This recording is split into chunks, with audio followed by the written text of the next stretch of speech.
proud to be going to England. And I'm looking at him and say, but your relatives, your ancestry is in Africa, and yet you are excited to go to England. So it says this young person, the reason he's excited to go to England is because in Africa, he doesn't see a potential for his growth because of our corrupt leaders. Don't be mistaken and you think that it's Uganda that is only experiencing challenges when it comes to good governance. South Africa is still the same.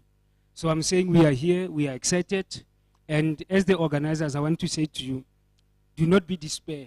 Organizing an event and then 3 people show up, it's an achievement, I can tell you, because sometimes you will have hundreds and hundreds of people, but without an impact. So thank you. I'm excited to be here. A round of applause. All right. So we have a brother from South Africa who came to join us, and he's shared his views and some of his worries and aspirations. And I hope he's tickling our minds about some of the things that we're going to be discussing throughout the day. Immigration of young people, okay? And that therein other factors like forced immigration, trafficking in persons, slavery, modern-day slavery, even brain drain itself, decapitating Africa of the talent, skills, and knowledge. These are some of the things that we want to nip in the bud, at least as of today, at this symposium. I'm really excited when I hear such testimonies coming out. And thank you so much for giving us that word of encouragement, because you can only feel it if you are in it. Amandla. Yeah. Yes, there was someone else. You'll be next, ma'am, right? No. Can I take her first? Then you? How was it? Wait. Female, male, female, I think it's fair, right? Do you agree? Yeah. It's a democratic space, It's a democratic space.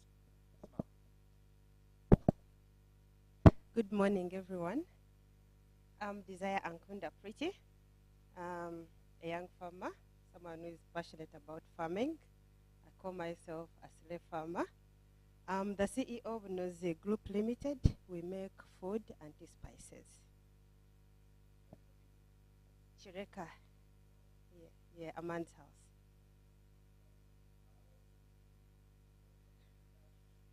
Actually, no. Yeah. Right. Thank you so much, Pretty. We are Pretty Mobi Wulide. She's a what? I was going to say CSO. she's a CEO. And she is in a field that is very pertinent to the growth and development of Africa, which is agriculture. Before we ate, all of you were very gloomy. I saw you, I was here first. After food, now people can smile. The power of food. Big up on yourself, Pretty. And yes, we're going to discuss extensively around how to harmonize, or rather to have young people more inculcated into the agro value chain, and how we can reap from it, and also how to demystify some of the myths that are attached to agriculture as being a poor man's job, blue-collar job. And yet we all know now that right now, it's the agriculture revolution that is moving in Africa as we speak, right? Great. Pleasure to have you, Pretty. And now I'll have my brother. Thank you so much for your patience.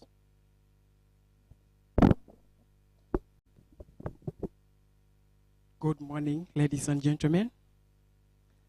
Cherere William is my name. I'm an African. I'm a member of the East African community, born and raised in Uganda, a Ugandan by nationality and birth.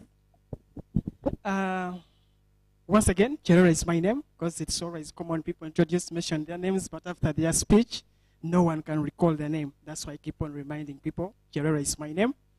Yes. It's my name, and I'm a founder and a director to a youth serving and led organization called Love a Friend Youth Development Organization. Love a Friend or Love a Friend Youth Development Organization that has been in existence for 10 years. And our focus is on youth empowerment, economic livelihood. When you talk about the African Agenda 2063 is what we are doing. We focus on youth economic empowerment through skills training.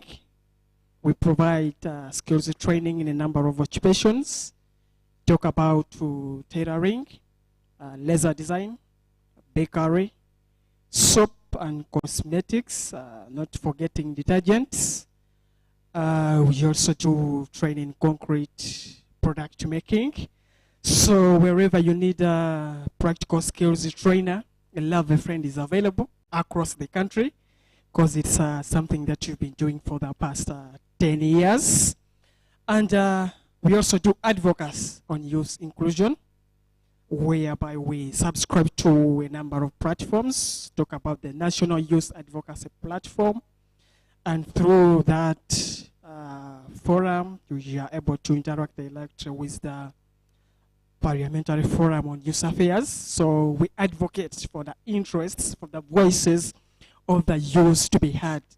So before I go to the theme, I've talked about advocacy, I've talked about education, talked about environment conservation and preservation. It's one of our thematic areas. We also in health. So basically, those are our thematic areas. And when I get back to our theme for today, unleashing youth potential for African sustainable future. Yes, it's something like I mentioned that we are in and we are doing. But however, there are challenges that cannot be addressed individually because youth have the potential, but there are many bottlenecks that hinder the youth into achieving their dreams. For time element, allow me to stop here. We shall continue. Thank you. Right. Thank you so much. I'm sorry, Kake, the name? Chidede. Yeah. I want to grab your names by before the end of today. So, thank you so much for your introduction. You've tackled on very many pertinent issues, actually, very sensitive, and most of them, if not all of them, we're going to talk about them in explicit detail. And so by the time that you and me live here, we're going to understand more of Love a Friend, what you do, the impact, how to scale it, and how to understand more of the advocacy work that you've been doing. We're very excited to have you here with us. Yes, ma'am. She came first, then you'll come.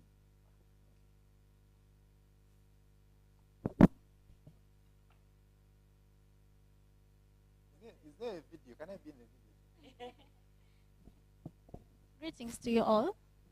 My name is Sandra Nalumansi, and I'm a lawyer, and I'm also the lead coordinator at High Hope Uganda.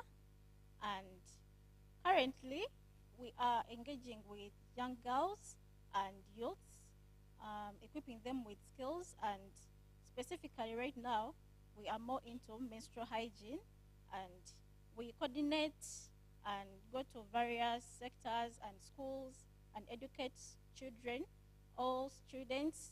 It depends on the kind of people we're addressing, and we talk about menstrual hygiene and how those children can go up to the expected hygiene, maximum hygiene. Yes, thank you, and I'm so glad to be here, and I expect to learn more from you guys. According to the theme of unleashing youth potential for Africa's sustainable future, I would suggest youth inclusion in decision-making processes, because personally I'm a delegate to the National Youth Parliament of Uganda, and so I love and I am very passionate about youth leadership, and we can't have a sustainable future for Africa if there is no youth inclusion in decision-making processes. Thank you so much. Let's embrace the culture of appreciating each other. Especially us, the young people. You know, not very many people celebrate the youth, right? The old people look down on us like we're the problem. The young people look up to us like these are the problem. So, that we're bongeko, right? So, thank you so much, ma'am. I'm sorry I didn't catch your name. Sandra Nalumansi, a lawyer that is working with an organization that focuses mainly on female menstrual hygiene. And as a delegate to the National Youth Parliament, I'm very glad that we have resource people in the house, right? Meaning that by the time we leave here, the quality of the report that we're going to write, each one of you is going to be a contributing member to that report. And you cannot do, to those of you that have been in these spaces, there is no way you can do advocacy when you don't have a tool or a report to justify what you're talking about, right? So when we come up with that, with the brilliance that I'm hearing in this room, I'm sure we're going to move things, right? My brother, I'm coming to you, but the idea was then if that's fine, huh? Bro, kill us.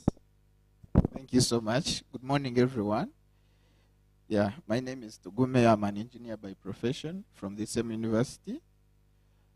In relation to the Africa we want, Agenda 263, fellow Ugandan youths and I started up something called Mindset Build Up Youth Network. Yeah, so as a youth leader, we started up something like that. It looks at improving the mindsets of the African young people. You see, we've seen many organizations concentrating on health, concentrating on economics and everything, but we realized that you can have all that, but the moment you still have the colonial mindset, we shall still not achieve what we want. So we look at teaching people that Africa, to be proud of being African and to try their best to decolonize their minds. We do that through YouTube channels. We've had articles in newspapers, and it's an international body. It's not just here in Uganda, only that it was started by Ugandans, but it's global. It has members from Serbia, from Europe, like almost everywhere. So we are looking at mindset change, mainly. It's Mindset Build Up Youth Network. Yes, we are on all social media platforms, Instagram, Twitter, everywhere. Then my role personally to achieve the Africa we want, I'm an engineer, but my passion is in politics, and I've done politics. I'm a former member of the National Youth Parliament and the East African Youth Parliament, and I'm a youth leader in my district. So I'm concentrating in that field so that I try to drive some interests that are pan-African. Thank you. Thank you, brother. Engineer in training, Tugume, right? Yes, I'm very thrilled by the idea and the confession that you're training as an engineer, but your passion is in leadership. Did you say politics or leadership? Politics, eh? So, currently politics. Probably at the end of this session, we shall delve much more into that and to know why you want to go more into politics, because probably you think that is where you can change things, right? But it's a pleasure to have you here. And speaking about what you've mentioned, decolonizing the African mind, we are still suffering with that. When the Agenda 2063 was being drafted in the year, who knows?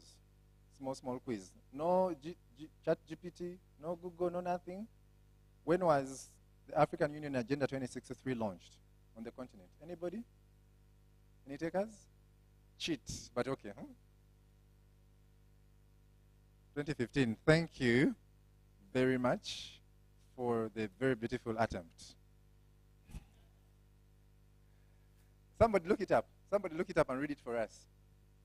But as someone looks it up, he mentioned something very pertinent, decolonizing the mind of the black man. Because I think you're very cognizant of the fact of one revolutionary South African anti-apartheid crusader. His name was called Steve Bantu Biko. He wrote a book, and the book was titled, I Write What I Want. I will write what I like. And in the book he said, the most potent weapon in the hands of the oppressor is the mind of the oppressed.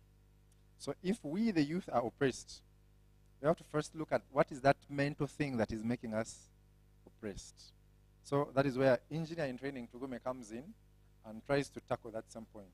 Guys, I think you see how there is an interweaving. English can be hard, but you see that interconnection, eh? of some of the things that we are discussing. And I think that is good enough to set the pace for the conversations that we're going to have today. Yes. What you're telling me there? Yes, answers. Yes, it was. That is why I said very beautiful attempts. But we just wanted that clarity because in the age of information systems and management, information technology, AI, machine learning, and augmented and artificial reality, you realize that I can say, this man is dark. And actually, my lips are saying this man is dark, right? But when actually I didn't say that, I said this man is light-skinned, okay? So that is why we always have to get that clarity, that proof in this day and age. That was a trick. Busted. Brother, you're next. After? Okay. You first clap for us. We are the only two people with African shirts here. For sure. Huh? Mulava decolonizing the mind, how it looks like. All right, that is just for jokes.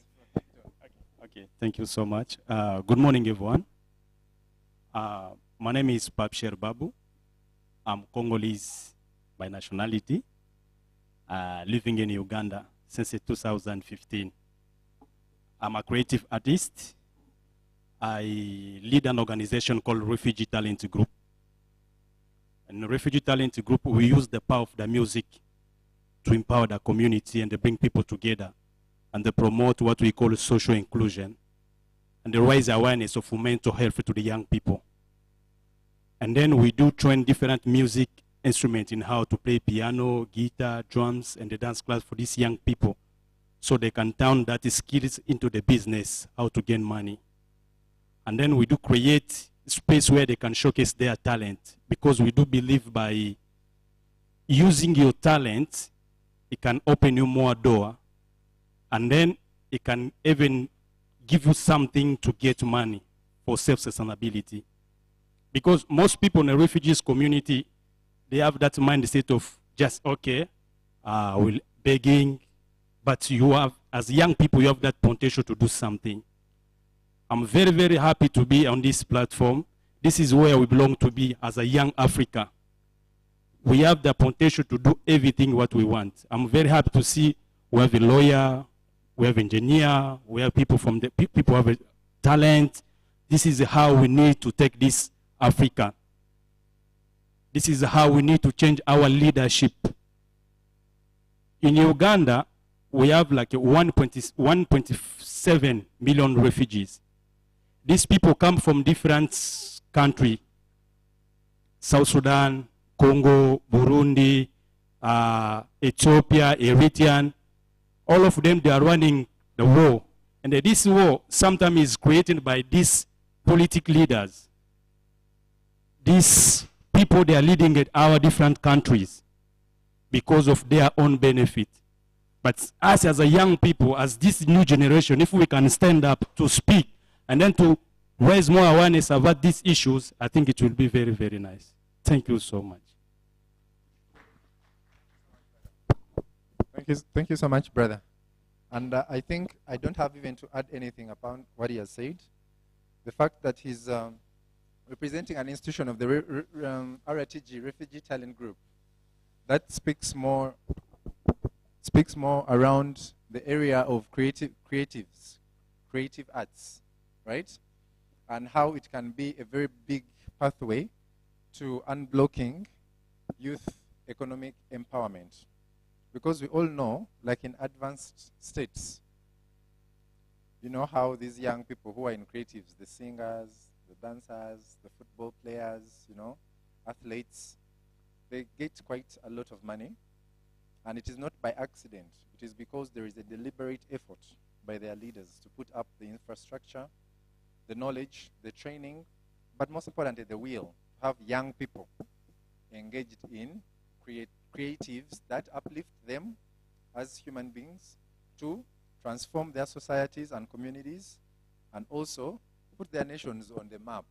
That day when Kiprotich won gold in 2012, I don't think many Ugandans slept that night. But you can imagine that was one man. Imagine we had 100 Kiprotiches. Kiprotich, whatever. Kiprotich is like, you know? So, yeah, we're going to be having that conversation.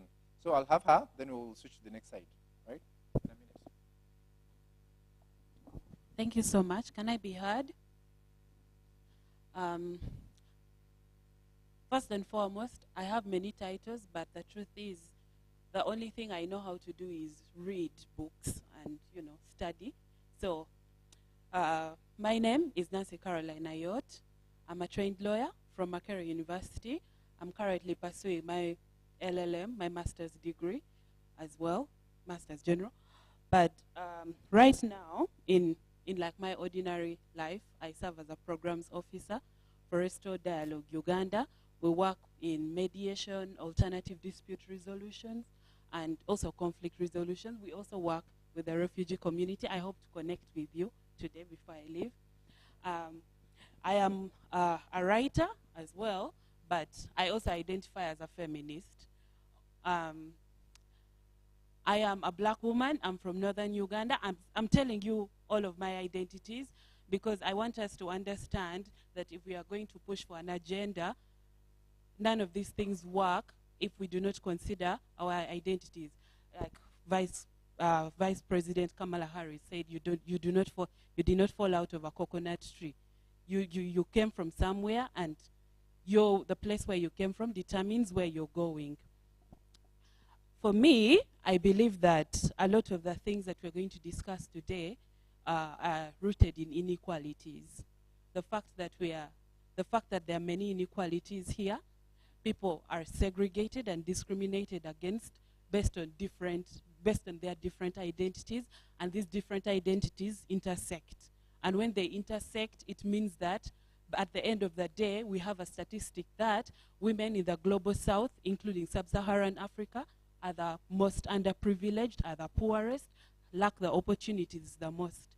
Therefore, in these discussions, I want us to be honest about where we stand and what type of inequalities we individually drive, but also to be aware of our privileges and how we can help each other to achieve the things that we want for that agenda. Thank you so much.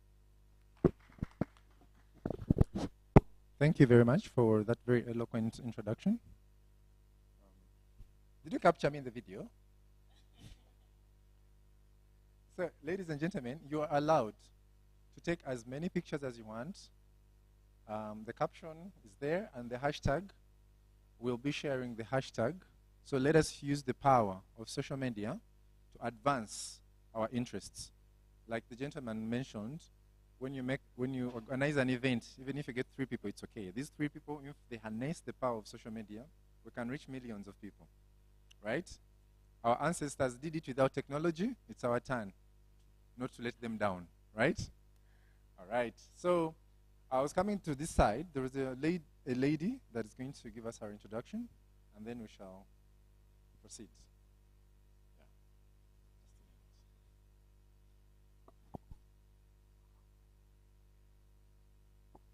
Well, thank you very much. Good morning, ladies and gentlemen. How are you? I do think I have greeted every single person in this room, except you, except when you've just come. You're going to be the last. You're definitely the last. You came in late. So I'm very, very excited to be here. And I have so many people I can relate to. My brother Tugume, my Congolese brother, you're my neighbor. Yes. So first and foremost, my name is Teresa Tracy Mbabazi. Quick reminder, just like Mother Teresa. Yes, exactly. Yes, and I'm a second-year student here at Makerere doing my bachelor's in quantity surveying. But as my brother Tugume, I'm very much inclined into leadership. Leadership and marketing. 2 things I love is food.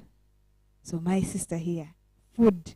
Exactly. So I deal mainly in my marketing, I deal in health and food. So people who do, let me say, gymnastics, yeah, those health clubs, that's where I really put my attention to. And leadership. So let's first talk about when I was invited, when I saw that email, I saw, yes, African Youth Federation. But what caught my attention was the Africa we want. So I'm like, wow, okay, the Africa that we want. Okay, yeah. Let's see what these people have to say, have to put in my brain, because that's a big issue, the Africa that we want. You know, recently, well, it's not so recent, but our former elections, when we had in Mr. Chagulanyi come in for presidency, we had a lot of people saying the old people don't want to get out of offices. But when I sat down, made my research, and one of my mentors asked me, are you ready to go through what whoever you want to be went through in order to have that seat? You want to be president? It is fine. Are you ready to go through what that guy went through to be president? You want to be a principal somewhere, a CEO? Are you ready to go through what they went through for you to be there? So until you're ready, please first go back and do your homework. So one of the positions I hold, I am the finance secretary for Makerere Association of Surveying Students. And I'm also the general secretary for SEDAT, that is College of Engineering, Design, Art and Technology, SEDAT Catholic Community. Yes, I'm a church girl. And also outside campus, I am the NRM Youth Cadres Circle Deputy Female Affairs. Yes, so I am a feminist, I love women, so that's where I deal in most. And also, my last point would be, I love connecting and putting a smile on people's faces. Because I feel like these small issues that we always neglect, you come in, you don't greet your neighbor, you sit in that taxi, you don't greet your neighbor, you enter that classroom, you don't greet your neighbor. Like, how do you feel? Okay, it might be fine to you, but it is better when you put a smile on someone. You will, like, even if you're wanting to ask for a pen or you want to ask for anything, it will be much easier if you first greeted this person. You put a smile on their face. So I am not perfect, but just like my name and the person I got it from, Mother Teresa, be good and do good. So I put smile on people's faces. Thank you very much.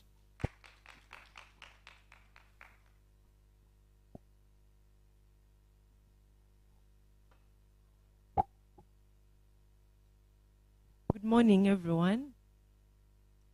I'm called Lamuno Sharon Brenda. I work for NIRA Uganda, Gulu office. Today I'm here as a Peace Fellow under Refugee Law Project. I also manage a CBO back there at home in Gulu called... I beg your pardon for a second, please.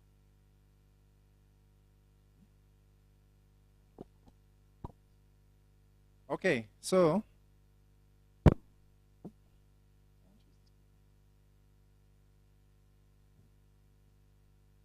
to start with the presentation, we have a queen in the house from Africa's richest gold richest country. And her name is Nanette Athene from Ghana. Please. Welcome with me, Nanette Athene from Ghana. And the name Athene means the person who bestows the chief. So we have a very powerful person in our midst. The one who says, let this one be a chief. This one should not be a chief in the ancestral land. We are very pleased to have you in the Pearl of Africa. Please feel at home, and we love your very beautiful smile. All right.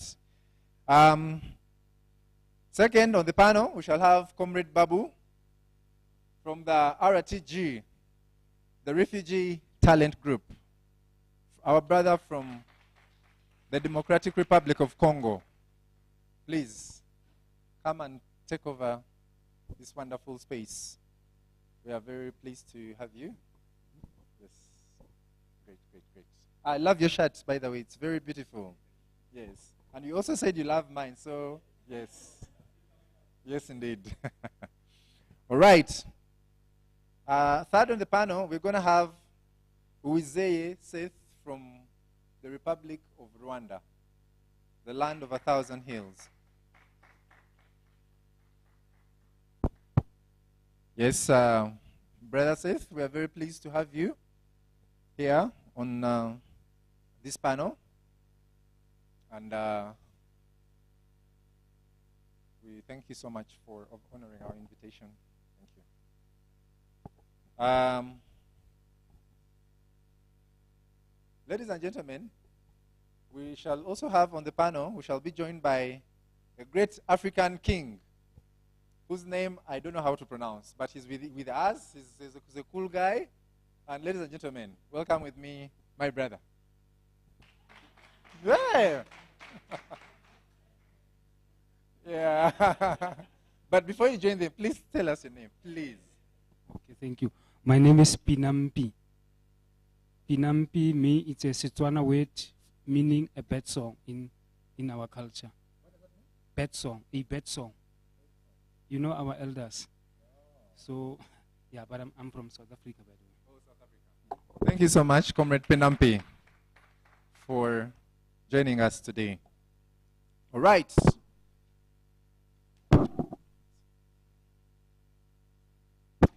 Okay.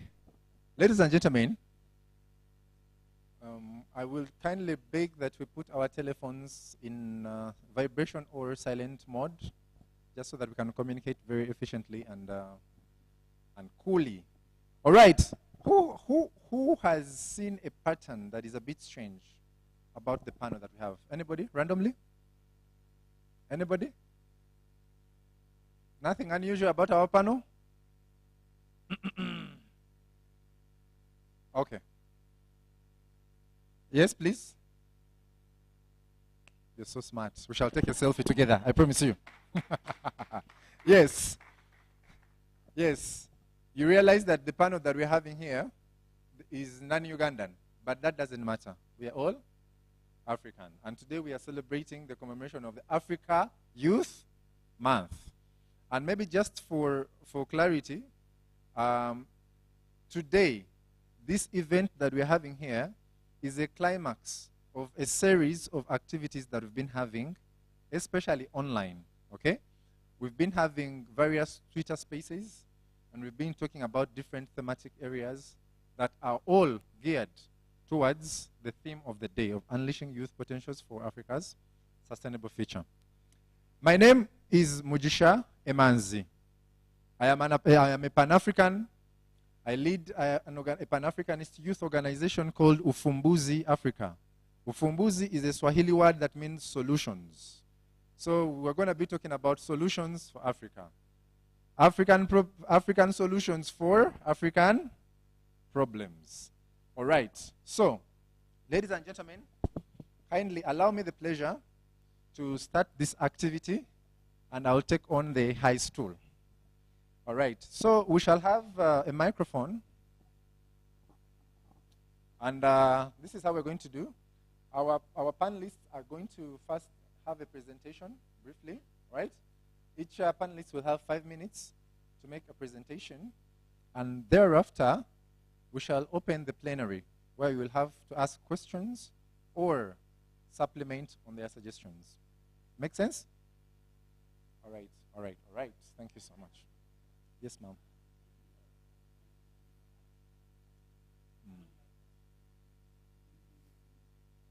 Yes. Yeah. Actually, the idea was that we first make our presentations individually, then we open the plenary where they can ask questions geared towards each panelist. Well, there is that too. All right. Yes. All right. Take it away, the one who bestows the chiefs. Good day, all. Oh, I need more energy than that. Good day, all. Oh, a little more. I can't start without energy. Good day, all. All right. My name is Nanette Tuahene. I'm the co-founder of Converge for Africa. Our mission is to educate, empower, and equip African youth to become economically self-sufficient through workforce development and business capacity building. So the reason I said I have a question is because we have this title here, Unleashing Youth Potentials for Africa's Sustainable Future. So I had to look up the word unleashing. And I like to look up the antonym because we have to look at the problem so we know the solution. So when I looked up the antonym for unleashing, it said imprison, withhold, suppress. So my question to you is, what do you think is imprisoning, withholding, suppressing youth potentials now? Let's start there and then we can go. So in the audience, what is withholding, suppressing, or imprisoning?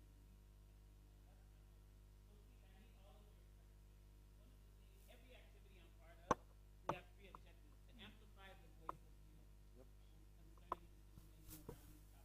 Second is to mobilize all.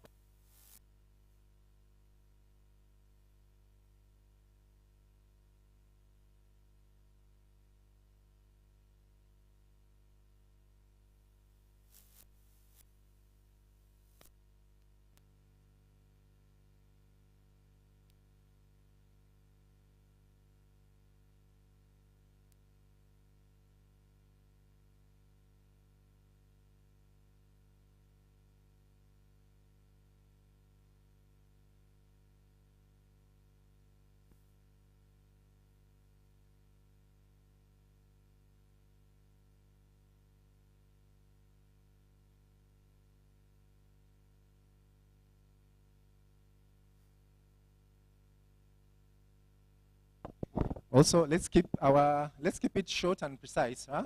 In the interest of time. Where were the hands? Thank you so much, Madam Nanette. I think one of the barriers that we have is lack of information and access to information.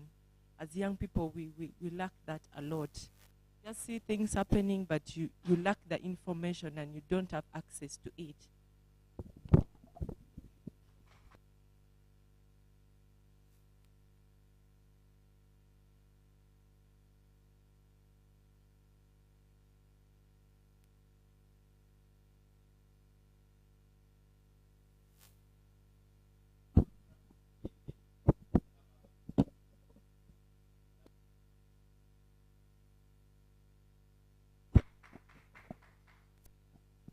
Thank you so much. To me, it would be lack of practical skills. We can have the theory, you know how it's going to be done, but you do not know how to do it.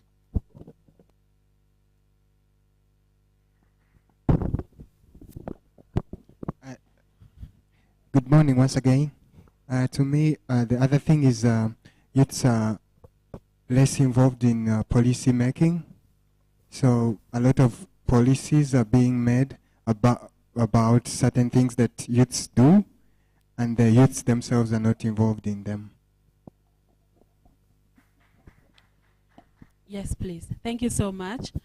For me, I do not believe in a one answer type of thing, and I think it's a multifaceted type of thing where so many things are being done to deliberately block everyone, starting with the education, which means that if you do not get the right education, you do not get the right opportunities, you cannot be involved in the right spaces. And my thought process is long, but let me try to summarize it. I'm just trying to say that this is not just about lack of information or anything like that. It's because the information is deliberately being kept from us. It's like when we talk about colonialism, when they came to Africa, there was a whole erasing of the African culture, of African civilization. That means that they are erasing a whole civilization from an entire generation of people, which means that they are deliberately blocking access, and that's why we cannot have all these things, all youth inclusion cannot be realized. Thank you.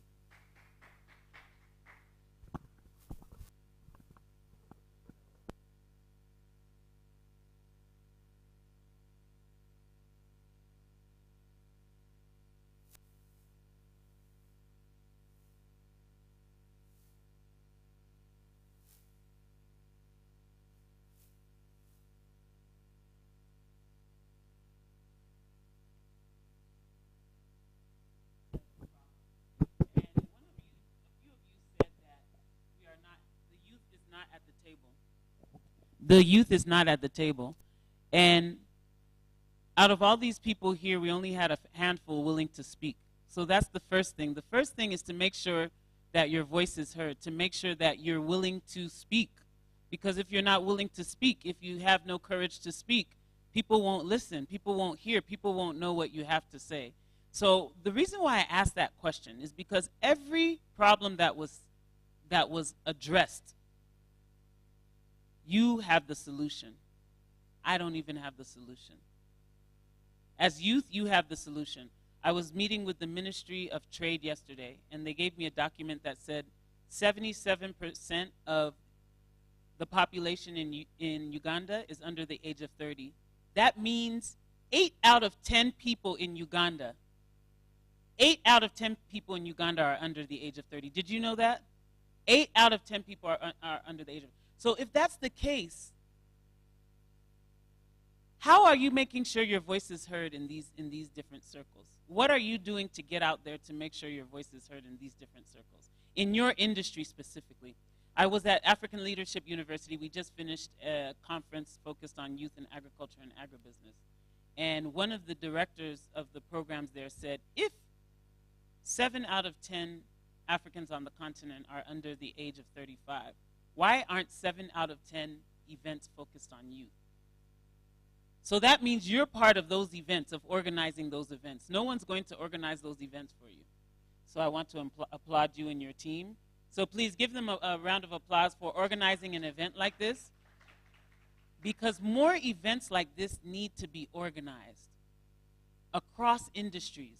I don't care if it's mining, arts and craft, any industry, agriculture, every industry, the event needs to be focused on youth, and that's your responsibility. So a lot of the things, the problems we're talking about, and I want to go over them quickly because I know I had 5 minutes. The first one is lack of information and access, that you only see things happening. And I just want to give you some how to do it, because someone said we don't know how, we just know the theory, right? So as a student many years ago, one of the things I was very good at, and I want you to listen closely, was seeking information. I didn't wait for information to come to me. Back then, I didn't have social media. I didn't have everything you have. I had to look on every board with papers pinned on it to search through those papers to see what opportunities there were. So when you ask how to, that's the beginning. Go online. You all have online. And a lot of you are misusing what's online. A lot of you are watching silly TikTok videos. I'm going to say it because I'm not here to be your friend. I'm here for solutions, right? A lot of you are misusing your time. You have the world's mind at your fingertips. Did you hear what I said? You have the world's what? You have the world's what? You have the world's mind at your fingertips. How are you using it? This thing here for me is a university. This morning, while I was getting ready, all I do is listen to people who are supporting me to strengthen my mind, who are supporting me to have faith in myself, who are supporting me to be encouraged, who are supporting me to get out there and get it. I'm not watching silly videos about things that have nothing to do with my vision. So when you ask how to, that's the beginning. Use your phone properly. It's not even a phone anymore. Use it properly. That's a big how-to. This one thing I'm telling you is going to transform your life. Any question you have, you can find the answer. I have 4 children. I'm a twin mother. We call me Atamami in Ghana. I have an older girl, 25, twin boys that are 24. My youngest is 22. Anytime we start arguing or having a debate, I said, let's stop. Go ask my man Google, and we'll get the answer. Am I lying? Why do we need to argue? Why do we need to waste time? Go ask my man Google, and you'll get the answer. So number 1 is just use your phone properly. Even at my big age, we like to say that in Ghana, I didn't have social media, but we had television. And I knew if I didn't program myself, television was going to program me. So I didn't watch television. I made sure I was focused on my vision. What is my vision? And everything around me was supporting my vision. Everything I read, everyone I associated myself with, all the mentors I sought out, all of that was focused on my vision. So from the time I was a teenager, I was very deliberate about what was going into my mind. And when you talk about colonialism, the issue we have as Africans is we let anything come into our mind. We let anything come into our mind. And I'm going to stop with a quick story. I watched the movie Hidden Figures. Hidden Figures was a movie about African American women who were brilliant mathematicians, and they helped America get to space. When I watched that movie, I walked out of there and I was fuming. I was incensed. I was so upset. Because what hit me was these brilliant women going through racism. Their brilliance came from someone before them. And do you know their grandparents were enslaved with that same brilliance? So as I was thinking about this movie, I said, wow, so what did they do with the brilliance of these enslaved people? And then I remembered an elder around me who never used the word slaves when he was describing African Americans. He always used the word enslaved Africans. Because what hit me in that moment was that there was a system put in place to make a brilliant people think they were slaves. There was a system put in place to make a brilliant people think they were slaves. So then I thought about all the things I learned about slavery. That you couldn't read. You could get killed for reading. You couldn't look a white person in the eye. You couldn't own land. The ministers were controlled around what they could share with the enslaved Africans. This was the system put in place to make a brilliant people think they were slaves. My background is I grew up, I was born and raised in the United States. Both of my parents are from Ghana. Kwame Nkrumah sent my father abroad because his idea was to send youth abroad so they could collect information, resources, networks to build Ghana, who had just become independent at the time. So I've gotten a perspective from both sides. So now I finished there and I said, wow, so there was a system of terrorism, really, that made a brilliant people think they were slaves because people were lynched regularly, their houses were set on fire if they ever stood up as a human. So now I go to the other side. So, okay, so I know how enslavement impacted us. So what about colonialism? So I start thinking about colonialism and its impact. How did it make us feel like we were less than? For me, I like to simplify terms. I don't like to use terms anyhow. So I'm thinking about the word colonialism. Then I ask myself, what is a colony? And immediately, I remember I take myself back to primary school days. And when I heard colony, I remember the insect kingdom. When you learned about colonies, what insects did you learn about? Say it loud. Bees, thank you. That's what hit me. I said, wow, so bees in a colony. And then it hit me. What is the purpose of a worker bee? To serve who? To serve who? Say it louder. As a colony, what was our purpose? To serve who? Our education system was built to serve who? Our resources were extracted to serve who? Our judicial system with those ugly white wigs to serve who? So we have to think, we have to critically think about the system we're living in now because it hasn't changed too much. So when I thought about all of this, then I said, our solution, because colonialism wasn't for our benefit. So in order to undo that system, we must re-educate ourselves. We must look at our culture. We must look at our great thinkers. We must look at our great people who were in IT, in art, in every industry. We must look at our thinkers. We must learn how they rose up, how they broke the mold. And then secondly, you must know who you are. If you think you're less than anybody else, you are feeding into the system. You're supporting the system of colonialism today. If you think something out there is better than you, that the solution is out there, you're part of the problem. You're supporting colonialism. If you think somebody else has the solutions and you should just sit around and wait for the solution, you're part of colonialism. You're supporting the system. If you're not willing to be an owner and you just want to be a worker bee, you're supporting the system. You're supporting colonialism. I want you to think critically about everything you're doing right now from here on out. Are you supporting colonialism, or are you building a world that Africa wants?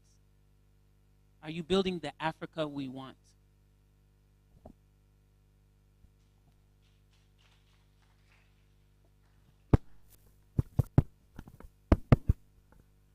We feel like the round of applause was a bit lacking for... Thank you so much, our queen for the day. You know, we are in Africa. We are supposed to call ourselves those titles that are uplifting, you know? We are not, there are no niggers here, there are no bitches, there are no hoes. We have kings, queens, princes, and princesses, right? This is Africa, and we got to celebrate our land and our power. So thank you so very much. The one who bestows the chiefs. Mama, the name, I'm not messing up this time. Mama Nanette at Hene. Thank you so much.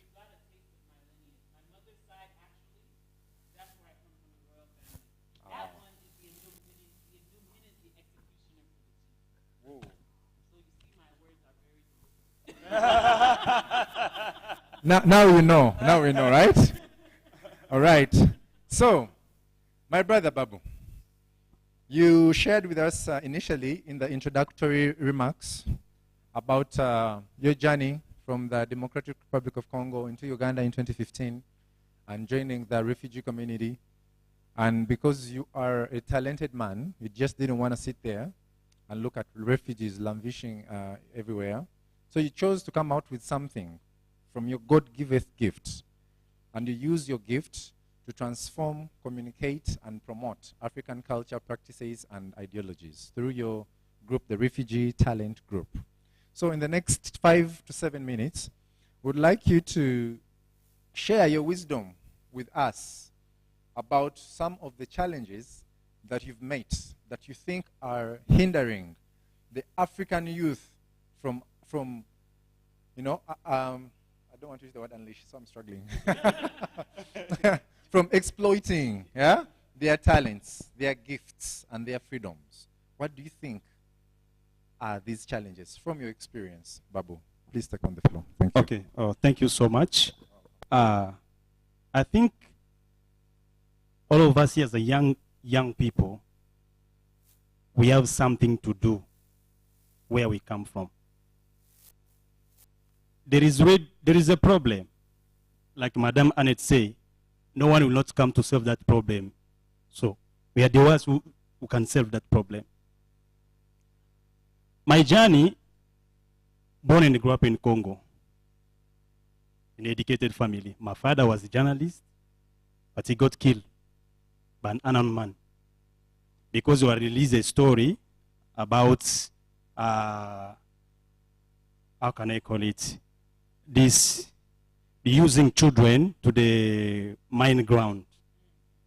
Yes. So many people come from outside. They can come, you know, we have minerals in the Congo. So they use these children to the mineral ground to look for diamond, gold, something like that. But they don't support education, but they do support this business.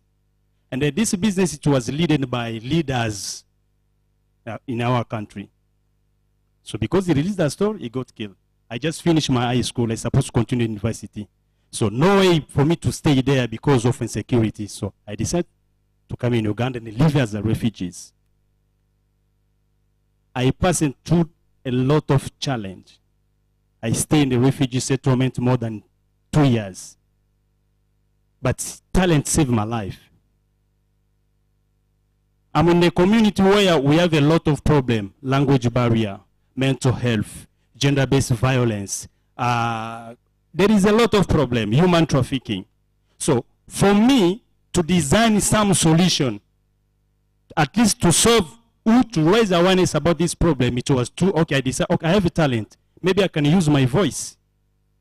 I can create a platform where young people, they can be coming, showcasing their talent relating to this problem, to call up to the people like in our community, we have this problem.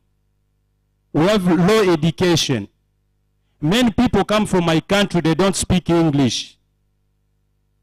Because we are colonized by French people. When you come in Uganda, it's very hard for them to integrate. Maybe Ate can speak about that.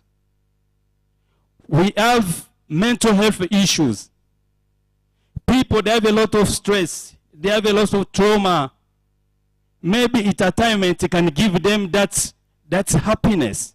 So that it was my solution. Design a creative space where we can teach these young people at least music, how to play piano, how to play guitar, how to play drums, and they turn into their business. Because when you know to learn, you can play something, people, they can pay you more than waiting, I'm a refugee, I'm hungry. But you can do something as young people, as young African. We have, in refugees community, we have a 3 solution. The first is resettlement. So they take you to another country, maybe in America. The second is reintegration, so you need to reintegrate to the host community. The third, repatriation. But many people you find, resettlement is not, it takes time to come. People, they are here, refugee, more than 35 years, 20 years. But you may find people, they are just waiting, I'm just waiting resettlement. But you can do something if that resettlement doesn't come. Are you get what I'm trying to say? That is where I started using my talent. Create an organization to support young people outside as a young African leader. Because I don't want someone to come to solve this problem. I will see, my sister will say, as young people, we have a lot of lack of information, inaccessibility of this place. That problem is there, but how could you solve it? Challenge is there, so we need to wake up as young people to use all resources we have. Many people come to my organization in internship, many students. I even talk to them. Me, I never get opportunity to go in university. No. This English I'm speaking, I learned for myself, like a madam say, the phone we have is not for the TikTok. It's not for the selfie. Me, I'm a creative artist. I can do whatever I want, but I give a chance to my mind to look something that can help me tomorrow. As an artist, I can go outside, take some beer, drugs, looking for the woman. But that time wasn't on me. It was, okay, how to design, to design something that can solve my community. So we need to wake up, to use that resource we have, that community asset we have, to create some solution to the different problem. Thank you so much. Yes, thank you so much, my brother Babu, for that very compelling story. You know, many a time when people talk about the Democratic Republic of Congo, I think it doesn't sink well among many people's minds, especially the young people.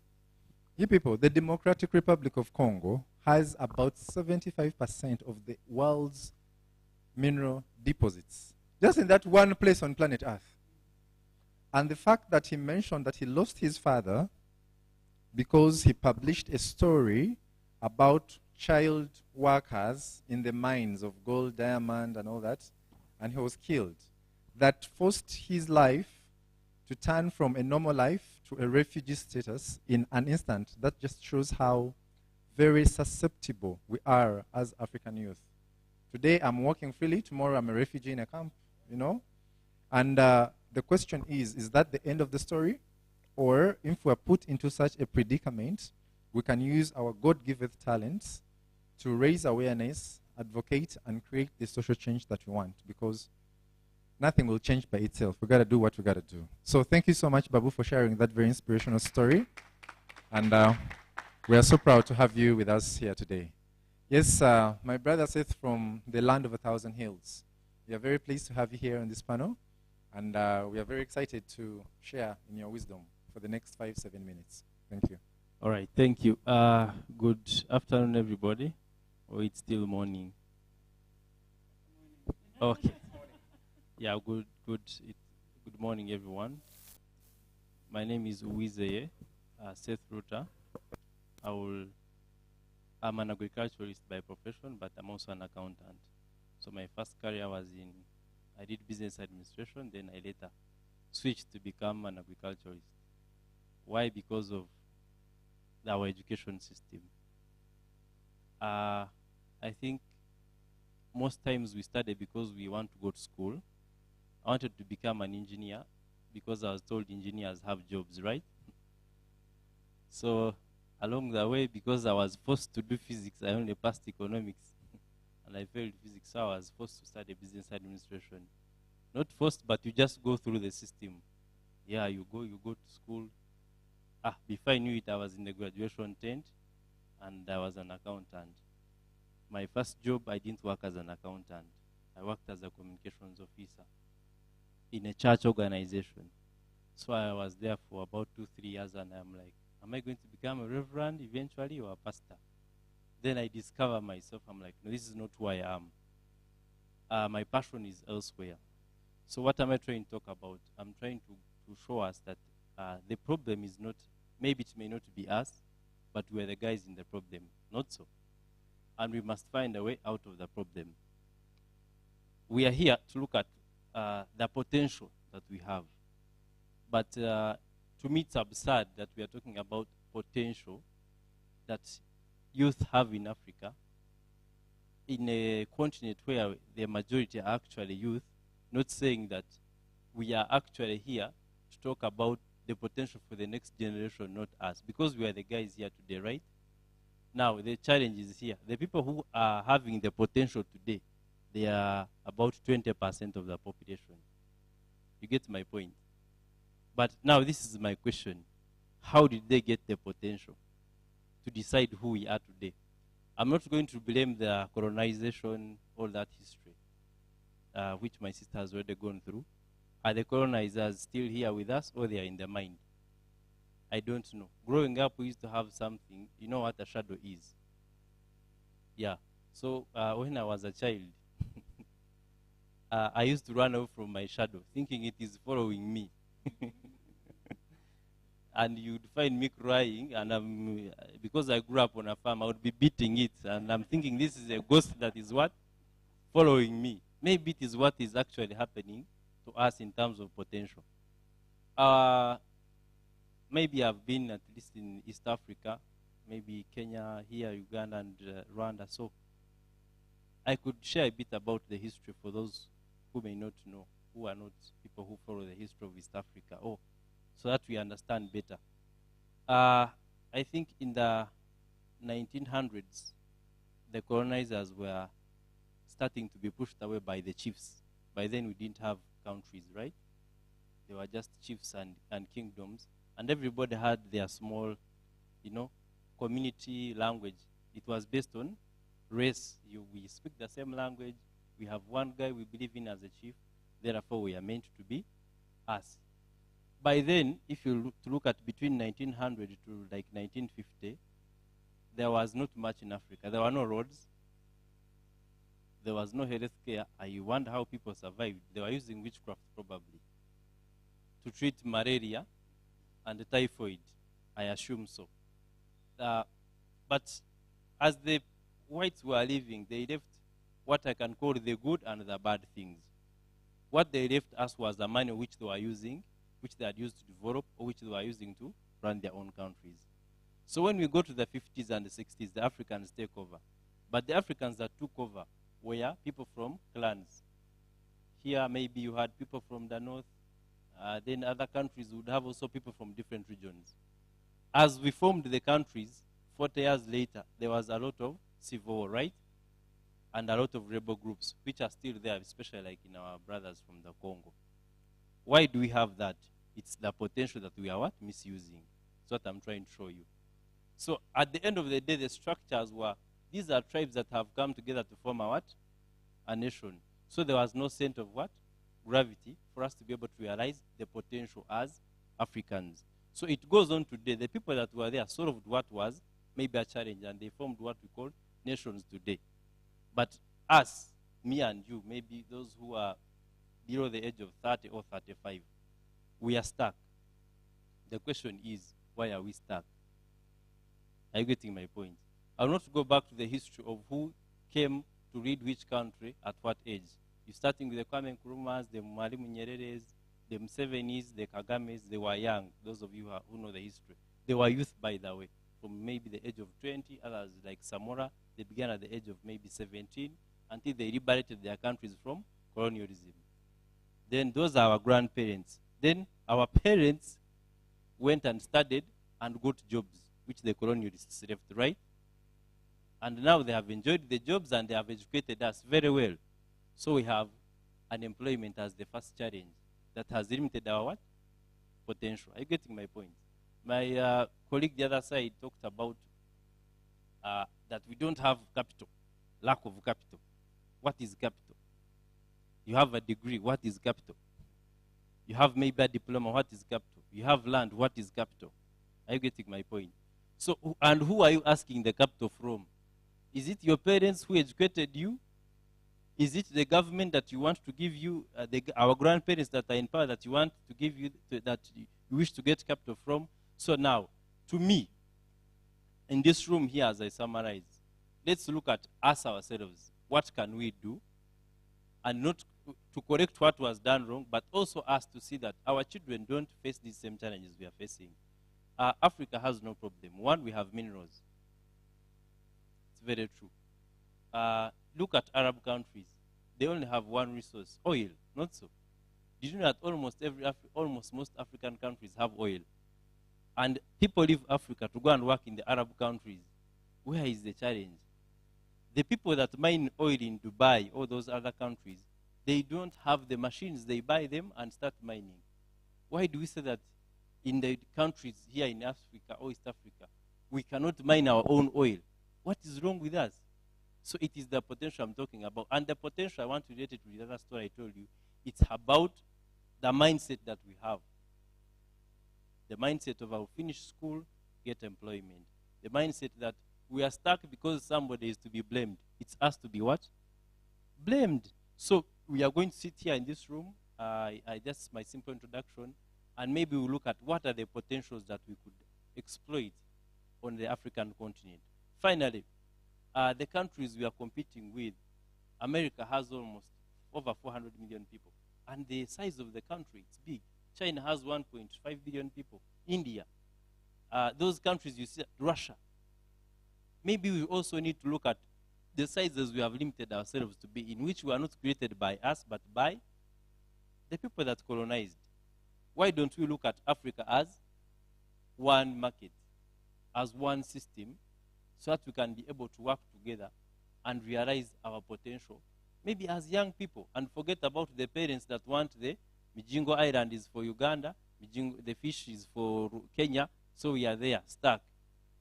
You're getting the point. So let's look at that. Let's have the discussion at that realm of we are looking at Africa as young people and the potential that each of us can bring on board to make sure that we benefit from Africa as a whole, and we stop looking at it in this way of they left us with this, therefore it should be like that. Other people could have played their part, but now it's our time to come up and change things. Thank you. Wow. Thank you so much, Brother Seth, for that mind-tickling presentation. He makes a very interesting argument about why don't we become one as Africa? What's the problem? America is one. It's one market. It's the biggest economy. Here we tried it 1959, the OAU. Somewhere along the way, it died natural death, right? So 2015, we tried to onboard a program that will low-key unify Africa to become at least one market, the African Free Continental Free Trade Area. Most countries ratified it, okay? And my brother, I think, will speak about some of the things that they were doing as the youth to have more young people inculcated into the African Free Continental Trade Area.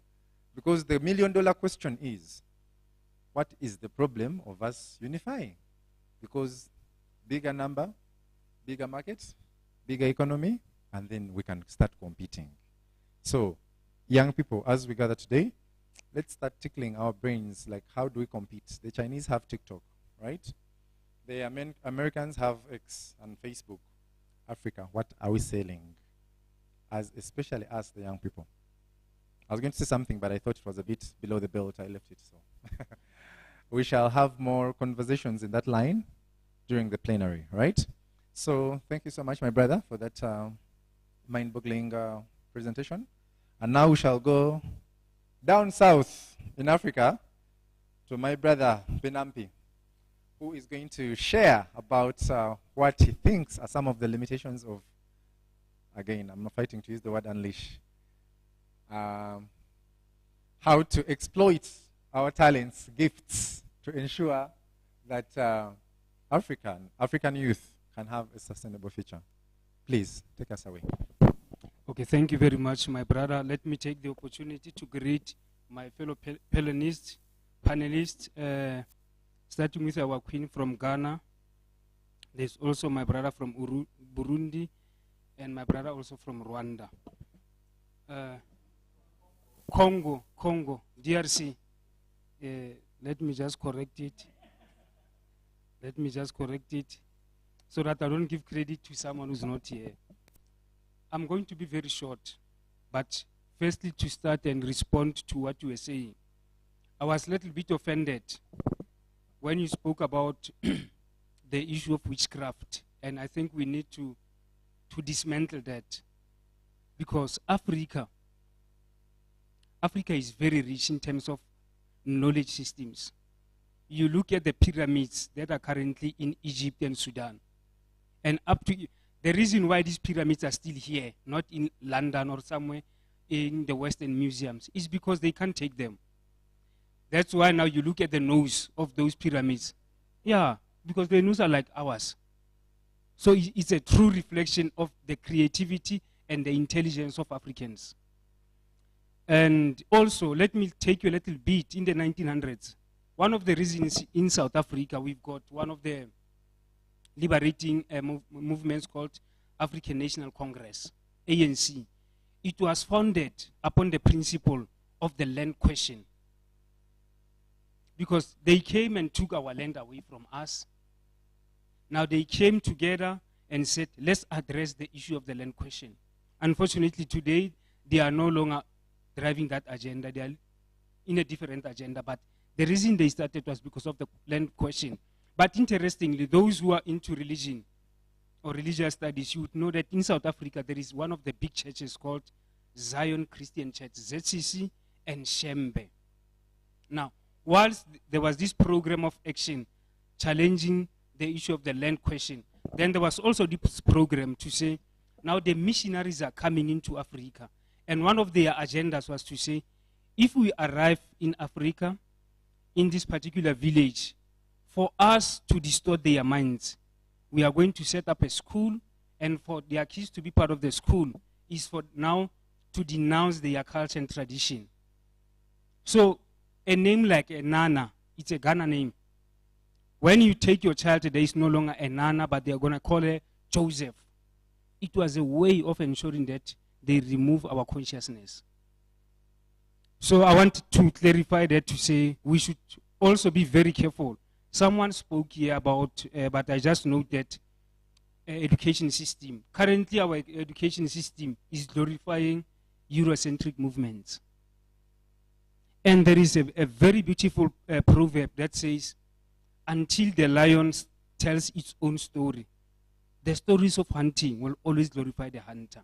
Now, that's where the element of writing, and sometimes I laugh, we are here, all of us as Africans, but we cannot even have one common language. There was a debate to say perhaps we need one currency. What happened to Colonel Gaddafi? He passed away. What happened, we don't know. But it's very suspicious. There was another one who was very progressive from Tanzania. He passed away during COVID. Yeah. Magufuli, ne? What happened to that old man? So it seems like here you are not dealing with individuals. You are dealing with a system. And this system is being created to ensure that whoever does what, something is going to happen to this particular person. So it's very important, my beloved brother you are from DRC? No, yourself? Rwanda. It's very important, my beloved brother, that yes, there is witchcraft in Africa, but we must also understand that as much as there is light, there is also darkness. And it's important for us as Africans to understand that the African medicine system, we must promote it. Today, many of us, we take grandpa or tablets when you are feeling not good. But during our ancient times, our elders, they used to have herbs. And these herbs are now modified into modern medicine. And sometimes I get offended when they say traditional medicine and then they say the medicine, modern medicine. And then they talk about the Western issue. So basically, we dream in Africanism, but we practice Western society things of style in conclusion. But now, I just wanted to clarify that because I'm into African stuff. And the moment we talk about witchcraft, and by the way, there's nothing wrong with witchcraft, by the way. Because during the time of Jesus, those 3 wise men, they were practicing astronomy. It was part of witchcraft. But the thing is that the witchcraft, they've told us that witchcraft is like, I don't know, something will come, I'll make a proper example. They make you be afraid of witchcraft as if it's something bad. No. To fly with a broom, it's part of witchcraft, it's science. And those 3 men, they were practicing science to go to Jesus. Now, the question is, how do we use culture to improve economic activity of young people? So I'm very happy to look at the theme, to say we need to unleash the potential of the young people. But the first question we need to ask, do our young people know or understand themselves? Do they know who they are as Africans? And the first step in conquering the world or anything external is to start by conquering yourself. And self-conquering means you need to know who you are. You might be a Botswana, you from Botswana, or you might be from Ghana, anywhere in Africa. It's important to know your culture, your roots and traditions. So I also noted here, you know, there was a process. You spoke about the OAU in the 1950s. And one of the founding fathers was from your country, Mama, Queen, Dr. Kwame Nkrumah. He was one of the founding fathers of the AAU. And they spoke about the element of decolonization. But for me, where I'm sitting, decolonization was a process of removing the statues, removing the armies from Africa. But there was also another element that we did not explore, which is decoloniality. Those are 2 different things. Decolonization was to remove the statues. And by the way, some of the statues are still here as a reminder. But the most important aspect is the decoloniality. Now dealing with your mind. Initially, when I introduced myself, I spoke about the young men who are so excited to go to England. You touched on a very important issue, my brother, to say, why are people leaving Africa, going to work for the Arabs? And recently, there were very embarrassing videos of Arabs mistreating our sisters from Africa who went there to work for them. It was very embarrassing. So it goes back to the question of our young people, who's teaching them history? Who's teaching them stuff about themselves? Because I can tell you for now, she spoke about the power of cell phones. Go into the social media and you'll see how our young people hate everything African.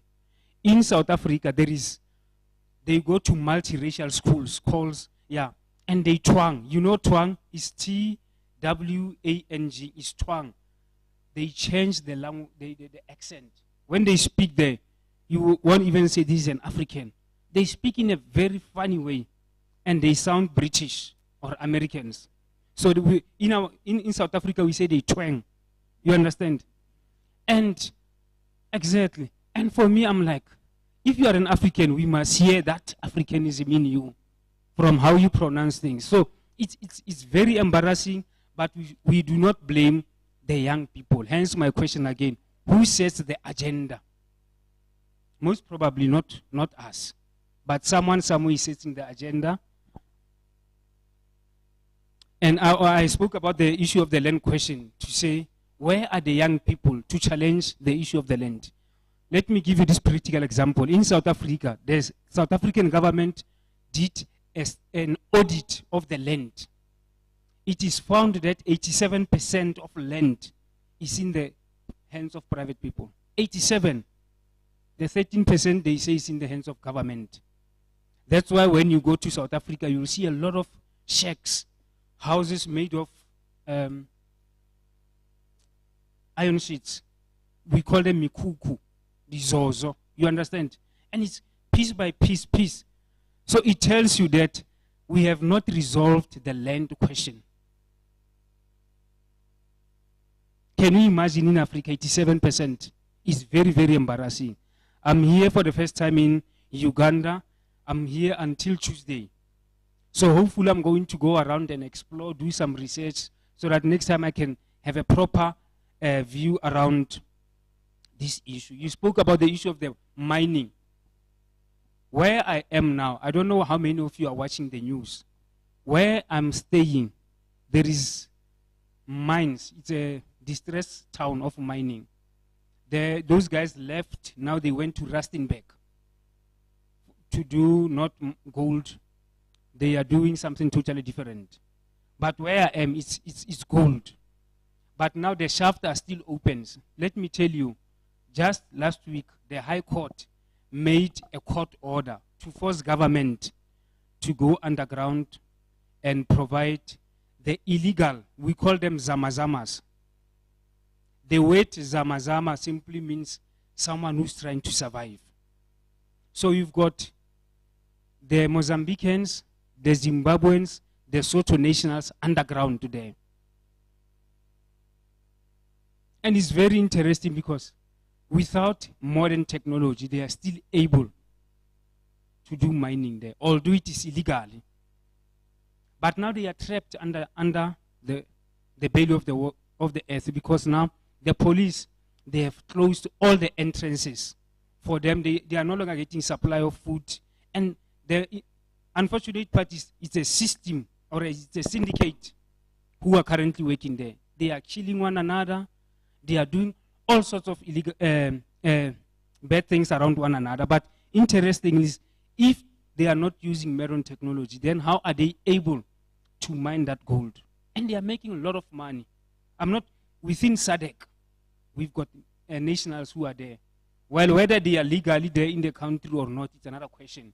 But what matters is those are our African brothers who are there. But the question was asked, because they are making millions, then who's the buyer? Who's sponsoring them? Because definitely, I'm not saying this, but this is what is being said in the street, that some of these international corporations who are registered in the JSE and New York Stock Exchange are actually buying this illicit gold from these guys, because for them, it's a question of not paying taxes. So they get it very cheap, and it's not taxed. You understand? But at what cost? But for me, I'm looking at that and I'm asking myself, what happened to service delivery in Africa? And service delivery also then means creating a proper platform for our young people to become dreamers. That unfortunate incident, you know what it does? You spoke about GBV, my brother, gender-based violence. Many of our brothers in South Africa there who are from other African countries and in that trade or in that space of illegal mining, they sleep with young girls, my queen, as young as 13 years. You find young girls' dreams being shattered because of a need to survive. An old man like myself at 41 years, sleeping with a 13-year-old because you've got money, but at the same time destroying their future. It's a question from concern. And the question is, What about the Agenda 2063? Because this agenda is similar to the SDGs. Now, I want to do this in conclusion, my brother. Perhaps what we need in Africa, despite the fact that, yes, other countries are developing and what, but I think what we need a policy or a framework that will force people who are working for government to use government services. And I want you to think deeper. Don't listen to critique my statement, but listen to interrogate my statement. What do I mean? We had currently one of the young presidents in Africa. And by the way, the West, they hate him with passion because he's following the footsteps of Thomas Sankara. Is Captain Traore, ne? Am I calling his name right? Yeah. Thomas Sankara said, well, he never said that, but it was his action, the Sankarist oath, to say, if you are working for government, don't take your children to private school, don't take your children, or don't go to a private healthcare system. You know, in that way, after I pondered deep into that question, I realized that, yes, through that system, we will improve service delivery in our communities. But it doesn't make sense. I'm a teacher in a public school, but I'm taking my child to a private school. You find a doctor's family. This guy took an oath. By the way, doctors take, what do you call it? There is an oath that they take. Hippocratic oath, thank you. The Hippocratic oath, it's an oath to protect us. But it's not even trusting his colleagues in the public sector, but he will go to a private sector. So we need a Sankarist approach, oath, in terms of policy development in Africa for young. But in that policy development space, we need young people. Not at all. They are taking the brightest students from our countries. So there's not going to be any development. Because when you are there, you are going to recruit your friends to say, come over. So you are unable then to deal with the challenges of your country. So my humble request is that as we look at the sustainability framework in terms of youth development and economic policies, let's also ensure we've got young people as policy advocates. And it is through structures like African Youth Federation where I believe, because a journey of 1,000 miles begins at step number 1. So African Youth Federation, you are on the right step because we need platforms of this nature to ensure that we talk, we advise one another, we vent like I'm doing now. So lastly, there's one thing I want to say, program director. Look at what the Chinese are doing. Because they subscribe to a philosophy called Confucianism or something like that. Now in China, they've got what we call national civic model. You know, in Chinese, unlike in Africa here, in Africa we get west of the West to become public servants. Or even in our politics, someone who makes a lot of noise, we will say, Amanda, and take that person. No, not in China. In China, they've got a national civic exam. If they say, this financial year, we need to employ 3,000 people, then those 3,000 people are going to go and write a national exam for different positions. Whether you are a clerk, you are a nurse, and then remember, not only 3,000 people are going to apply. You might find 50 or 100,000, but 3,000 will be employed. Then they know, out of the thousands who have applied, we've got the best of the best. That model is to ensure that they know that those who are there serving our people, they are the best. And you know, good thing about that is that you walk with pride if you know that you were not made a favor to get this position, but you got it on merit. I'm concluding by a very important aspect. I like music. One of my favorite musicians, my brother, you spoke about using music to advocate for what you believe in. Tracy Chapman, I don't know whether we know her. She's a US-based artist. She's my favorite artist, and I'm unapologetic about it. But besides Tracy Chapman, there's also a group of musicians that I also like. They say, they released a song, and they call it A Beggar on a Beach of Gold. Well, I don't know how to sing. If I knew how to sing, I was going to do it. But I can tell you, the moment I start to sing, people are going to be angry. So they say, beggar on a beach of gold. And as I sit down, I look at the resources, the minerals within Africa. We are beggars, and yet we are rich. So my conclusion is that what system or what action do we need to take? And it won't be in 10 years, it won't be in 15 years.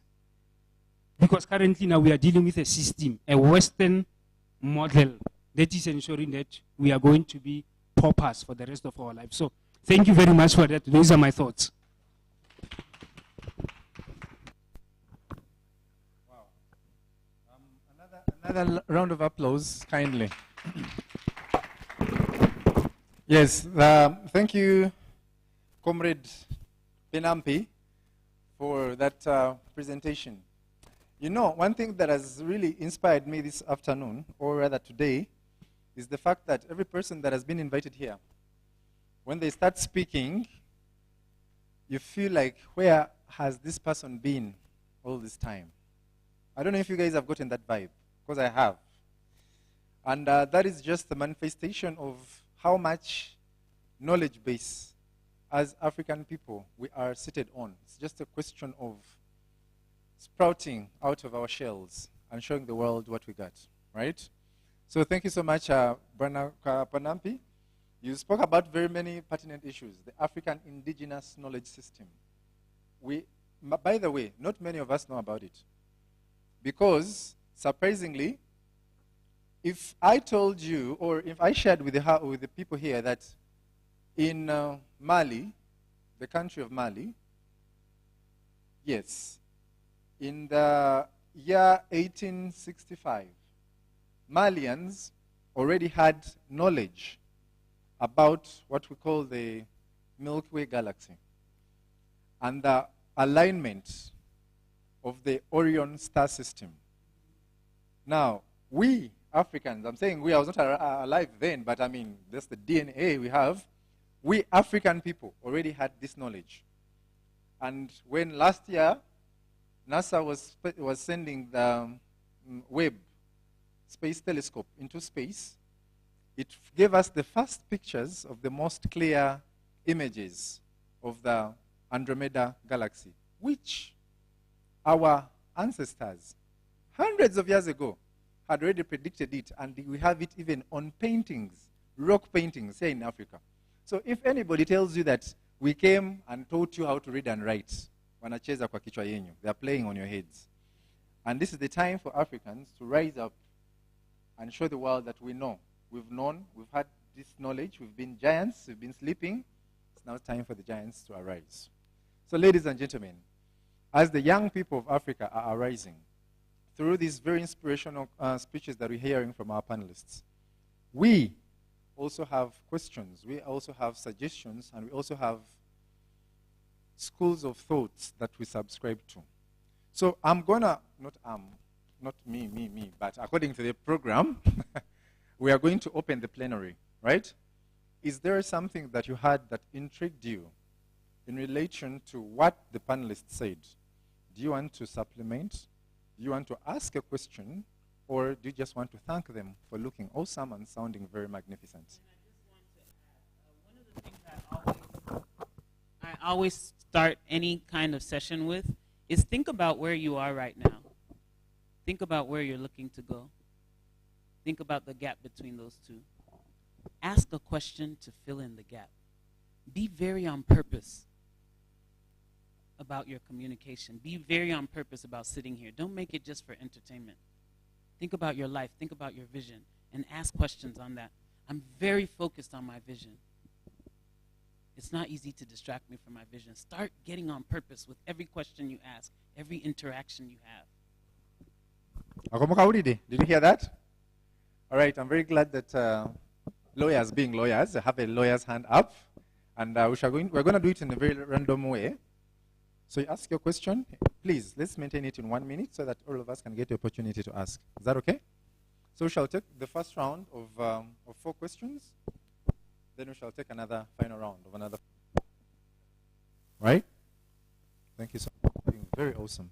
Thank you very much. I'm Duncan Boenje.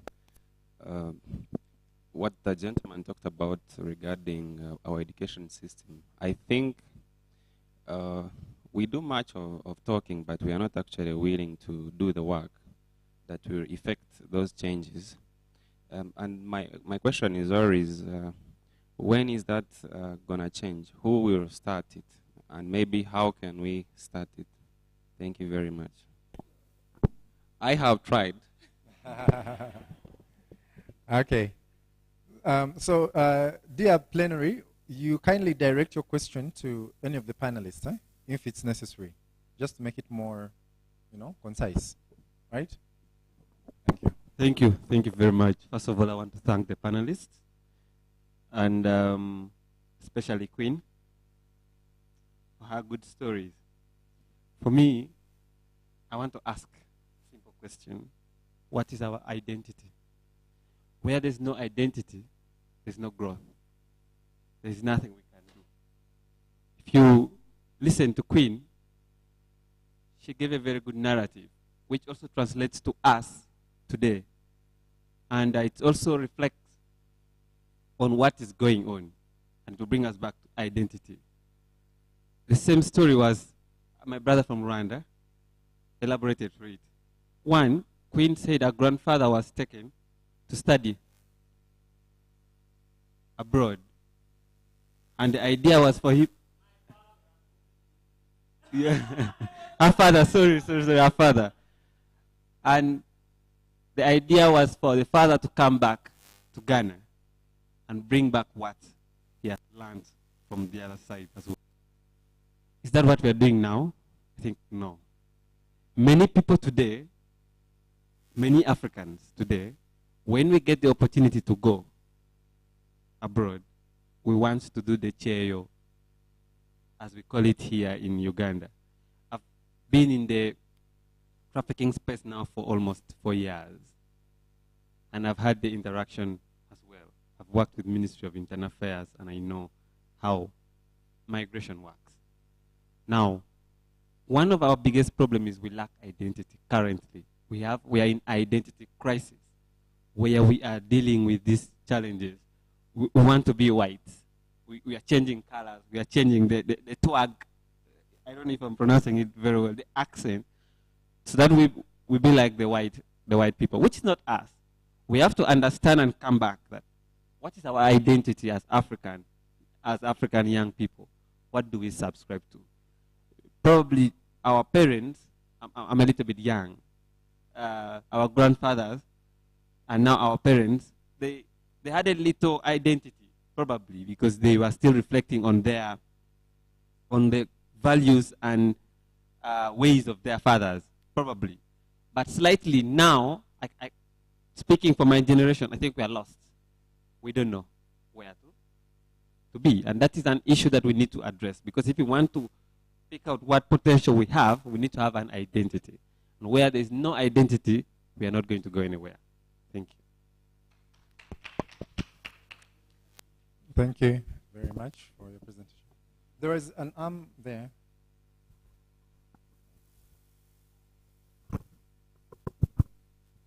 Also, maybe just to compliment on what he said, here in Uganda, when you go, say, to Europe and come back, they ask you, are you okay? Yeah, I've been a victim, so I can relate. Thank you so much. Reading from my notes here, I would like to first of all thank the panelists for all their submissions, because I related with almost everything that was said, and I don't want to go over them so that I can give everyone a chance to speak. I want to talk about, briefly, the conversations we have at our house, at my home, at my parents' house, let me say that, because I also want to dive into privilege. I left the university in 2022. That's when I finished my bachelor's. And right away, I found a smoker job and I moved into my own place. But with time, life got very hard, and I had the privilege of going back home and saying, life defeated me, give me a room, you know? And yes, they gave me a room, and I've been there. But that is not something that everyone has. That is not a privilege that everyone has. And right now, as I'm pursuing my master's degree, I am paying for myself, but I still have the privilege of staying in a free place where they give me free food, really, and, you know, free electricity and everything. However, there is a conversation that we have, because whenever I talk to people, I ask them, what are your long-term goals? What are your short-term goals?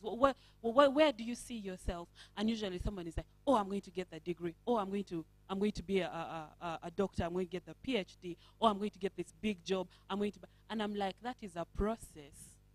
It's a process. Where do you see yourself on the last day of your life? Where do you see yourself? What is the dream? What is the goal? Not the process. And for us, for me as an individual, I tell people that I see myself in my tiny house, emphasis on tiny, because I don't need so much space, reading a book probably, or writing something, and I just got a call from some woman who triumphed over something really big, and I know I can't solve the world's problems, but I believe that would be enough for me. However, one of the conversations that we have today at home, one of the reasons why I am not in my tiny house today reading a book, is because the world around us affects us. And if we're going to do anything as a collective to begin with, we have to be concerned with everyone around us, and we have to understand that everyone is a human being. The thing is, all of us talk about oppressions. We sit in groups. The youth are oppressed. The women are oppressed, you know? Or the poor are oppressed. And then we do a lot of othering. Like, the other people do this to us. And we do not look into the privileges we have that we are using against other people. And I say this confidently. You know, you can sit in youth groups and be like, oh, we as the youth, we don't have employment, whatever. But there is intersectionality in these things. There is a youth from a rural area. There is a youth there is a refugee youth. There is a teenage mother. That's a youth.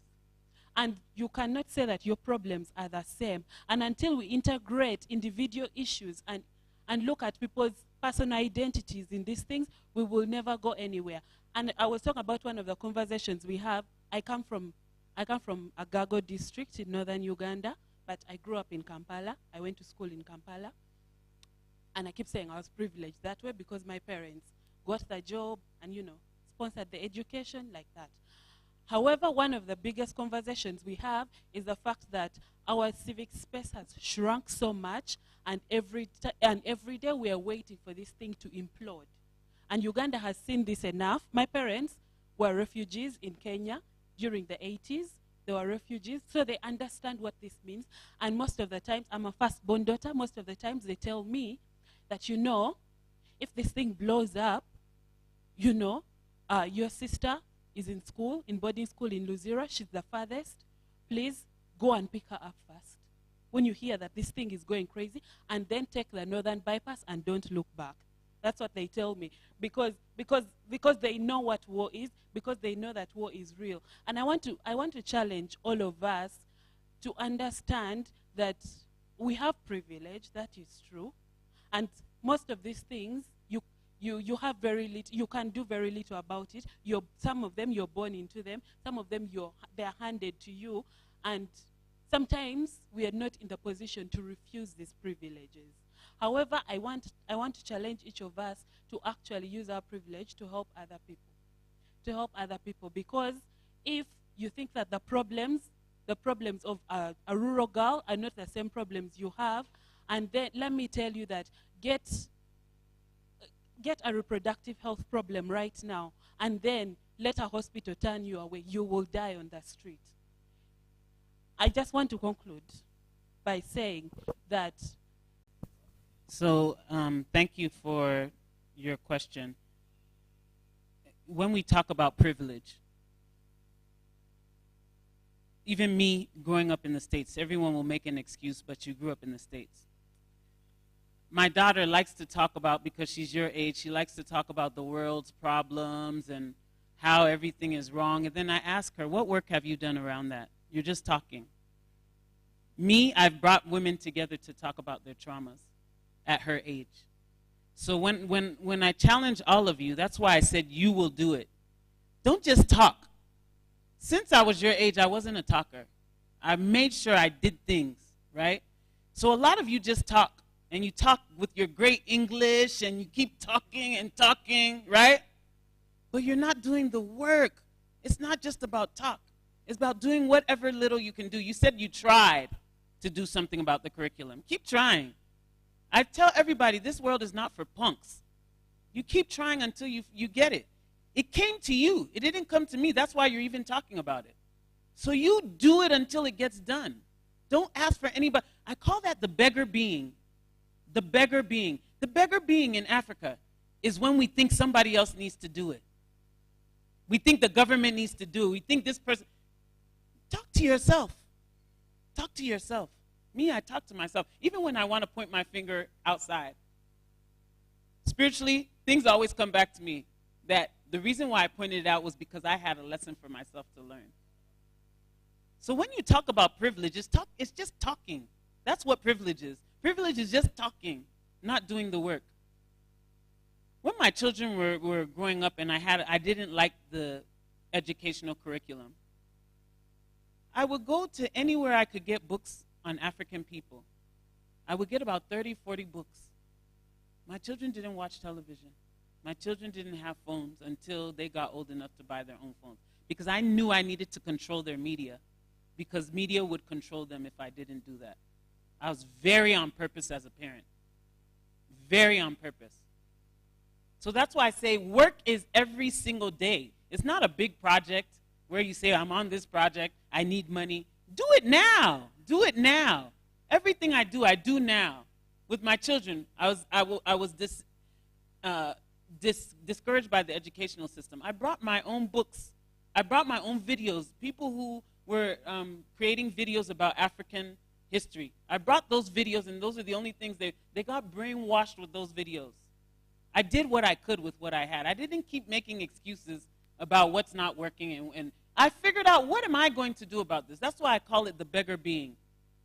Don't think it's outside of you. This is a challenge we have, and this is how we overcome it. Anytime you have a disagreement or something that you're disenchanted about or disgusted by, you are the solution. That's why it came to you.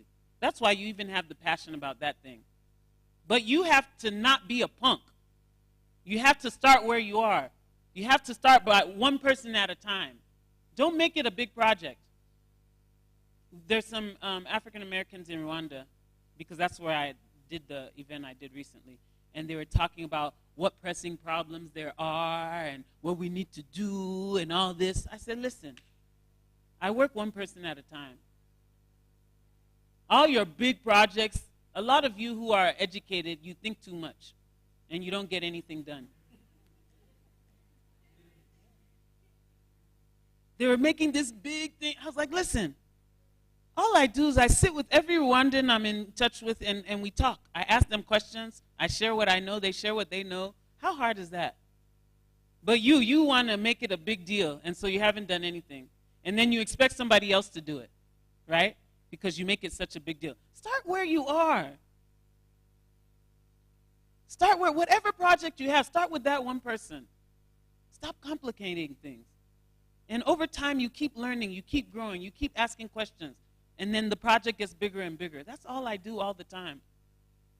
There's a musician called Kwame Eugene in Ghana. And one of the things he says that I start all my talks with is, this is his tagline: we didn't come here to play.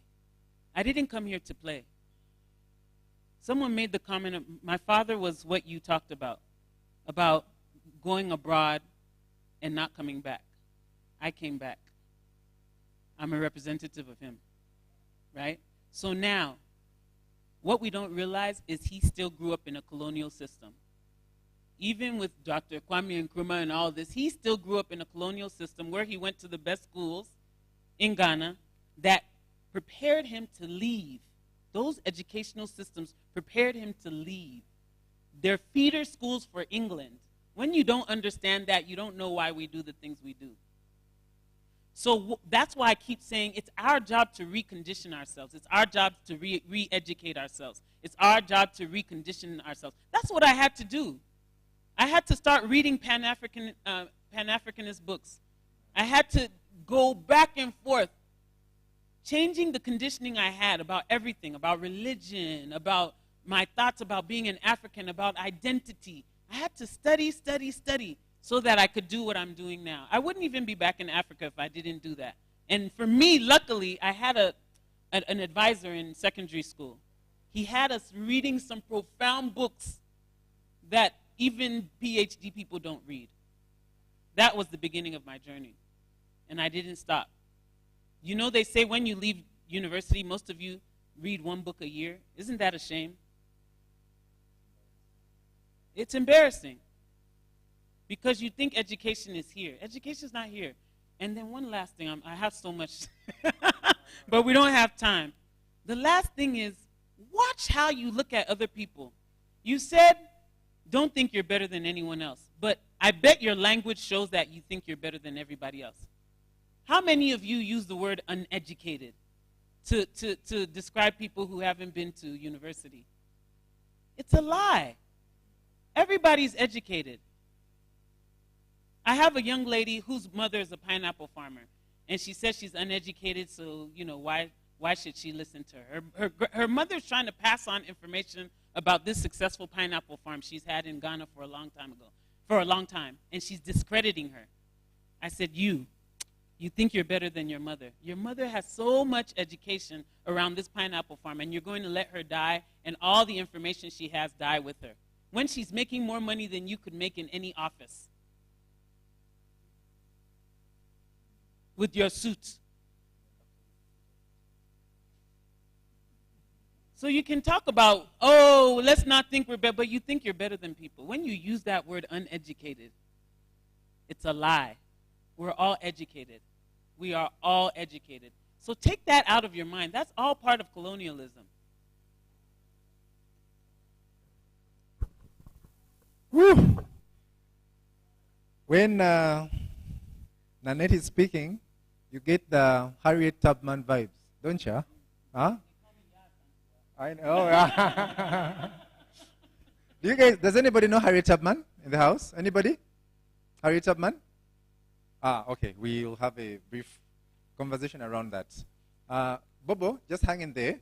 So, ladies and gentlemen, as we're having this plenary session, we've been speaking, right? We've been talking. Toka Subui for morning. And like we all know, African people, we are people of rhythm, right? We are people of rhythm, and amidst us today, we have somebody who is very gifted and talented when it comes to performing arts. I don't know if you get the energy that I'm getting, but there is that somebody, right? Yes, and he would like to share his gift with us for a few minutes. I don't know how many they're going to be. But now it's time to let our guard down and enjoy some African rhythm, really. Is there anything wrong with that? So, ladies and gentlemen, we are going to give my brother a few minutes to prep, and then he's going to give us a piece of music interlude, really, for a couple of minutes. As we wind down, we interact a bit and just feel the natural rhythm of Africa. Tuko pamoja? Black power. All right, so ladies and gentlemen, for now, kindly help me send a very thunderous round of applause for our plenary for our panelists that we've had for the last 1 hour. They've done a tremendous job. Yes. So thank you so much, my dear panelists. I'll beg you kindly to take your seats. And everything that we've discussed has been captured by the repertoire, and we shall disseminate this Also, we are yet to finish. We still have another session. But for now, we're going to enjoy some, I don't know, is it going to be Zumba, Lingala? Or I just hold my horses? Huh? All right, cool. I'll hold my horses for now. And just get ready for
Thank you. Thank you so much. That sounds more like it now. My brother from the RTG, Babu, thank you so much for sharing your gift with us. There is that Kama piano move he did, and his eyes were rolling back.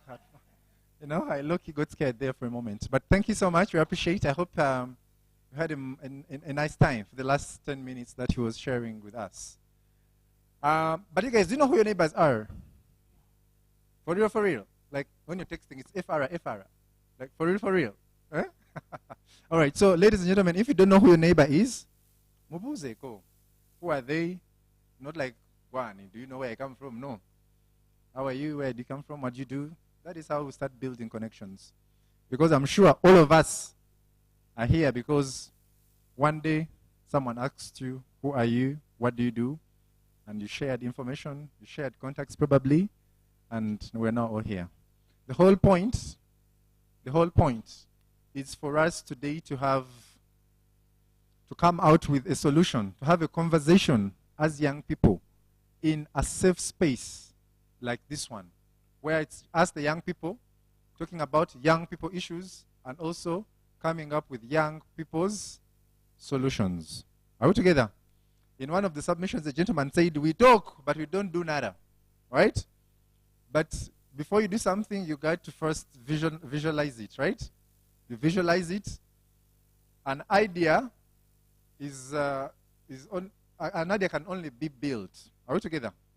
So without much ado, ladies and gentlemen, I would like to take this noble opportunity to invite a very powerful woman who represents youth on different platforms, regional, national, and global. And she's going to come and share with us the opening remarks. Ladies and gentlemen, welcome with me, Charity Agaba.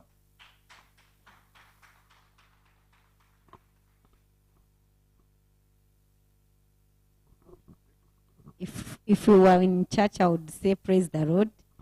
And if you are at the part, I would welcome the bride and the bridegroom and the bride. But now that we are in such an event where the young people are gathered, talking about peace, talking about democracy, talking about good governance, talking about human trafficking in persons, talking about immigration, it's a privilege that I won't take different directions now. I'll stick to the youth. And wherever you are, you would repeat after me and say, Viva! Please, Viva! Viva Youth, Viva! Thank you so much. When I stand here and I see different faces of my friends whom I once served with at Uganda National Student Association, and some that I'm still serving with at Uganda National Commission for UNESCO, and the other groups that I serve with at European Union Youth Sounding Body in Uganda, my friends from the Uganda Democracy Academy, my friend from Young Professional Mentorship Program, and the members of African Youth Federation, I feel privileged to stand before you and to say a few words to us. They might not be words of encouragement or words of some sort, but then I realize they are words that concern our today and the future as young people of the Republic of Uganda and Africa at large. Thank you so much for coming. Good afternoon Good afternoon. Good afternoon wherever you're seated. It's my distinct honor and privilege to welcome you all to the African Youth Month Forum 2024. We once had it in 2018. We also had a festival in 2019. In 2020, we had Young Women Leaders Dialogue under the same organization and same setting. Now we are celebrating youth in general, meaning we are inclusive in all different aspects of our nature and how we are born. This event is a true celebration of the energy, creativity, and resilience of Africa's youth. It is also a testament to the collective commitment we share to ensure that young people are not only beneficiaries, but are also architects of sustainable development across the continent. Africa is a continent of young people. We all know the percentage that we all in the African continent. We are over 70% of the 450 million that are in Uganda, in the continent. We hold the largest share of the world's youthful population. This is a powerful demographic advantage that positions Africa as a hub of innovation, creativity, and progress. When you enter in most spaces, especially spaces of participation, you'll find most young people. But when you enter in offices where there are tables, where decision making is being held, you'll find less than 2 people who have the age that is below 35 between and above 15. And that causes us to ask ourselves the question, where are we in such spaces? The theme of this year's forum, Unleashing Youth Potentials for Africa's Sustainable Future, reminds us of the critical role young people play in shaping a prosperous and inclusive continent.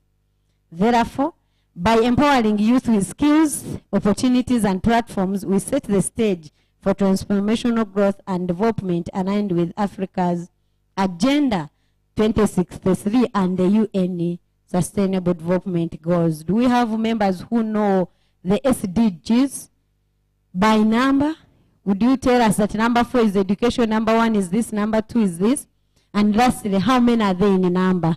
They are 17, and these aspirations should always be carried on by young people, explained and planned or programmed by the young people, because the future is here to stay, and then we shall be living. How are we passing on this? Allow me to extend my heartfelt gratitude to all our partners. Yes, we have so many partners, including UFIA, including NIMUD, and yes, as you see them on the banner, and stakeholders whose support has made this gathering possible. We're going to have breakfast, we've had breakfast, we're going to have lunch. Having all these things is because of the partners that have come on board to support this event. To the government of Uganda, thank you for hosting us in this beautiful country, home to one of the youngest populations in the world. Your commitment to youth development exemplifies the spirit of this forum. We have seen in other countries where youth open their mouth and they are killed, they are strangled, others are kidnapped. But at least to a larger extent for us, we can speak and talk, we can dialogue and actually move our decisions and attitudes and interests to a certain stage through dialogue. This forum is more than just a platform for dialogue. You have seen the setup. We've had some music interlude, we've had the panel discussion, and also networking amongst ourselves. That means it is not just a table where we discuss, we sit and just share ideas. No, here we are running and teaching ourselves, and it's still connecting. It is a space for collaboration, innovation, and action. Over the next 3 days, there will, today there will be discussion pressing issues such as gender inclusion. I think we've seen we are different. We have an attendance of different people, male and female, short and tall, people with special abilities and and different colors. Gender inclusion, climate resilience, and digital transformation. I would like to pass on our thanks to Creative Media Campus, Creative Campus, a team that is getting us live and taking our pictures. That is a good partnership. May you continue passing on the same privileges to more and more events concerning the youth or young people in the Republic of Uganda and Africa at large. We are also going to share success stories and best practices from across the continent, equip ourselves with new skills through capacity building workshops, showcase youth-led innovations, and celebrate the rich cultural diversity that unites us. As we embark on these activities, I encourage all participants to engage actively. You just feel free. Ask your neighbor. I can see my friend Hafashiman is already seated with a very beautiful girl. It is where you can keep there. Also, you record yourself in case you feel your neighbor is not making you feel comfortable. And also, if you're not having Wi-Fi, or if Wi-Fi in this room is not okay, you can feel free and approach. I can hotspot you. Don't worry. But then I'm not that rich to hotspot everyone. I encourage all participants to engage actively, contribute boldly, and network extensively. Let this platform be a catalyst for ideas that inspire change and collaborations that endure beyond this event. The Africa Youth Federation believes in a future where young people are empowered to lead, innovate, and build sustainable communities. Through this forum, we aim to ignite that vision, strengthening partnerships, and build a youth-driven movement for sustainable development. We hope that after this event, we are going to get a strong partnership with the partners that are in the house. In that next time, we will not be calling you to a space like Makere, we shall be at Sheraton, and then we shall also be sleeping over. Don't worry, these things don't come overnight. They are worked for, and that is what we are doing. Let us seize this opportunity to reaffirm our commitment to Africa's youth and ensure that no young person is left behind. We must move together, leaving no one behind, educated, uneducated, from a rural area or from town, and also female and male. Together we can transform challenges into opportunities and create a future that is inclusive, equitable, and sustainable. Once again, allow me to welcome you and wish us nice deliberations. Thank you.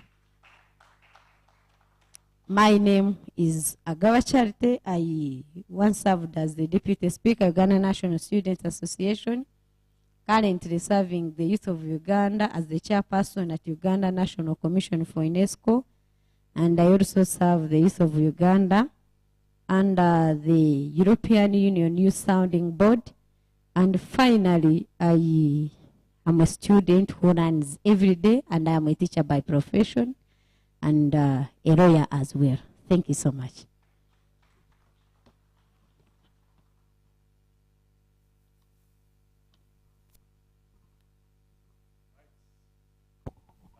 Thank you so much. Charity Banange, another round of applause. Thank you so much, Charity, for your presentation.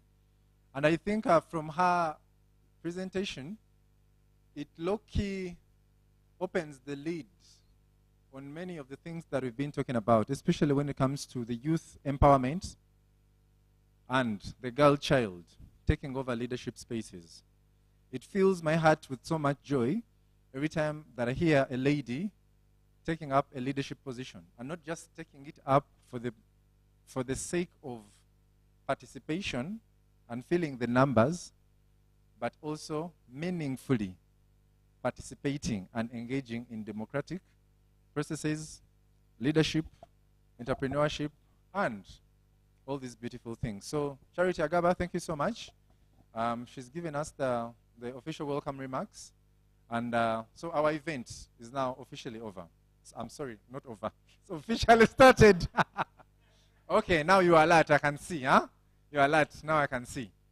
All right, so we've had a couple of people that have come in the last couple of minutes.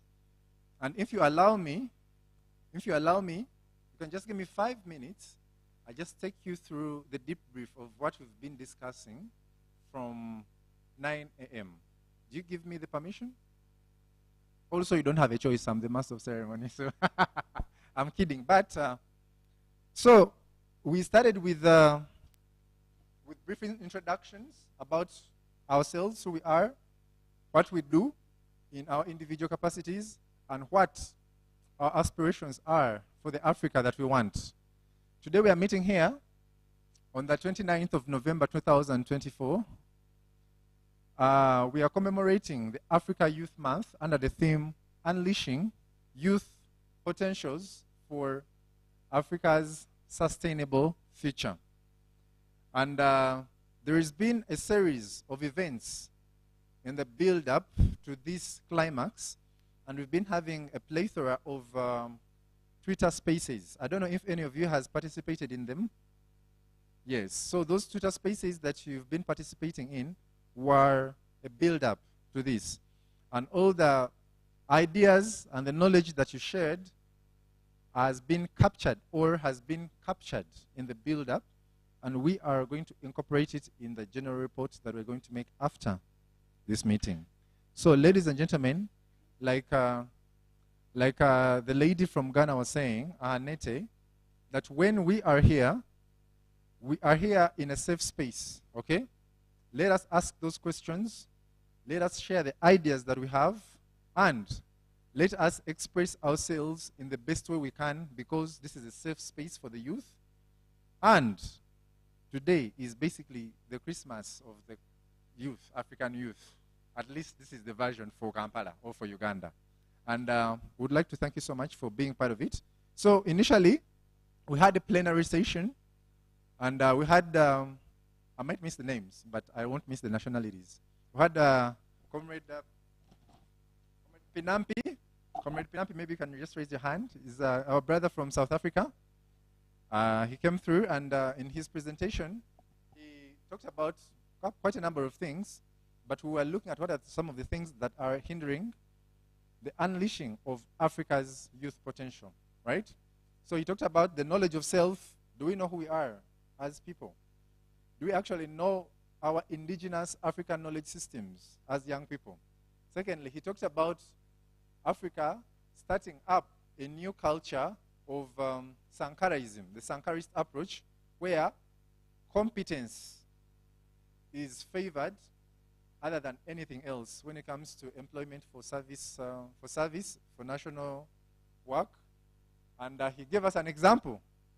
He gave us an example of China. How in China, before a public servant is given a job, they first go through a rigorous verification and exam session. So when they get the best and they are in those offices, even the country people know that we have the best of the best in such an office, right? So that's why you want to go there and find the office is closed. The guy came and left the coat on the hanger and left. He said he has gone for lunch. You know these things in Uganda, right? You go to a public office and say, he has just gone out. You can sit and wait back at the next day, if you're lucky. So he's shown us how some of those countries have tried to eliminate that, and some of the things that we should embrace as a people. And also the concept of colonialism versus coloniality. Colonialism was the breaking down of the what? Statues, renaming. However, the mentor, That is where the decoloniality has to happen, to decolonize. We have to break the mental chains of slavery. Anybody knows Bob Marley? Anybody knows Bob Marley here? Bob Marley sang a song in, I don't remember the year, it was in the 70s, I think. And in one of the lyrics, he said, "Liberate your mind, Africans. None is going to do that except yourself." Are we together? So in whatever we're doing, we're not looking for any external liberator. We are our own liberation. We are the answers to some of the questions that we're having. So, yeah. Also, we had a gentleman from the DRC, the one who was just from giving us, music. Yes, he was born in the DRC, secondary school. His father, the journalist, wrote an article about child laborers in the mines. Because of that article, the father was killed. And the guy's life turned overnight into refugee status. And he fled to Uganda. And he chose to use his God-given talent, to advocate for peace, reconciliation, hard work, and consciousness among the African youth, to show you that even if you are incapacitated in any way as a refugee, you can still do something to change your life. You're not going to be here and we have a pity party, right? We got to push ourselves and burn that midnight oil. I've talked so much. I think I'm boring you. And ladies and gentlemen, it is almost lunchtime.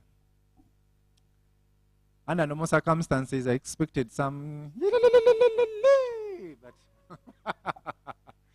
yes, so we shall make some administrative communications in the next 5 minutes. I'll have to touch base with my team. We shall have lunch, and then we shall come back for another round of plenary session. And we shall have panelists, then have a panel session. Then we shall have the launch, the group photo.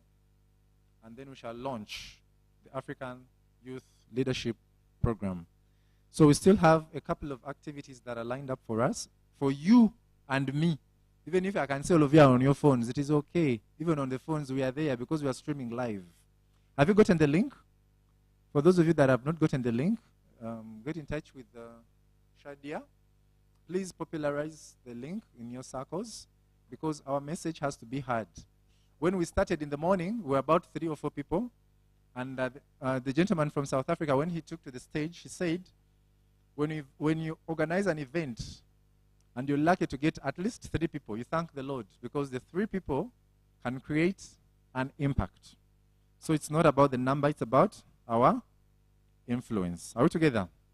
All right. So thank you, ladies and gentlemen. For the meantime, I'm going to invite Shadia to come and make some administrative announcements, and then we shall take it on from there.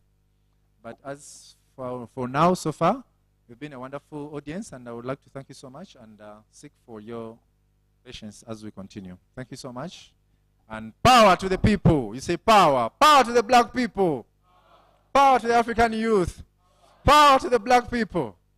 Black power. Thank you so much.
in Kigali, Busogo, and then we had an online event, and then we capped it off with a captivating session on the African identity.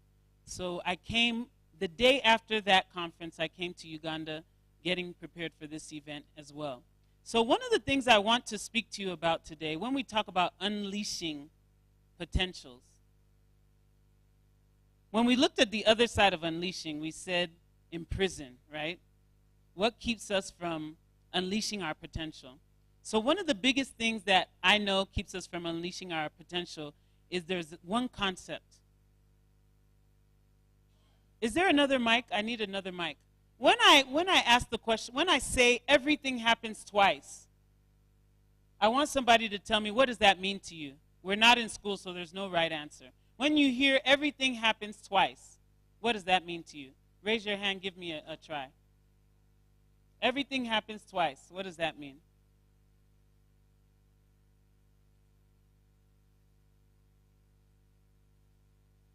When we say everything happens twice, here, take the mic so people can hear you. Are you going to die? This is one thing I do. No. This is one thing I train on. A lot of times we're afraid to speak our voice. And what I told you is that we're looking to amplify our voice, right? And so one of the things I do, if any kind of fear, but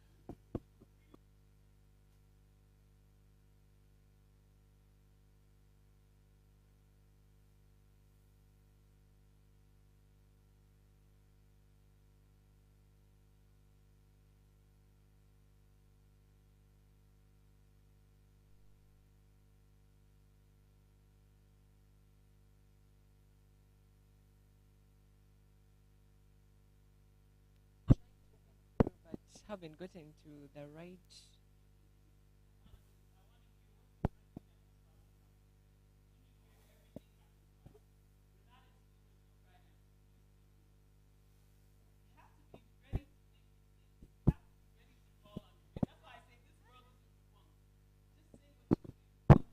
Okay, I'm going to put it in this way. When they say everything happens twice, to my thinking, please don't judge. Okay, I'm going to put it in this way. It could be like maybe something good has happened and a section of people have benefited.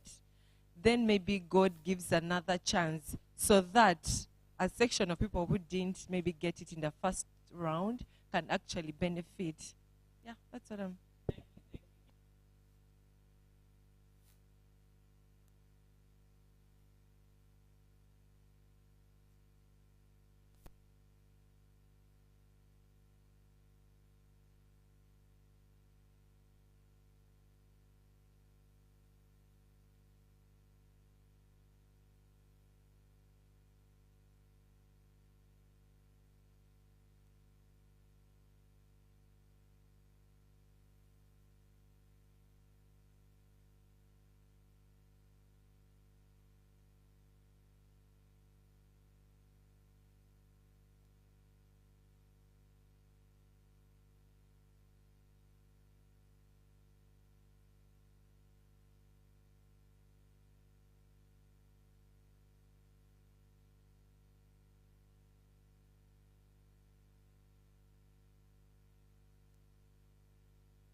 Planting of a tree. Planting of a tree.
The next step is to listen. And you have to hold your vision through hell or high water. Through what?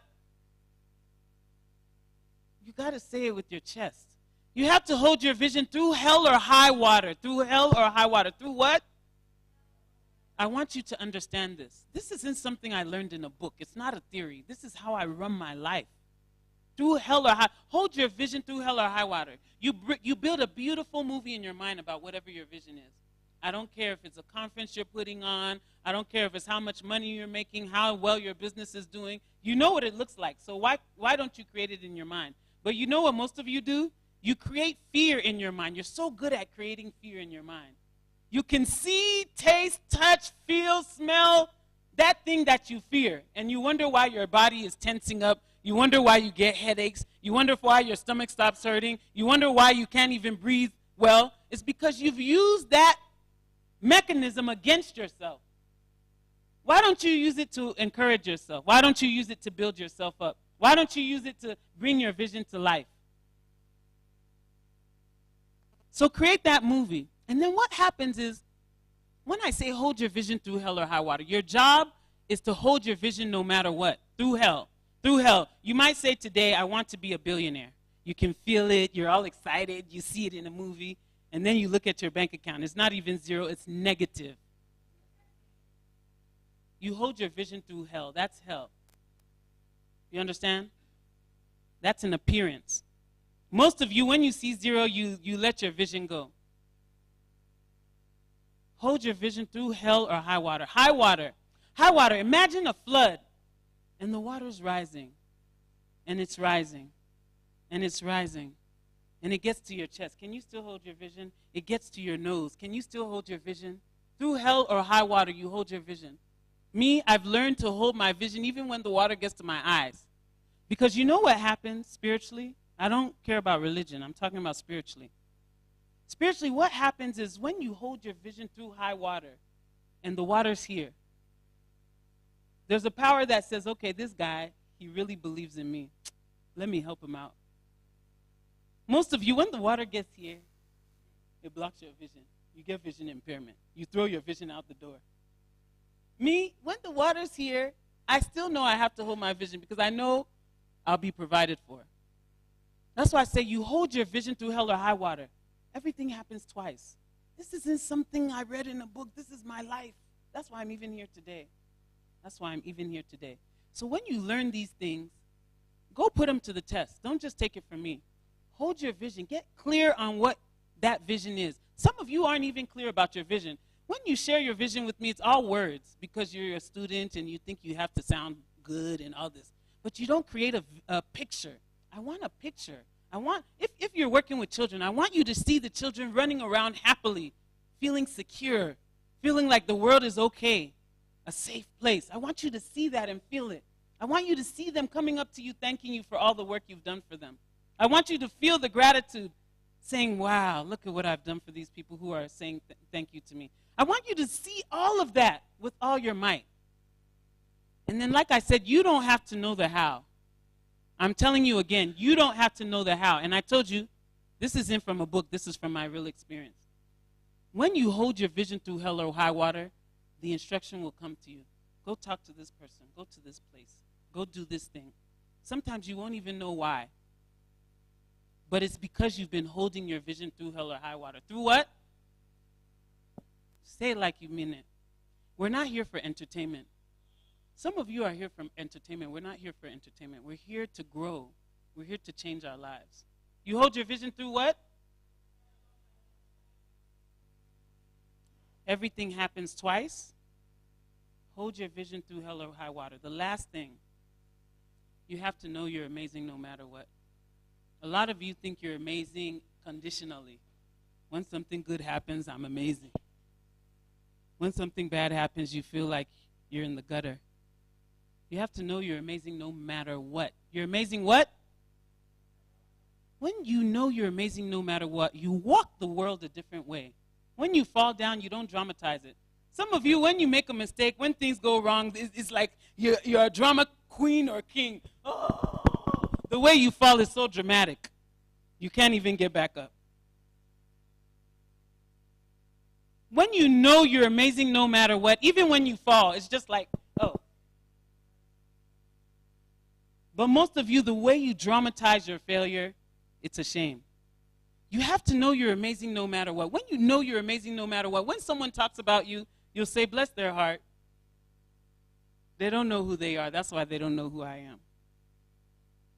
When you know you're amazing no matter what, even when you fall, even when it's humiliating, you'll say, I'm still amazing. That's just one situation. That's not me.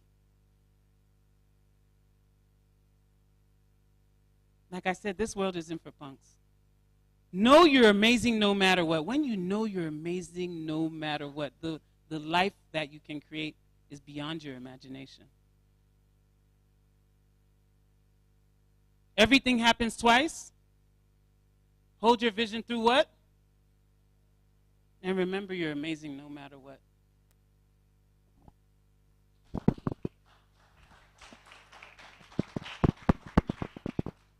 Thank you. Thank you so much. Our queen from the land of gold. Thank you so much for those inspiring words and for igniting that African flame that has been sleeping within us for very many years. Thank you so much. Thank you so much. And we're very, very grateful that we have you here with us today. And in the event that you go back to Ghana, tell them that the people of Uganda love them so much. And when they come back to play football against us, we shall beat you. That's how cool we are. All right, so ladies and gentlemen, we have a representative from the National Youth Council that would like to come and share his experience with us in a few minutes. So without any more ado, I'd love to introduce a brother, a colleague, a Pan-Africanist, and a fellow thinker, Comrade Kidega. Please come join us and share your wisdom with us.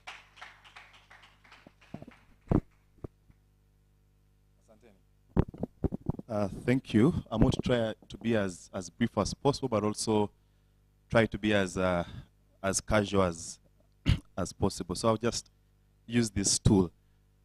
And I'm speaking at a very difficult time because of two specific reasons. One is, by the look of things, we have just had breakfast or mid-lunch. So there is so much going on in our brunch. So there's so much going on already in our stomachs. So I believe the concentration is not very high. But also, it's because of the person I'm speaking after. The accent was quite extraordinary. So I might end up sounding very uneloquent. But I'll just try to use the 5 minutes that I have very effectively. Like already introduced, my name is Kidega Moses Ogenrot. And I'm more than pleased to speak to us this afternoon. And in a special way, of course, thank Howard. Howard insisted that I should come. And I said that whatever issues I might be having personally, I should ensure that at least I spare some time and show up and share just my 2 cents on what I think. Well, the topic is very broad, so I'll just pick out from the entire theme, I'll just pick out the aspect of the youth potential. Because I believe my able friend like Sam and the rest really will care about the broader context of Africa's sustainable future. So I'll just highlight the issue of youth potential and just quickly. Let me just use a story to narrate this best. Is that, in fact, as I was coming here, I used a border. I used a bike and a safe border. So when the gentleman put me at the main gate, he told me that, okay, the bill is 6,000, but could you pay me 7,000? So I asked him why. Because, I mean, I've already been billed by the application. Why are you asking me for an extra 1,000? So he's like, you see, that 6,000 compared to the current situation and the commission that I'll get from my boss, eventually I will not make ends meet by the end of the day. And to me, that example just spoke to the resilience and the potential of African youth. When you stand at is it Katwe, that Katwe Junction and you look at young people walking from town, going back to their homes of residence every single evening, you appreciate the potential and the resilience of Africa's young people. And this potential and this demographic dividend, if well put to use, can be Africa's engine for real transformation. I am one of those who think that whereas there are views that state that if Africa is a gun, then Congo is the trigger, I think that the trigger for Africa's real transformation is in its young people. And it's in all of us who are in this room today, because we have that resilience, and that resilience cannot be doubted. We have proven it in terms of history, and I want to believe that there are multiple Pan-Africanists in this room. You've read our history in the apartheid struggle, led by young people. The Walter Sisulus, the Steve Batu, because they were students that stood up and said, this apartheid regime is draconian and we are going to fight it. Bring it back closer, even here in Uganda. The 41 men with 27 wielding guns said, no, we are going to transform this country and give it a new direction. And at the time, they were young people. Obote became prime minister at what age? At 37 years of age. Jesus, the greatest revolutionary ever, died at what age? 30 what? Ha, just pagans in this. But sorry, but Jesus, the greatest revolutionary, died at 32 years, 33 years, after doing so much transformation in the world. So, like the president says, it is not about biology, but about ideology. So we can be young, but with immense potential to give Africa the deserved future and be Africa's engine for real development. So I'll just end by saying that we must believe in ourselves. We must believe in our potential. It all begins there. And the potential, like the precedent speaker said, begins with your mind. Do you have that mental capacity? There's a video of Alien Skin that I saw, and he was doing this mental art. Huh? And he kept on pointing at his head and saying, mental art. So, but that is just figurative to say that, you know, the resilience of our minds to commit ourselves to something and see to it that we work and achieve it, to me is a deal breaker. And Africa, if the young people are braced with the right ideology, we are unstoppable, guys. We are unstoppable. Forget those white folks who tell us about how we should have borders and all these things. That is all stereotyping and putting us in cocoons to make us believe that we are different. Yet we are in fact one. So my parting shots will be on how to feel African. I don't think Africanity should be taught in school. I don't think we should have exactly Afrocentric literature, you know, that tells us about Africa and things like that. I think feeling Africa should be a feeling that you feel, I am African. That when you go to a country like Ghana, you go to a country like, I don't know, in another country, you feel that these are my comrades and these are my brothers. Until we achieve that feeling that is intrinsic, which forms the foundation of Africa's future and transformation, then we have a long way to go. With those very few words, I thank you, Howard, very much for inviting me to just give my 2 cents on this matter, and I look forward to future engagements. Viva Africa! Viva Africa! Vijana Viva! Thank you. All right. Thank you so much, ladies and gentlemen. Bambi, another round of applause. It was not. Yeah.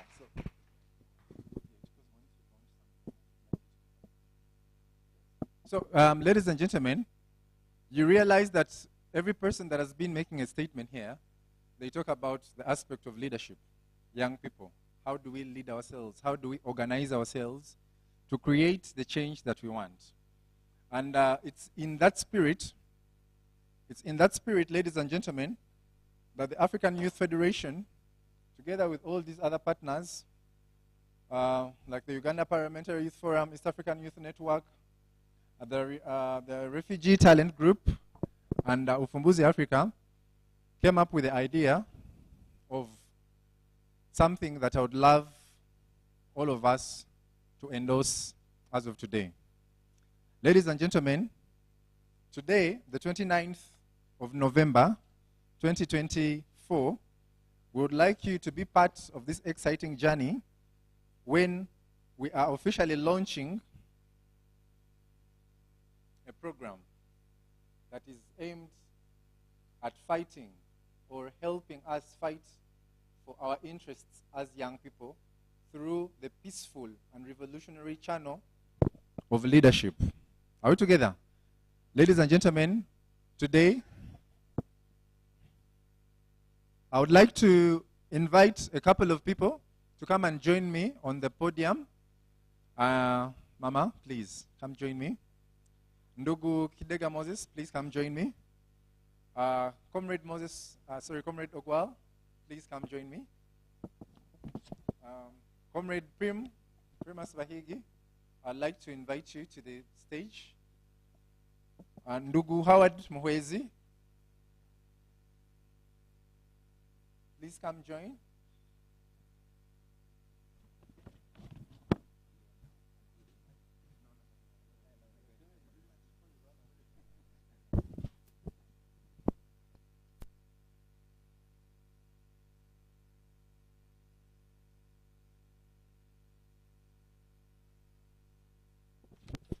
Ladies and gentlemen, right now you're being part of history.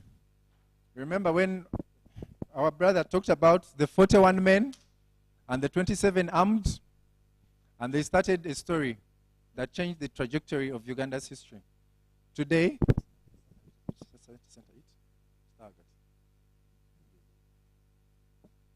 ladies and gentlemen, today the 29th of November 2024, we would like to officially launch the Africa Youth Leadership Program. And we are very cognizant of the fact that most of the challenges that Africa has faced for the last couple of years have been, or if not entirely, a question of leadership.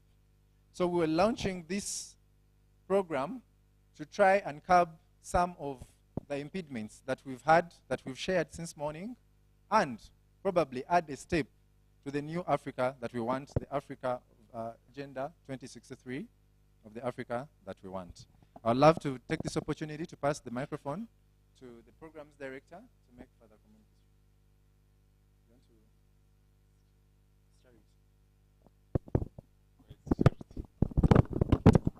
Thank you so much. I guess a lot has been said by the MC.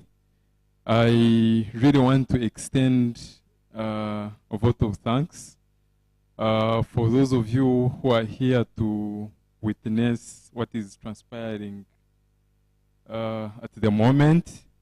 And I want to call this a momentous or a historical momentous epoch. And you realize as the continent, the biggest problem is actually not money, it's the biggest problem is leadership. When we are talking about leadership, we are not referring specifically to politics. Leadership is broad, it's wide. We are referring to leadership in terms of business, in terms of governance, democratic governance, in terms of any other area. So to us, we have a feeling if this is well catered for, then the rest is going to be like eating food. Thank you so much. So at this particular moment, allow me to extend back the mic to the MC.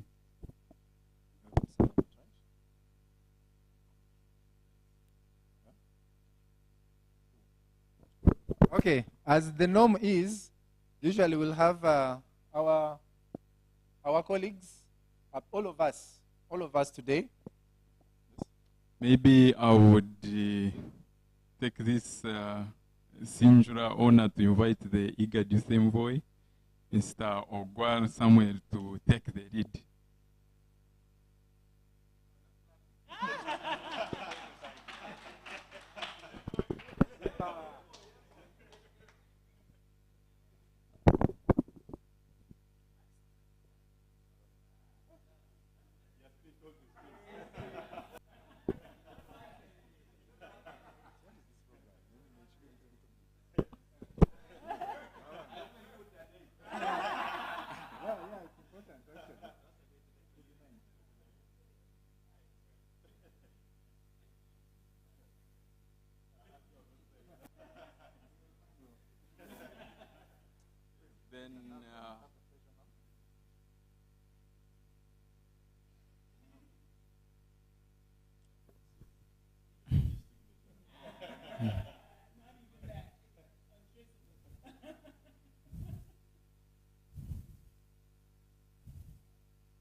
Then Moses on behalf of the National Youth Council.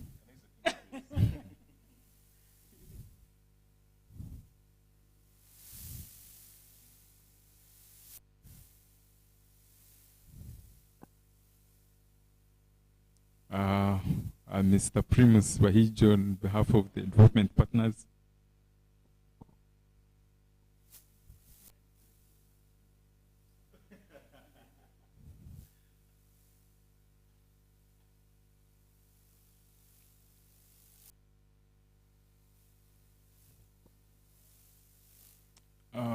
Then I would wish to invite Mr. Babu from the CEO Refugee Talent Group.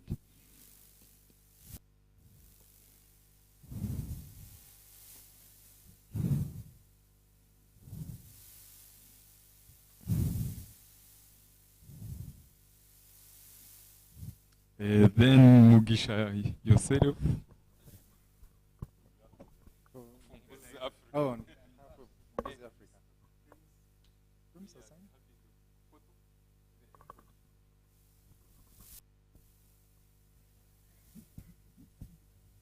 We are kind of inviting the eager youth envoy for the photo, then we can invite the rest and even Adina, please come. Come with some, so we can balance the equation. Gender issue. Adina, please join. Well, you can.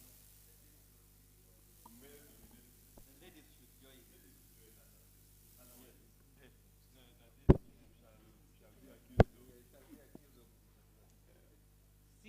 See how they make us. See how they make us tokens. Let's balance the equation.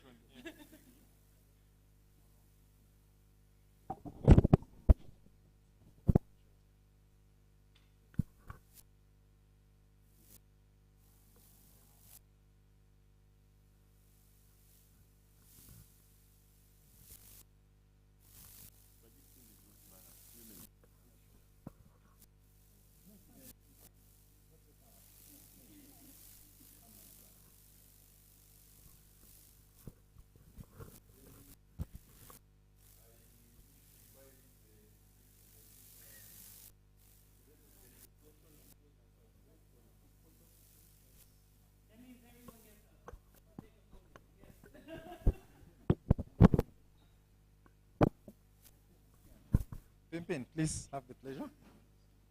Thank you. Take this out. Colleagues, I want to introduce a word here.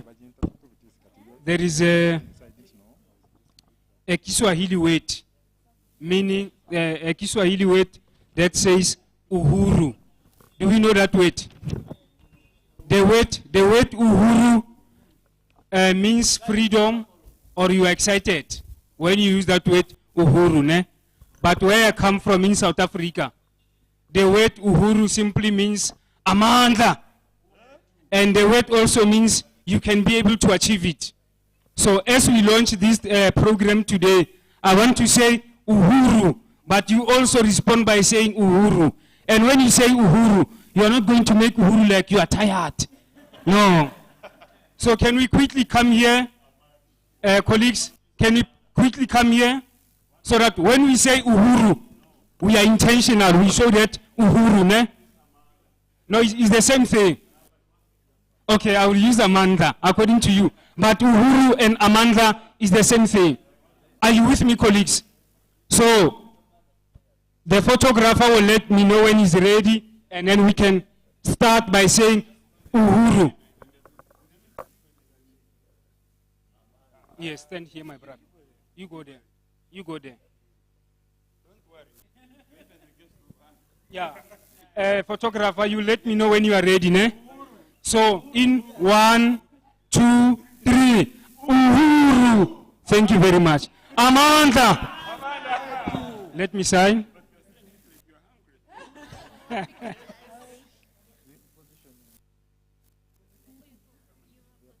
Thank you.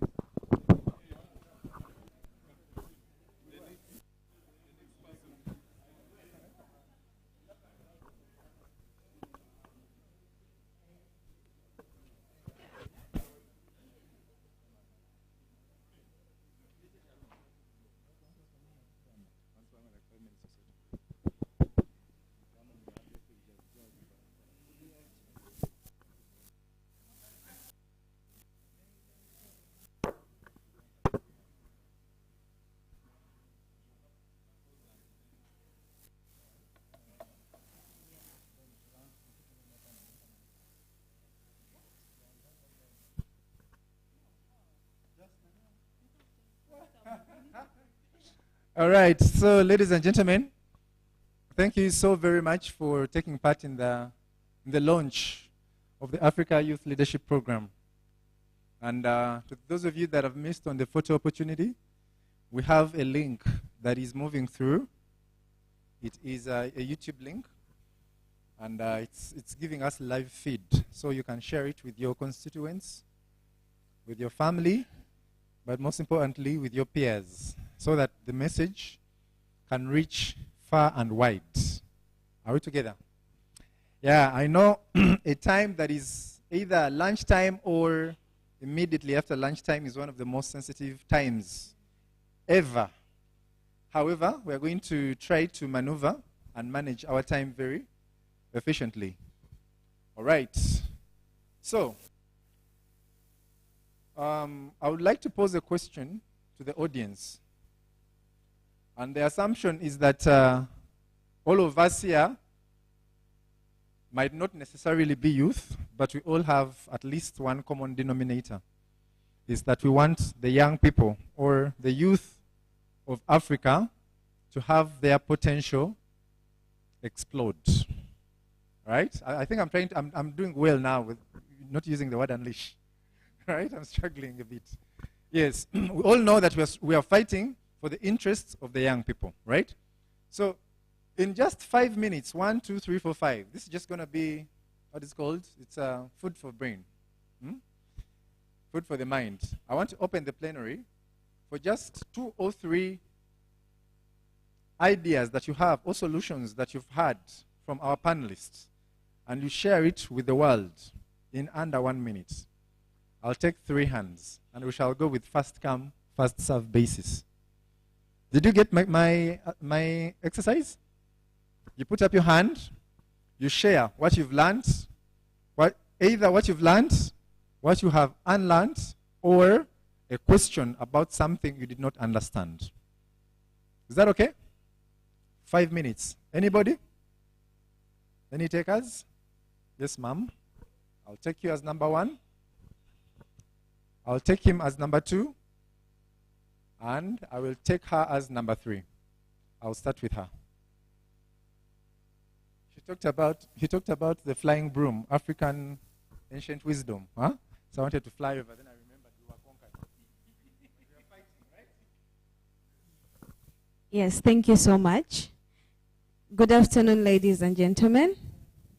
Yes, my name is Mbabazi Teresa Tracy, and my take home from every single panelist that was up there was that if anything needs to be done, it's to be done now. And most of all, it's to be done by you, not anyone else. The vision came to you, that answer came to you, not anyone else. So you have to take it up. If you continue waiting for someone to come and save you, no one is. So you better do it now. Thank you.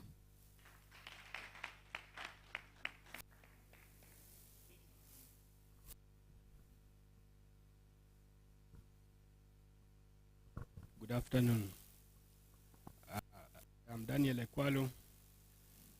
That man's message made some good sense to me because he was speaking about some of the weaknesses, like what are those things that are hindering the unleashing of the youth potentials, whereby he talked about being involved in policy making, because policy gives direction, where should we move, which to me it made a lot of sense. But then there is another issue that is hindering the unleashing of the potential. One is the reckless behavior. You see, there is this scourge of HIV it is reducing the productivity of the youth. If you check on the statistics very well, more so in this country of ours, you find that the scourge is more amongst the youths and those teenagers, which is very destructive.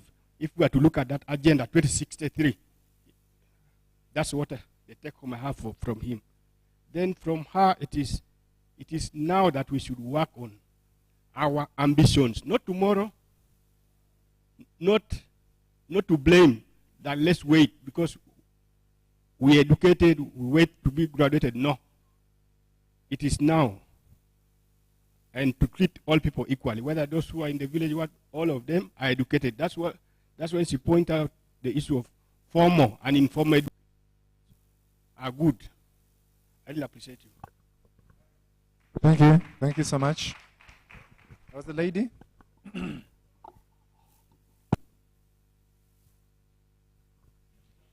Thank you so much. Me, what I've learned today is that everything starts with the mind. So the mindset change is a very important aspect in our daily life. Everything that is to exist, it starts with an idea. So before we lament on not having information or what, we start with what we have in our minds, then we look for the opportunities. Thank you. Wow. Thank you so much. By and large, if the response that is coming from the plenary is anything to go by, I think we are making steady progress. Okay, let me use another word. I think we are taking the right steps in the right direction. All right? And it is those baby steps that we want to have consistently, but surely. And those are the baby steps that will see us have the Africa with its youth and their potential unveiled, explored, and harnessed to benefit us, the young people, and also defend the land of our ancestors. There is a question? Oh, I'd lock the questions, but there is always exceptions in the law, right? I'll give you 30 seconds. It is very unfair, though. Alan, my name is Afashimana yes. Asim, and I'm the president of the Uganda Democracy Academy. But while the panel was taking shape, he made a very good point of embracing African brotherhood, looking at each other as brothers. You could recall just days in the struggle, fighting for the African independence, right away when President Museveni won the vice chairperson of NAM in 1963, those of Gaddafi, those of the former president of Burkina Faso, they followed up to him, up to Clock Tower, when they entered the State House to celebrate the victory that Uganda had got then. So while we look at each other from Uganda, in Ghana, in Nigeria, in Burkina, in Mali, in where, so we need to start looking at each other as brothers and sisters. For the fact, the African sabotage by the white man, then that's when the black man rose up to come in one accord, in one spirit. So we need to begin now, not waiting for tomorrow. So while we keep on listening from the speakers, the issue is to simply beginning now and look at each other as brothers and sisters because of the men and women. But also, just as I concluded on the same point, there is no arsenal in the arsenals of this world that is far and greater than the great men and women of Africa. Thank you. Thank you.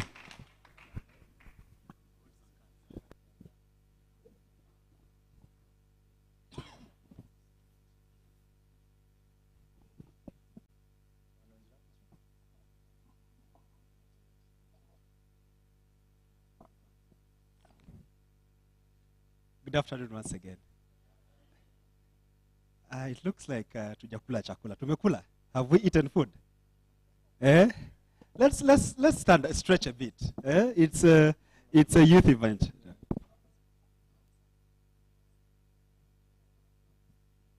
Yeah, let's stand up a bit. Let's stretch a bit. This is we are commemorating the African Youth Month. We can't be called. Ata kama chakula bado. We can't be called. At least stretch a bit, then I see Comrade, my brother, His Excellency is here leading us. Comrade Ogwal is leading us with some stretches here. So, but thank you. Let's have our seats. Asante. Let's, at least now we know we are live. At least now we know we are live. Thank you so much, colleagues. My name is Molot Alan David. and I do chair the Independent Continental Youth Advisory Council on the AFCFTA. And it's indeed an honor and privilege to be standing in front of us this afternoon. And maybe before I go any further, most of us will be wondering what the AFCFTA is. I see my good friend here too. How many of us know the AFCFTA? Just by show of hands. This brother of mine, you don't need to raise your hand. You already an in-house person. Not you also. But I see only one hand. With the others I know, those ones shouldn't raise their hands. How many know the AFCFTA? Interesting. You people don't know the African Union instrument that is ideally trying as much to put money in your pockets, especially now that Uganda is struggling with jobs. We don't have jobs as a country. We don't have more of economic benefit as the young people.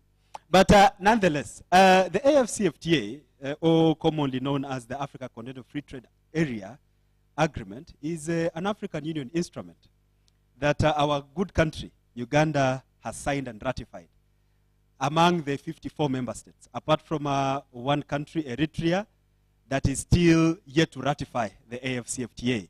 So we have about 47, 48 member states that have ratified. Eritrea has not yet signed, but 54 have signed, 47, 48 have ratified. And what does it do? Among the very many objectives, it's doing the one clear thing, is opening up the borders for our young people to trade from the Gambia in the far north, the far west, to Addis Ababa in the east. The idea is to see that the youth in Cape Town, Cairo, trade with the youth in, Cape Town in South Africa, trade with the youth in Cairo, in Egypt. So the idea is to open up the borders for African young people to trade freely with minimal barriers. This doesn't mean trade wasn't happening, but trade was happening, but with a lot of stringent measures. People were struggling to cross the borders. But what our member states, our good member states in 2018 in Kigali, Rwanda, decided to adopt what we call now the Africa Continental Free Trade Area Agreement. And it is one agreement that I always love saying, that puts money directly in the pockets of our young people to ensure that you don't need a degree, you don't need you don't need big English like I'm speaking now. All you need is your local language, if it's Luganda, if it's Swahili, to then be able to trade. For us, the East African community, we are quite privileged that even before the AFCFTA came, our heads of states have done a very good job in ensuring that within the East African community customs union, we already begin benefiting. The reason as to why we use our national ID to cross to Kenya, to cross to Rwanda, the reason as to why mobile money works in Tanzania, works in Kenya, works in Uganda. So within the East African region, we are already privileged. And since we are here, the goal is to see that I keep preaching the gospel of the AFCFTA, interesting most of us, those of us who are studying. If you are students, to get white-collar jobs, jobs are scarce, I should say. The only safeguard is if you have your product, if you have your service, you have an opportunity to market yourself. If you're a pharmacist, we are encouraging pharmacists to open up pharmacies in other countries where there is market. If you are an engineer, a plumber, in that case, since we are in the side of technology now, of the university, we are encouraging you to register your business with other countries to then be able to also take advantage of that. Whatever you're doing, if you are having even a soft pin, I love using an example of a soft pin, you can actually be able to trade that soft pin across the border. And that's the beauty of the AFCFTA. And that is why, as the chairperson of the youth within, especially the youth in trade, the goal is to see that we keep interesting most of us, especially university graduates, university students, to use your space now to network with your colleagues from the international students in the room, network with them, get those friendships, use those friendships to begin trading goods across the border. When they go back to DRC, they go back to Comoros, they go back to whichever countries they're coming from. You use those networks to then be able to leverage. So that is the good message that I'm bringing to you today. And of course, it's a transformative vision, as I've noted. That is already about 1.3 billion people, market. In East Africa alone, we are privileged. We now have about 7 member states who have joined us. And our market alone is about 200,000. young, 200 million about of young people.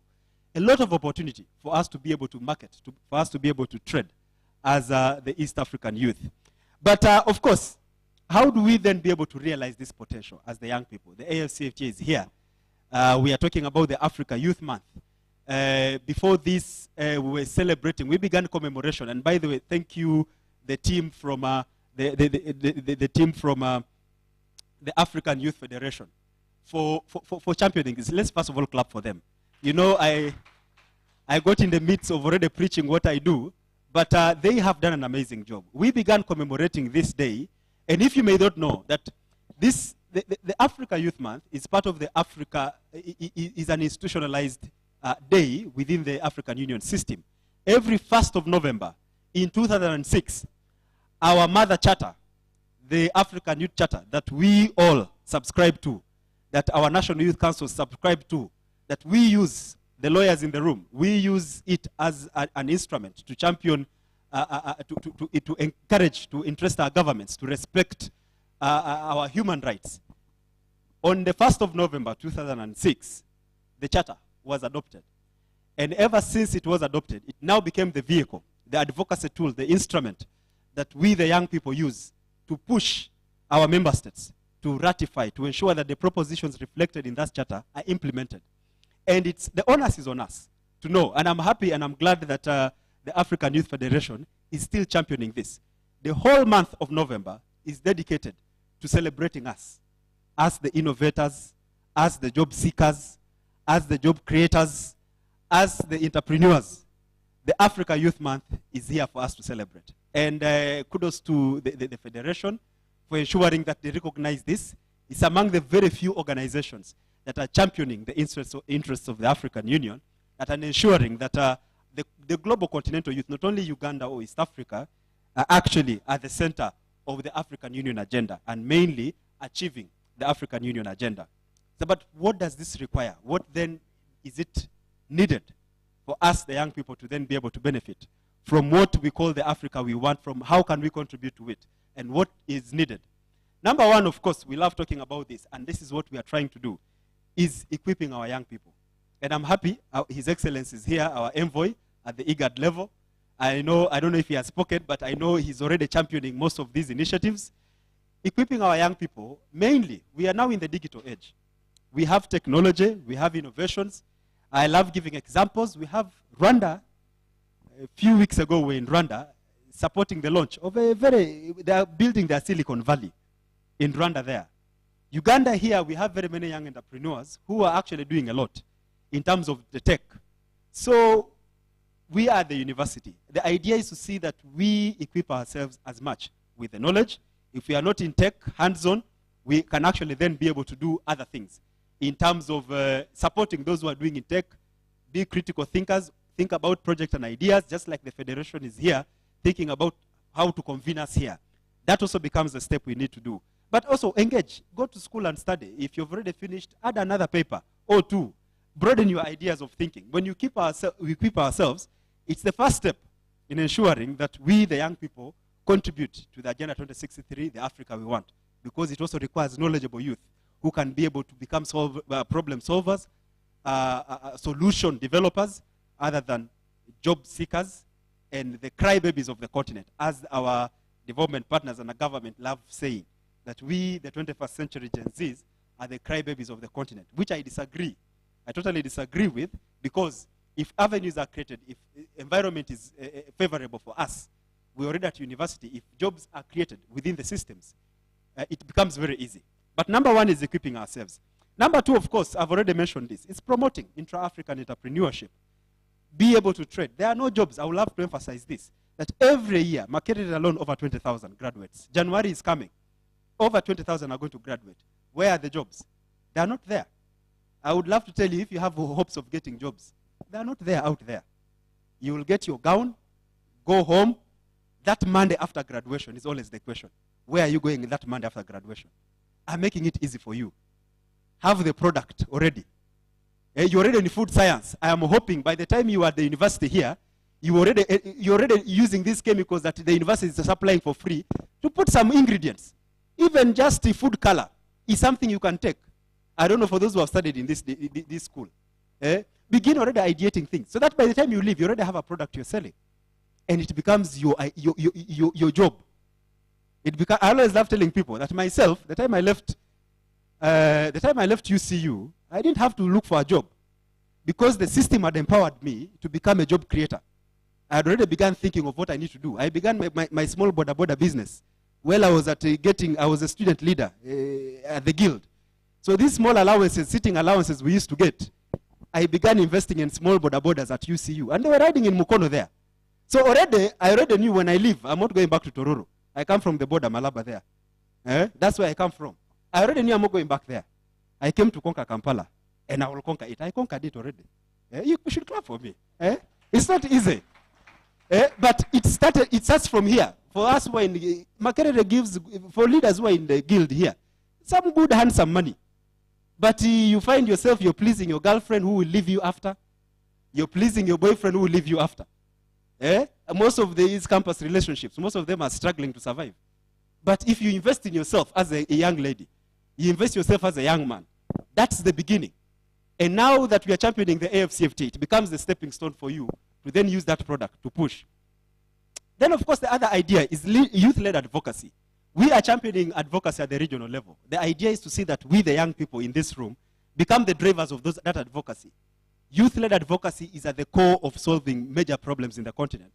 We saw how Sudan, youth-led advocacy, caused a lot of chaos. We saw yesterday our man was released from prison. Youth-led advocacy. How many Falcon Forest people are here? You saw how the youth-led advocacy caused a lot of chaos in the magistrate's court. The roads were blocked, we couldn't pass. So if we use that youth-led advocacy to do clear things and more intentional, we have the PDM. If youth-led advocacy is ensuring that people don't eat our money, these parish chiefs who are mandated to give us our money, don't ask for bribes. You record them, you submit. We have social media. If that youth-led advocacy is intended for the right reasons, I am telling you, the 100 million government is giving, it might even increase to 500 million per parish. You should clap for the government. You know, this money government is putting is not an easy. Not every government does that. You people know the Hustler Fund. Kenya is doing the Hustler Fund. You can borrow within the government structures, but it's very little money. 100 million per parish, it may not seem anything, but it's something towards the right direction. And government is trying as much to be intentional. So that's what we need to do. And, you know, achieving, and, you know, the theme of this year, unleashing youth potentials for Africa's sustainable future, is very pertinent, especially now with what we are doing. We are into the year of education as the African Union. We are championing education. I am championing education in trade. And the goal is to ensure that all of us have a role to play. Aspiration 6 of the Agenda 2063 that the Federation is championing.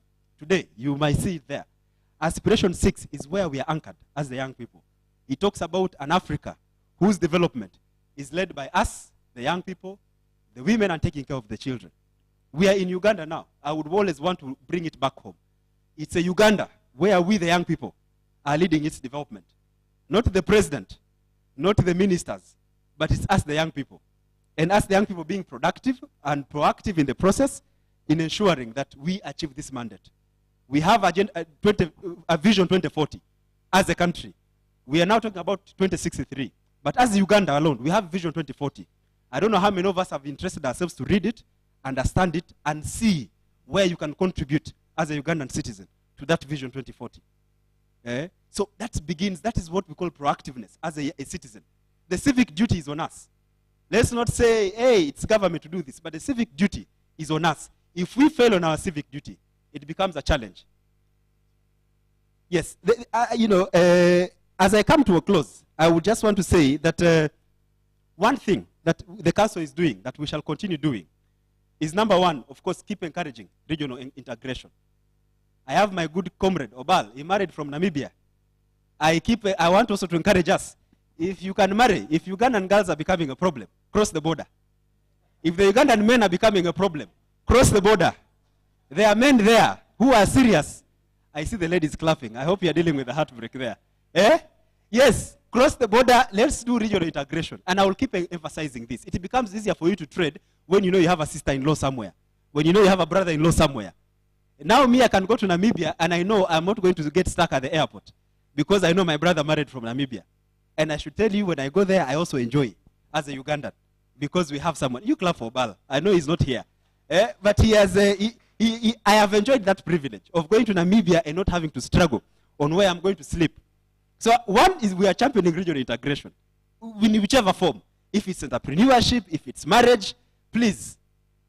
Personally, I'm taken. The Muganda Musoga woman decided that Molot is the husband. So that one I have decided. But if it was the case, I would also have gone. And I also attempted to ensure that we secure the future somewhere else. But secondly, of course, is advancing peace and security. We are going towards election. Election year is coming up. And we saw what happened in 2020. Very many young people died. It's not for me to speak as much. I know His Excellency is here. He will dwell on peace and security as much. But I would want to encourage us.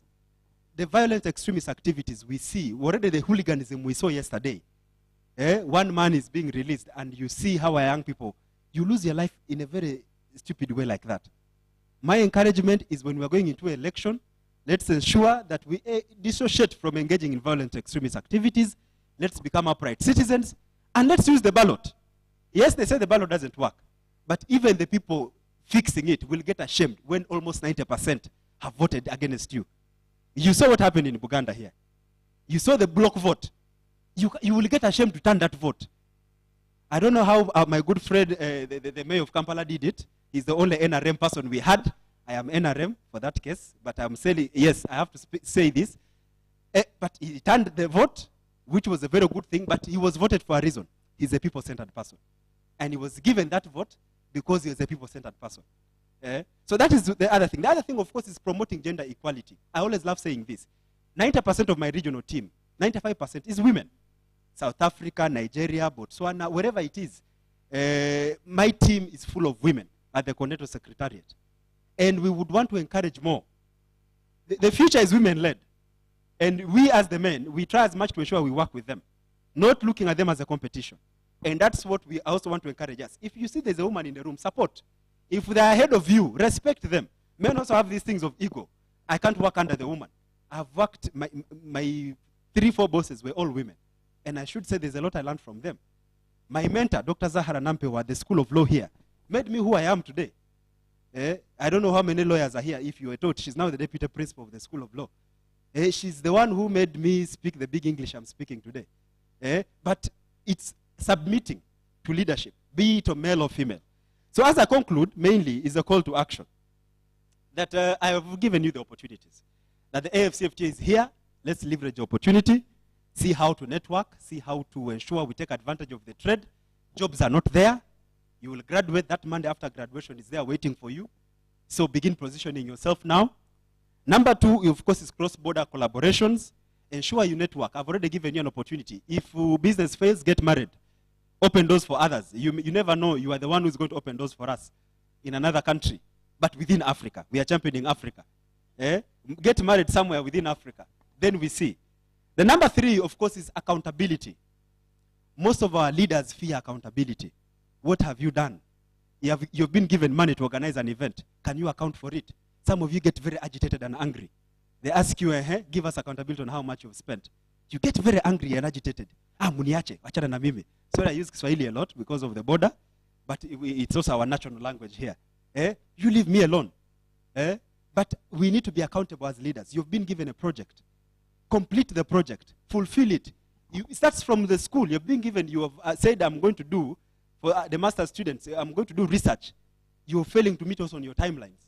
Exams, we're now in the exam week. I'm also a fresher at the Department of Political Science there. You don't want to submit your coursework on time. It begins now from here at the university. Then that laxity goes into your working space. Let's be accountable. You get a girlfriend, always check on her. I am championing relationships. I'm championing marriage too at the same time. Women need to get married. Men need to get married. Don't wait for your 30s. Get married at your 20s. That is your youthful age. You can do a lot together as young people.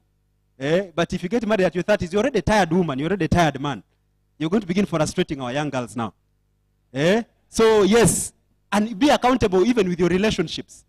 It begins from there. When you're accountable with everything, your life begins going in the right direction. So, colleagues, with those many words, it's for me to say we thank our partners for investing in such initiatives such as this. I don't know who the partners are, but I see there are very many here. I see the Parliamentary Youth Forum has contributed. I want to believe His Excellency has also contributed here. The East African Youth Network. You please clap for these partners. There are very many. RTO. There is, I think, that is Ufumbuzi, Africa. There is Willow International. All these multi-party democracy. I see my brother is the chairperson. These partners are the people who are giving us room as the young people to discuss these pertinent issues that affect us. But most importantly, also give us time to share what concerns us as the young people, and also be able to chant ways. I am hoping that this program, this two-day commemoration, gives us an opportunity, one-day commemoration, gives us an opportunity that when we're looking at the outcome document, that we've been able to raise pertinent issues that we can use. His Excellency is here. He can then use, he represents all of us at the region. So he uses this as the outcomes of this document to go and advocate for issues at the region. Personally, I've already given you an opportunity. We will keep doing that, and the goal is to see we keep networking and working together. With those many words, allow me to say that, indeed, if you want to go far, you go alone. But if you want to go very far, let's go together. If you want to go fast, fast, fast, as they say, go alone. You are going to rush, utakimbia sana, you are going to crash. But if you want to go very far away, let's go together. And personally, my own journey has been a journey of working with my comrades. I see Kato, I see my brother there. I see very many people here. His Excellency is here. All of you, I've been able to work with you all these years. And that's what, you have also made me who I am today. So it's not only a Molot here speaking English, but I am a chairperson for all of us. And that's why I'm here, and I will keep championing your interests and representing Uganda at the regional level, and we'll keep pushing the Africa we want until we achieve it, until we lead it. Asanteni sana.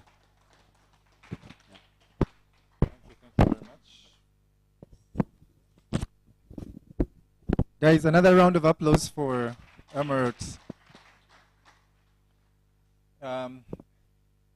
Thank you so much for sharing your insights with us. It's come in handy because for those that were here in the morning, they know some of the things that we've spoken about. You've touched, albeit in explicit detail, most of them, especially when you talk about issues of young people insecurity. Now that we are indeed heading into the general elections next year, usually there is, a red zone around there. So it's nice that we start that conversation early enough to know how to avoid or preempt ourselves not to go into any acts of violence into the new election season, among other things. Thank you so much. And also, thank you for having your speech written. You're the only person today who has had their speech written. And to me, that's a sign of being very organized. Asanteni sana. All right, ladies and gentlemen, just to remind you, we are today at the climax of the commemoration of the Africa Youth Month. We've been having a plethora of build-up activities, and most of them have been on Twitter Spaces. We've talked about youth in entrepreneurship. We've talked about women empowerment. We've talked about sexual reproductive health rights. We've talked about climate change and environmental protection, among other issues. So those are some of the thematic areas or topic we've been having on the Twitter Spaces since the beginning of the month.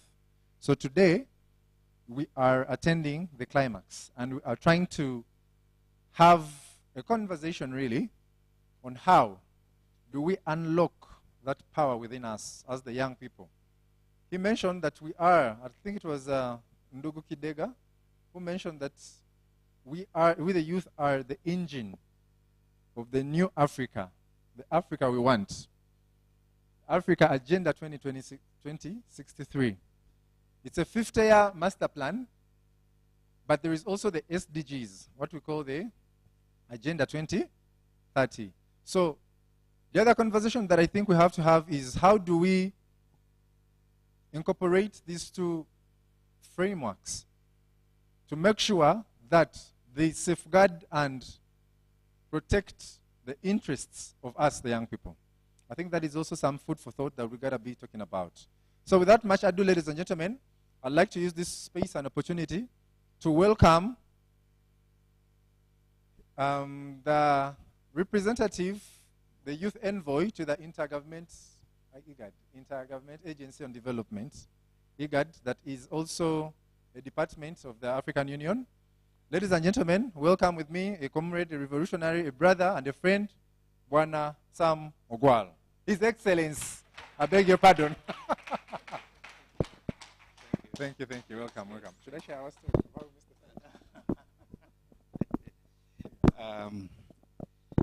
I think I should sit here.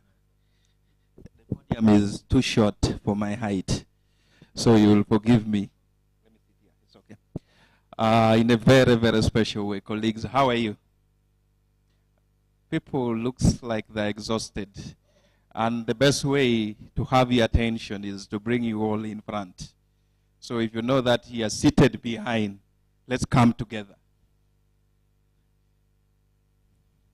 Let's push in front. I see so many spaces in front. So colleagues, I am kindly requesting, let's have the vibe. If we want to have a united Africa and then we don't want to be together, then definitely we are actually failing from the room. So I see my friends are still behind. Let's take the available seats in front. It's going to make our conversation very enriching, but also at the same time, very engaging. Okay. Yes, the gentleman on this row. I want you to lead the delegation there to come and occupy the space in front there. My brother and my sisters behind, please come in front. I will not start. I will not start if I'm not yet convinced with your seating arrangement. I will not start. My brother, come in front.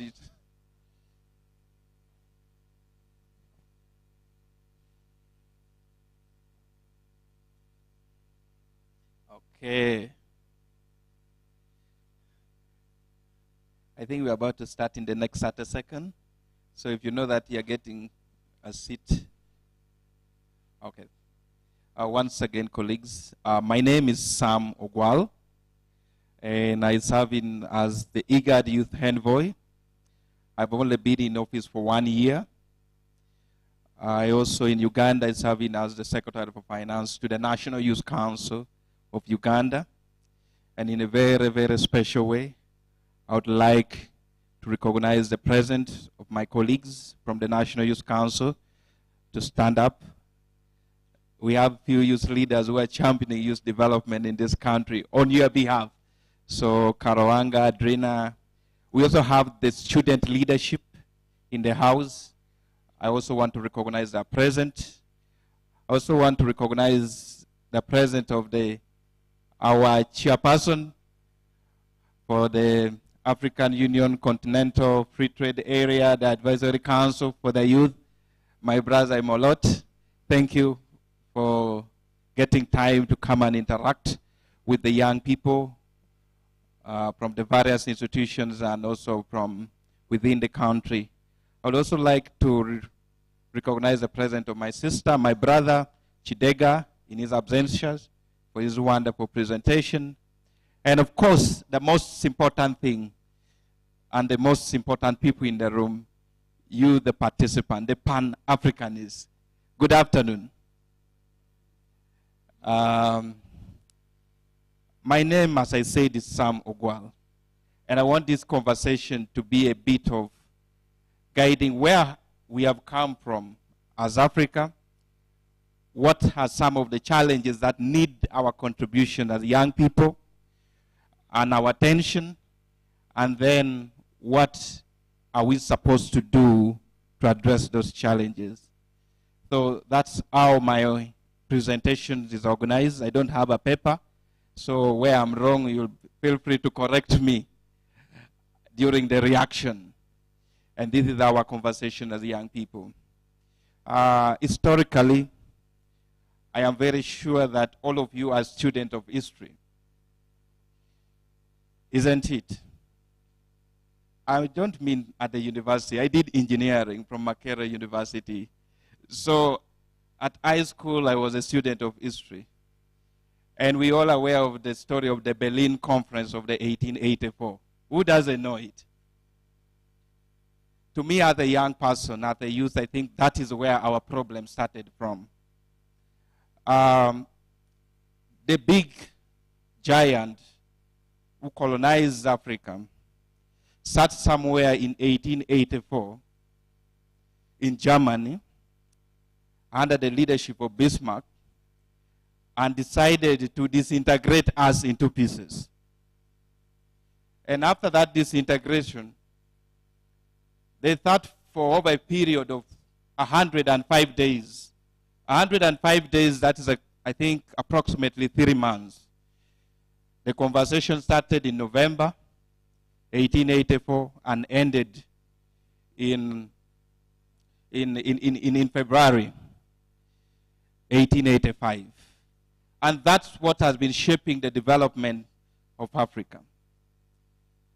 Germany, France, the Britain, and other colonial powers who are taking the authority of Africa decided to say that let Uganda be owned by British, let DRC be owned by French, let the rest of some of the West African countries like Angola be owned by the France, the Germany taking some part of Tanzania, I think. And with that, we only remain with, I think, only 2 countries that were not colonized. And the famous one is Ethiopia, which is now hosting the African Union headquarters. But as a young person, you need to look at the history where we have come from.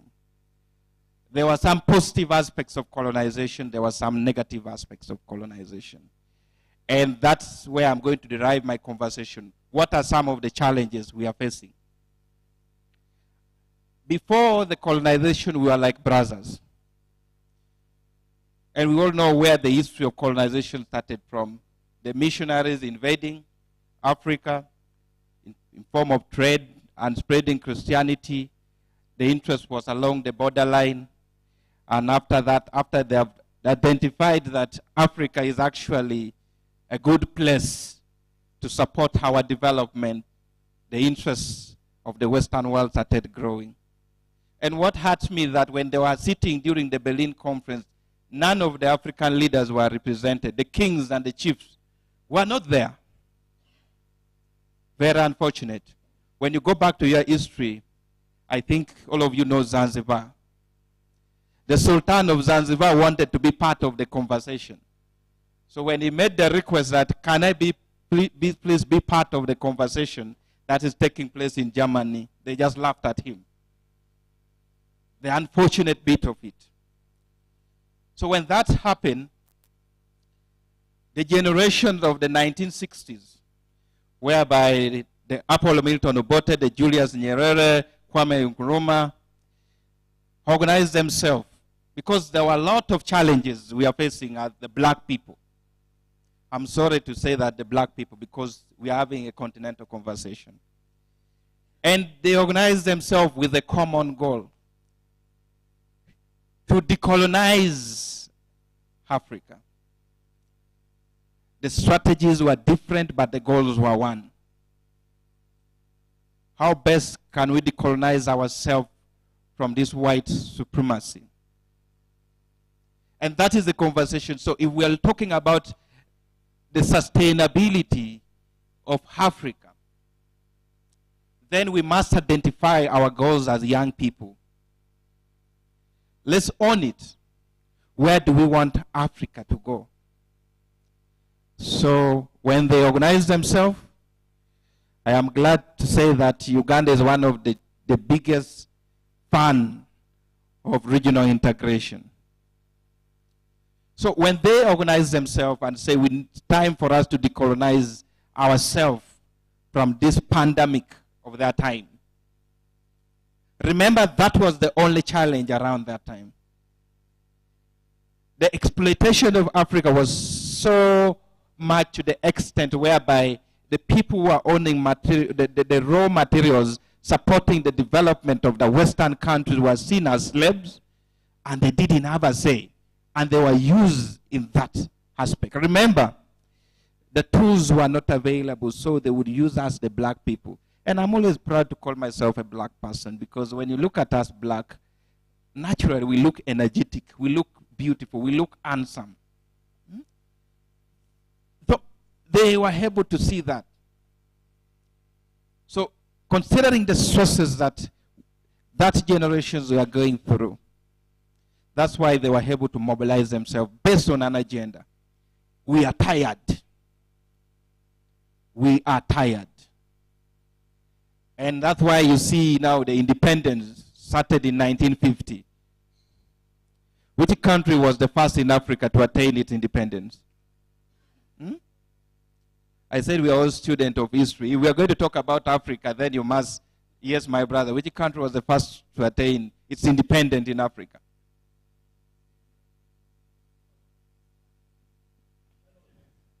Where is another microphone? I want us to understand the context, because if we are going to have the conversation, can someone help me with another microphone? It is there. Because we are educating ourselves.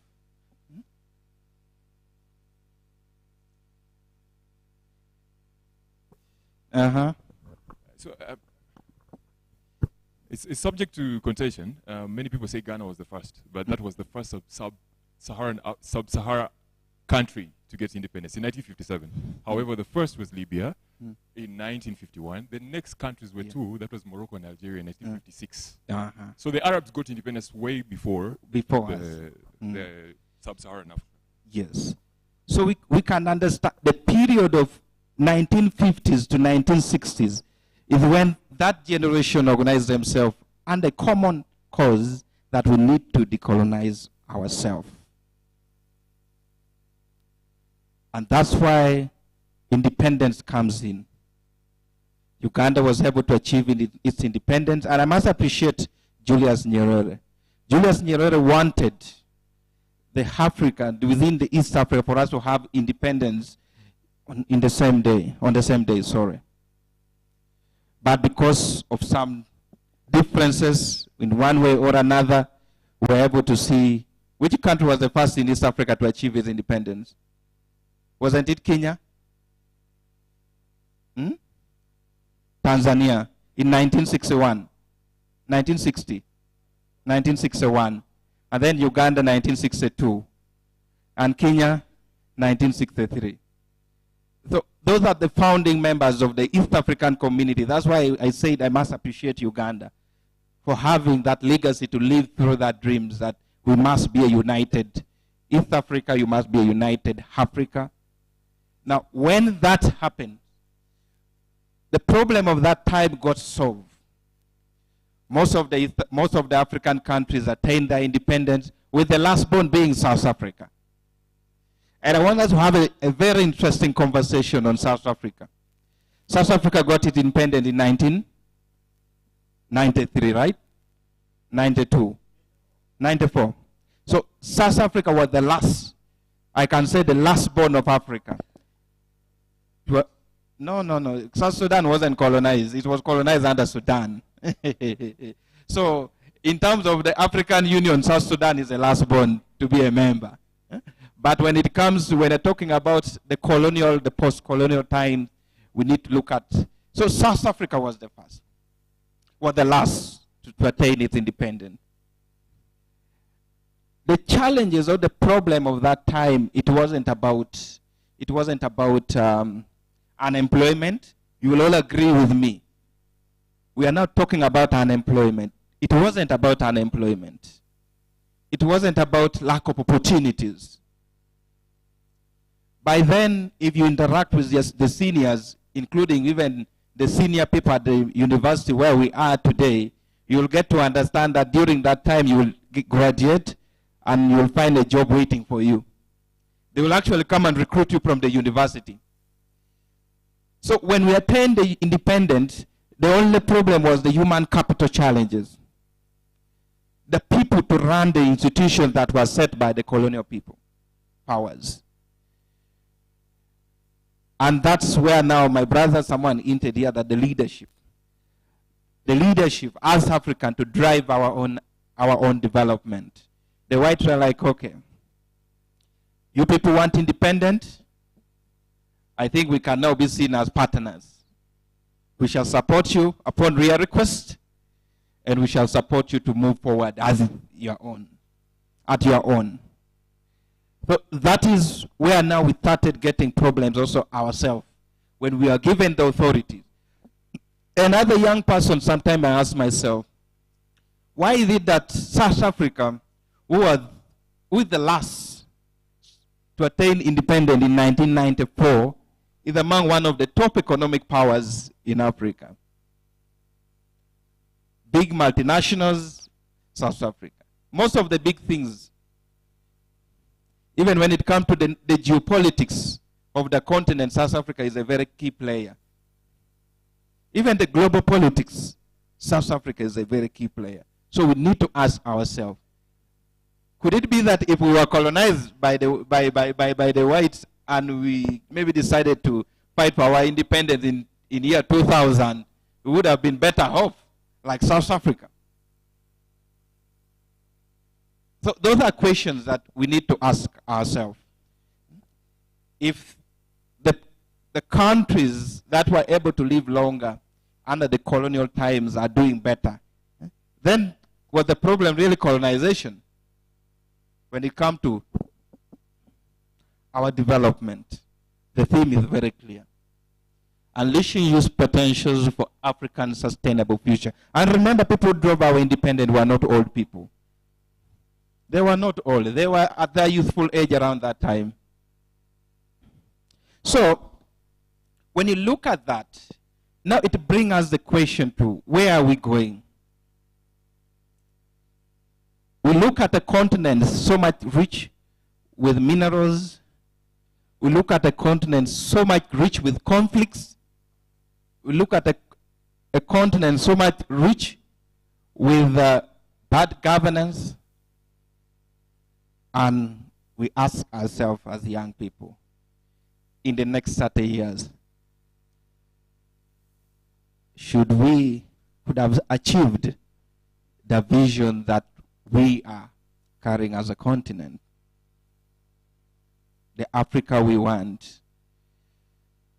So, going now down to the context is that we have Agenda 2063. And by the way, it has so many names, but the name I like so much is the African Blueprint. It's the African Blueprint. Clearly, I like the aspiration and where we want the continent to go. But also I ask ourselves a question that, do we know our role towards achieving this Agenda 2063? Because these are things I want you to go back and start thinking about if you are really a true student or you are really a true Pan-African.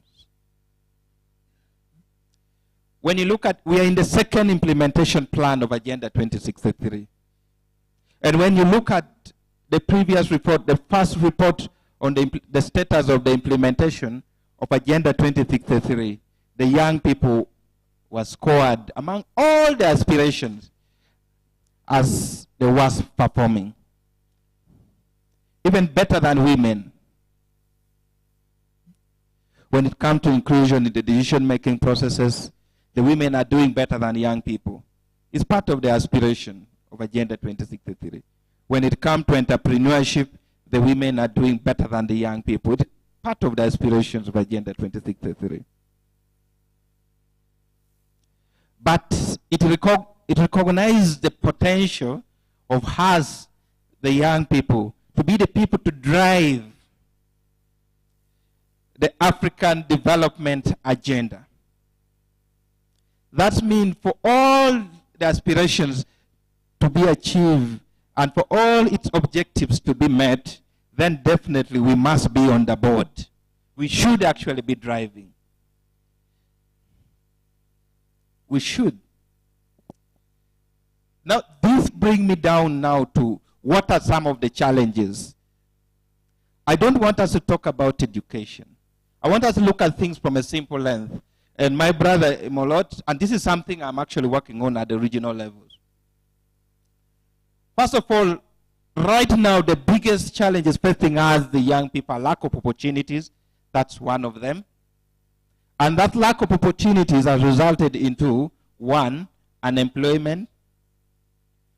But as a young person, we shouldn't lose our hope. Let's look at the Africa, a united Africa, as opportunities for us. But how best can we grab the opportunity? One, the first thing that as young people we first need to do is to rally ourselves on the common agenda, just like the generation of the 1960s did. If we are going to talk about the African continental free trade areas, what can easily facilitate trade? It is movement. Am I lying? What can easily facilitate trade? It is a movement. And right now, within the continent, we have policies that are supporting the free movement of persons. At IGAD, we have the protocol on free movement of persons and transhumans. They have added the animal aspects because animals doesn't move alone. They're crossing borders, so they move with people. We have the custom union protocol, the monetary protocol, and for EAC. We have there's another protocol of East African Community, the Common Market Protocol, that facilitate trades within the member states. Now, if we want to achieve the potential, if we are the young people, we want to achieve our potential, we need to look at some of these. And let it be the thing that we can have a conversation. These are things that we need to organize ourselves on. Because I travel across within the region, when you go to Djibouti, where the headquarters of IGAD is, and you decide to take milk, my brothers and sisters, you just see that milk that is an opportunity, because this is not the quality of milk I take in Uganda. The question is, how best can I access the market in Djibouti? You must move. You must have the connection there. Just go to Ethiopia. So if we are looking at the continent, we need to organize ourselves, as I said, with a common agenda. And one of the things I really want us to agree is that, first of all, as young people, we need to rally ourselves and say that we don't need to have visas to cross any country within the continent. We don't need. My brother from South Africa, when he was coming here, did you get a visa on arrival? When you were coming to Uganda, you got the visa on arrival? On arrival. You had to first apply, and then they have to approve, and it took you, even if you didn't have, you are not even going to be allowed to board the plane to come to Uganda. But we have so much restriction. So far, we only have 3 countries within the continent that is open to any African countries. And let's be happy. And actually, I'm going to ask that we clap for Rwanda. Rwanda is the only country that, if you are an African, you don't need any travel document apart from your passport to cross to Rwanda. And what is taking you? You can actually decide to leave this room and go to Rwanda. Last week I was having a conversation with a senior government official from the Ministry of Interior for Kenya. Because when you look at the data, at the East African level, we see that Kenya is an investment hub for the continent within the region. And I asked him, I looked at the data regarding the issue of entry of African citizens to that fellow country, and Kenya is not doing well. But if I see, if Kenya decide to open itself, there are more opportunities it will actually create for its own development than the restriction they're putting in place. The gentleman told me that, my brother, it is not about what you are taking there. There are so many things. And one of the driving factors why there are so many restrictions, he was saying that, you see, where Kenya is located, it can actually provide very good avenue for trafficking of people. And that policy is being influenced by the United States because people who are trafficked or they're going to cross the Mediterranean Sea will have to pass through Kenya. They get into the Indian Ocean, find their level base. So it's like, so for that to be, even the US must be in agreement. I was like, okay. I was like, but when I come to Kenya, I'm paying for accommodation in a foreign currency. I am eating food. That money is remaining in that. I'm using transport. That money remaining in that economy is more than the $50 restriction that put in place. And like, why don't you guys have a conversation at your level and say that how best can we handle human trafficking? Put strong regulation so that it's not a hindrance for people to come to enter Kenya. The answer wasn't clear. So to me, if we really want to grab the opportunities, if the young people want to realize their potentials, one, the issue of visa to cross to any African countries, and this should be our message, we should abolish it. Wherever we appear, whatever conversation, whether national, whether what, we should say that we want to see fellow Africans coming to Uganda. Openly. They just need to grab their bags and come. The issue of security can be managed by the institutions there. And if we are able to achieve that, now if we are talking about the free movement of person, goods move with people. Things that first move are human. Then after that, the goods will come in later, after establishing the connection. Sometimes it's hard when you see you're having conversation, having a meeting, and your colleagues are stuck at the airport. They're stuck in their home countries. They can't board anymore because their visas have not been approved. So these are some of the things we need to look into. And with partners here, I think as we continue with this conversation, that is where we actually first need urgent address. And it's time that if we are going to have conversation, if Uganda is saying that we are so passionate about regional integration, then let us walk the talk. Uganda is also not doing well. You can look at the report. The report is online. So partners here, this is something that if next year we're going to have the African Youth Month celebration, I think it's time now we bring the right people in the room and they answer the question when it comes to progress, some of the, in regard to challenges they're facing. When we're going to talk about the African Continental Free Trade Areas, we need now to start discussing as young people, what are some of the goods totally exempted from paying tax? Specific. So that if a one leaves the room, you know that if I decide to export Irish potatoes to Namibia, I will not be charged any tax. But there's opportunity there. What are some of the procedures that need to be fulfilled for you to benefit from that? And that is when we are going to translate some of these opportunities, grab them, and support our own development as young people. But it can only be easier if we fight the post-colonization challenges. As I talk now, sometimes I pity myself. You find countries summoning us to go and discuss the African issues. And you're all aware of that, Russia summoning African head of state, moreover. US, China, Saudi Arabia, all this. And it gives me the imagination of what happened in the 1884, whereby they sat somewhere and say, you know what? This is what we need to do. And they go there, they tell you, okay, we are going to invest around this. Why don't those conversations take place at the African Union headquarters in Addis here?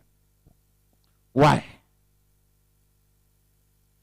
So now that's take me to the second thing, that's strengthening the institutions in place to represent the interests of the African people.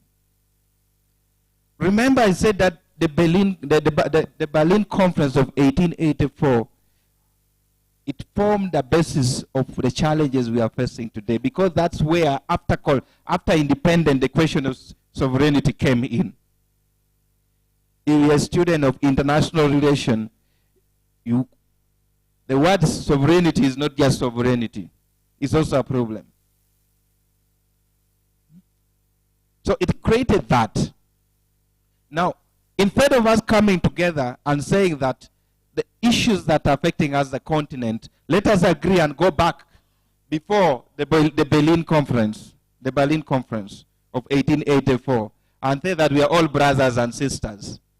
Let's do away with all this and find a better strategy of managing our coastal line so that it benefits our people. It becomes very hard. The white man divided us, gave us to themselves. They're still controlling us indirectly. And at the end of the day, we are not developing. And it takes me back to the question of South Africa. Could it be that if we had remained like that, we are going to find a way of having, after that later stage of having some sort of independence and partnership and stakeholders, not seeing us as a basis of raw materials? And now that takes me to the issue of governance, like the way I told you, the posts. Poor leadership within the continent, the interest of leaders within the continent is also taking us back. And the people who colonize us have identified that. They have clearly identified that. That irrespective of the resources that we have, let's find a strategies of making them not to depend on that. That's why you'll hear of the war in Sudan. It never ends. It's not becoming funny. The question is not about what? It's about leadership. Two people with selfish interests vis-a-vis the interests of the majority are fighting and people are dying. And I want this to be shouldn't be shared. People are dying. Because a certain country which is powerful is supporting this, and another country is supporting this.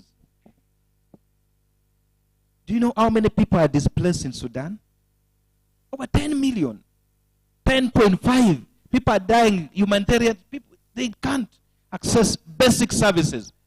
The young people there, the food, they can't access it. Education is totally off. The hospitals are being bombed. These things are not manufactured there. They don't have capacity to buy all those things all the time. It's just that when someone, a certain country which is powerful, put up their base there, then they will have to control the entire what? So we must come in. And we are dying. When you look at the war in DRC, a country that is having most of the expensive raw materials, minerals, that is sustaining our technological advancement, people are poor. People are poor, the war does not end. And we can only end that with good leadership. I always imagine a situation whereby actually we call ourselves not as Uganda as a sovereign country with its borders, but putting up your voice. So, because of poor leadership, because of the powers, the power centers we have amongst ourselves that we can't agree, we have seen that. Now, it also manifests itself at the institutions we have put in place. To be honest, I cannot say that the African Union is what I envision it to be. The one I studied in high school, the OAU to AU, the transition. Because now when it comes to the financial contribution, these are the people. The people who colonize us are the one funding. The biggest chunks of what?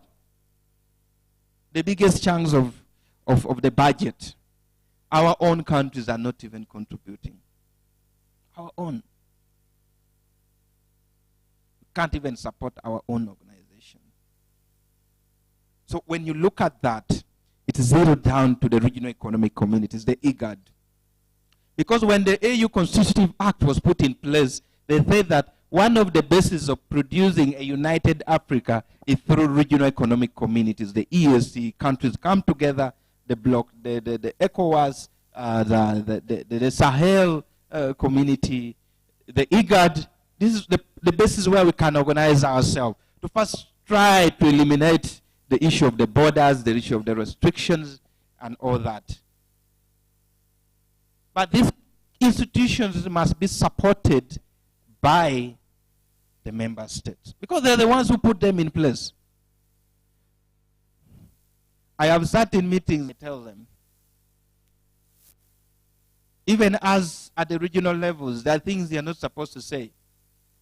I can be saying here, but if you are there are things they are not supposed to say. One time I was in Tanzania, and I was attending the meeting organized by the East African community, and I was like, why don't we have an institution that mobilizes the youth within the region for a common cause? That's already provided for in the treaty. And that is the East African Youth Council. Uganda already has one, Rwanda already has one, South Sudan already has. So why don't we find a way so that when we are now disseminating information about the opportunities within the continent, we have a structure that can reach out to this majority of the people. So when the conversation became hot, it is still done that the treaty provides that all these member states should have such institutions for us to have one regional youth council. So Tanzania had made up a law in 2016 to put up the youth council. But the law has been deliberately not implemented because they fear that if we mobilize these young people, if we get them mobilized, they're going to disorganize the political system the other side. And because of that, Tanzania deliberately refused. And we almost have like they had just to calm the room and say, you know what? Because the Tanzanian people were now too hot. I was like, that day I lost the interest of the regional economic of EAC. Now we're going to celebrate the 25 years. The African Youth Charter is very clear. It is very clear. When you look at Article 11 that talks about youth participation, very clear. And it talks about creating institutions that support youth development. But I must say that, and that's why sometimes, even with our challenges as Uganda, I appreciate the existence of institutions like the youth councils. When you move to a country, the majority of most of the member states doesn't have that. The African Youth Charter was passed way back, adopted by the head of state in 2013. 2013. How many years now? 11. People are now talking of reviews, but you find in EAC we only have people who are signatories and they have ratified the charter to support youth participation in the continental development. We can't talk about it if we don't have that legal instrument in place. The regional economic communities like IGAD, you'll not, like IGAD, where I come from, EAC, as I said before, there's no space for young people, except the few that is trying. I am not crucifying them, but I must say that at least I would appreciate IGAD for putting me there to do the right thing and put the right voice of the young people. But when you look at EAC, you ask yourself. When you look at SADC, you ask yourself. When you look at the rest, COMESA. So these are conversations. If we want to build ourselves, when I was appointed as the IGAD Youth Envoy, one of the first things that we need to see how we can produce a network within the continent, whereby if we meet every year once and plan on our agenda for the continent as the regional youth leaders under the leadership of the person in charge of the youth at African Union, and we implement, and if we agree that our role is first of all to disseminate information on what Agenda 2063 is and make young people understand, to make sure that our government who are the key signatories to this document actually implement, then we would have gone a mile. But it became extremely hard. And I'm still struggling. We shall all be alive. We shall all be alive. We shall all be alive. The majority, of course we don't know what God does in store, but the majority will be alive to witness its fulfillment. But for it to be achieved, and for us to have this at the youth potential toward driving the African agenda, we need to start touching the right button. And as I conclude, the partners here in a very special way, I want to appreciate you all. Let's clap for the partners. Because these are conversations we must have as young people. These are the conversations when we go back where we come from. If we are going to talk to our community, we must have it at the back of our mind. What opportunity do our community has when they move to Djibouti? What is selling that it's good in one of the villages where I come from in Aleptong, that when it's exported in Djibouti can transform the life of the people there. That's how we should translate. That's how we should change. I also want to appreciate everyone. And this is my humble request, is that in the next year's conversation, as we celebrate the African Youth Month, we must put in resources and bring in the right people that can answer our questions when it comes to driving the continental agenda. I would like to see the people from Ministry of Immigration giving us the status of the visa issues when it comes to entering the country. I would like to see the people from the Ministry of Trade unleashing for us some of the goods that are already exempted from the African Continental Free Trade Protocol. I would like to see the people presenting to us the Constitution, the Confederation, the EAC Constitution that is being drafted, and where is the space for the young people, and what do we really want to see. I would like us to see the people from the African Union Development Agency presenting the status of the implementation of Agenda 2063 plus the performance of the African Union member state. And that is when we can actually touch the right button. Today it's more of a lecture, but next time, partners who are in the room, from my side, from the IGAD, for mobilizing some of these, we can definitely work together, including looking for the resources to have for us to have a meaningful conversation. Uganda hosted this last year, and I must say that I also question what we agreed upon, where did it go? We shall be in position, we need to ask African Union in the room for them to present to us some of the issues that they are facing that needs us to address, need us to rally on. Colleagues, thank you very much. Thank you, and may God bless you all. Lastly, I recognize Primas, I recognize Osborne, I recognize my youth members of parliament, Honorable Bernard Udoi, Mutusa. Please stand up and wave to the young people. Thank you very much, Honorable, for sparing your time to come and have this conversation with us. Thank you, and may God bless you all. Thank you. Thank you so much.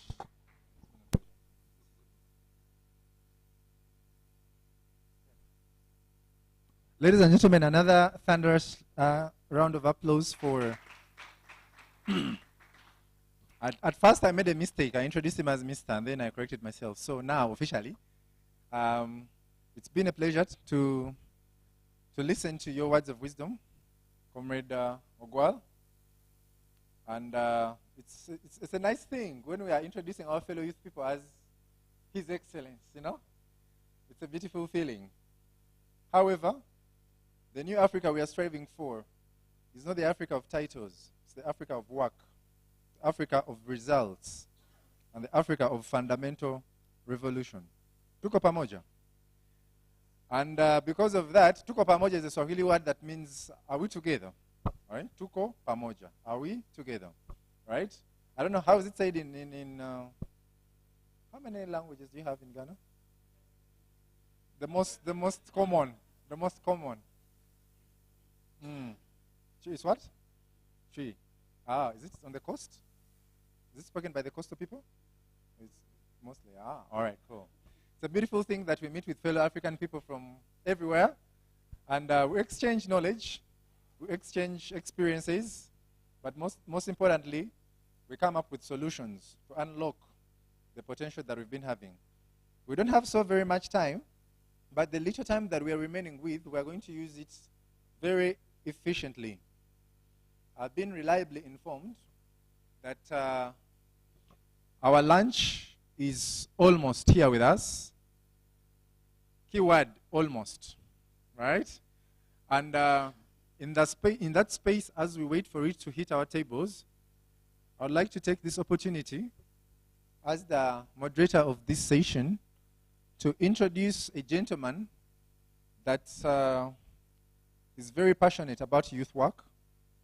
He's done a lot of work for the youth, both locally and regionally, actually internationally too. And he's been a fellow at the Mandela Washington Leadership Fellowship. I think I mixed up the order. Is it? Anyway, you get it, Yali, Washington, right? So ladies and gentlemen, kindly allow me introduce Mr. Sankara Biaruhanga, the fellow Mandela Washington and Innovation Village and Creative Campus. Ladies and gentlemen, Mandela. Thank you. Thank you very much. Are we at Makerere University? Do we have some Makerere University students around? I want someone that understands the way motion and movement. Someone that understands it. Please come through. Join me. We need to get ready for lunch, yes? And please, we need to join him, okay? Yes. Let's go for it. 1, 2, 3. Way.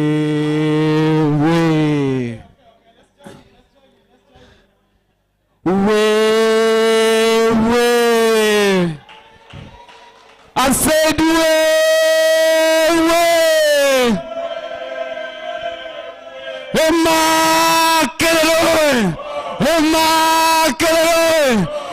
And some gentlemen know, a beautiful ladies, a African youth, a uniting boy.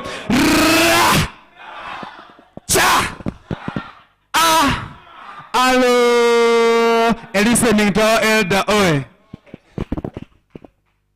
One more moment.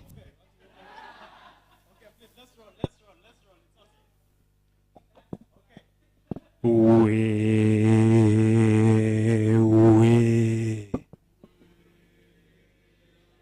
I say we.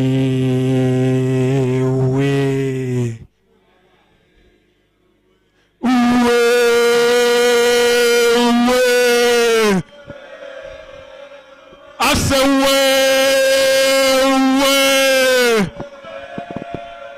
Emma Kerero, Ekayes University, SAS, SF Kenbio, a beautiful lady, a handsome gentleman, a Kochiku boy, a winning goal, a losing Z.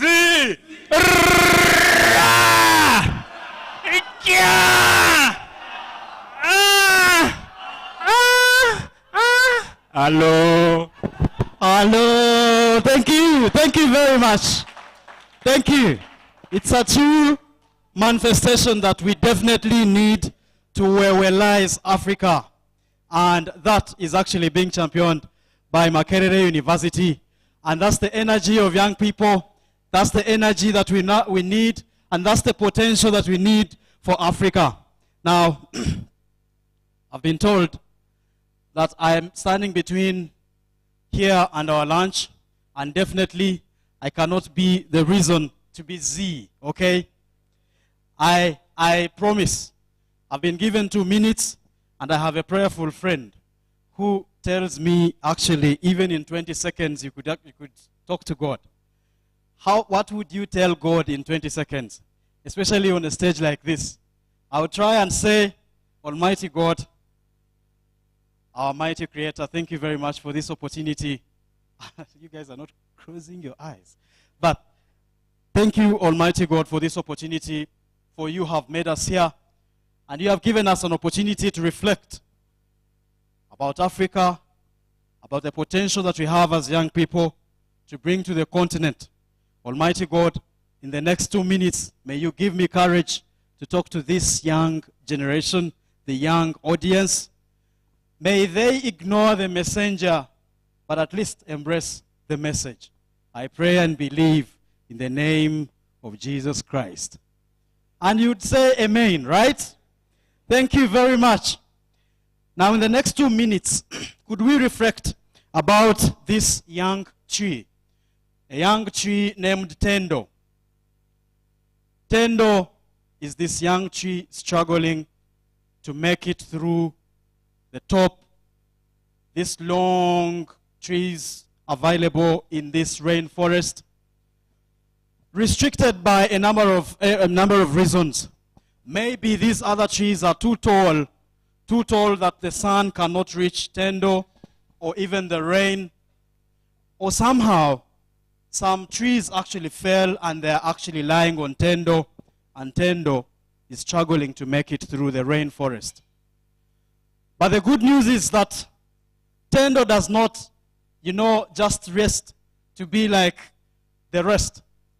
Tendo remembers that all that she has is actually the roots that are well stuck in the soil, and the energy that he deserves is to just stretch them a little longer and extend them to where it is wet and get some water. And because if she gets that water, Tendo is going to raise. Tendo did that, but even after getting some water and standing, Tendo doesn't actually still get to the sun.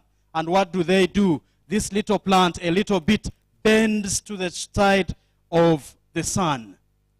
Now from our P3 science, definitely you know that actually plants will bend a little to look for that sun, and they thrive. Ladies and gentlemen, to cut the long story short, Tendo lives in a rainforest where it is upon you. There is no farmer to water you. There's no farmer to weed out everything else that is not needed. It is all about you. And on this point, you allow me to congratulate you for being a young man and living in Africa. But most importantly, a young man that lives in Uganda. That experience enough, is already enough. We've heard some people say being born in Uganda is already enough for you to give me a job, because girl or boy, I have actually endured a lot. We are young people that are actually thriving just like trees in the rainforest. Well, we have some planned kids that have farmers to water them. But if you have a story like Sankara's, you are only a tree growing in a rainforest. And that has actually also stretched to the entrepreneurship side. That if I start up something, if I start up an innovation, it is going to be upon you. It is going to be about you. But have we died? No. We have had young people. If we gave you a microphone to share your story of how you arrived at Makerere University, we know that there are those stories that would not go without tears. And that's the resilience that we need for us to make sure that actually Africa gets to be sustainable. We live in a country where 51% are below 17 years of age, and that is power. Just like Tendo, what do you have? Tendo had all that they had were roots and soil. Just like all I can have now is a small father back in Chitagwenda, and a home that I know if I died now, they could be able to bury me around there. It's all we have, for instance. No, that's not all I have. I have a smartphone, I have internet. Said wewe, but immediately, I don't know if you noticed, the policeman was already here. I don't know, who saw him? He was here and was calling me. I said, it's okay. That's why I was getting here, because in case he came in, I was ready to take off. Those are very bad people. The moment they say, please, this is a preventive arrest, and 3 days before we hear from you. Thank you very much, my brother. It's been a pleasure. Thank you. Thank you so much. A thunderous hand clap for... Thank you so much, Ndugu Sankara. Just like your name. I don't know if your parents were intentional.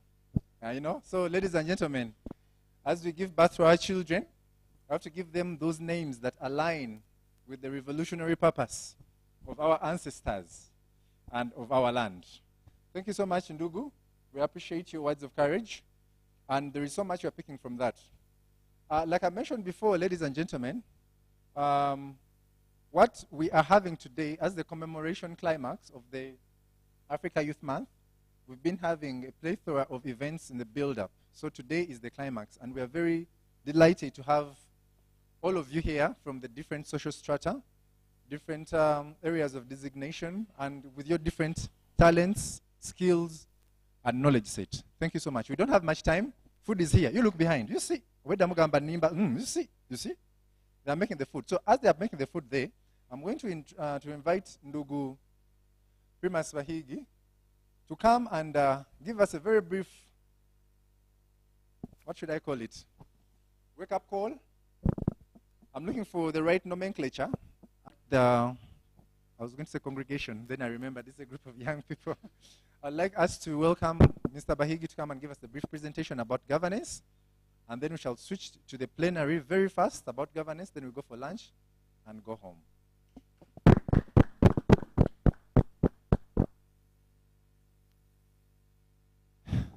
Thank you, thank you. Welcome aboard. Pleasure.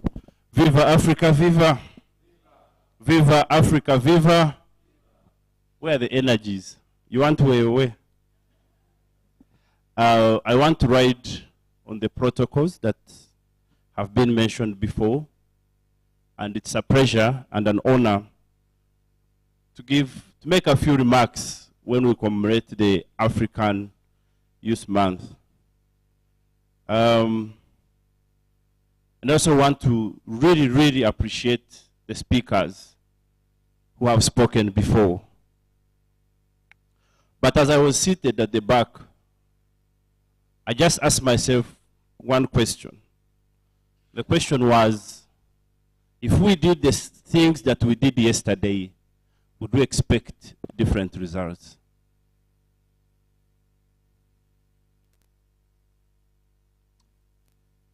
If we did the same things that have brought us where we are, would we expect different results so many years later? Hello? Would we expect different results? I therefore think that we have a number of narratives that we have to shift as a continent. If we have to realize our dream. Most of the time, it's possible that what Plato spoke about when he spoke about the analogy of the cave, I find you look hungry. It is also very possible that we could be in a movie and we are not the movie directors. And someone who directed the movie is seated somewhere and he keeps saying, you're acting very well. Now, as Africans, we've had 3 enslaving ideologies for the last 100 years. And if we do not change those ideologies, I'm afraid we might not shift the narrative that we are speaking about. So what's the first ideology? Our culture was captured. And man without culture, woman without culture is like a tree without roots. So our culture was captured. And it was captured largely through religion. So that's narrative number 1. I know most of us here are extremely religious, and thank you.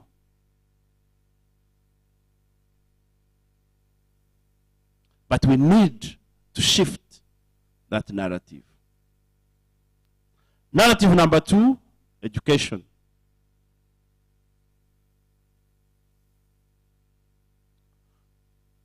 Education that denies us critical thinking, but gives us awareness.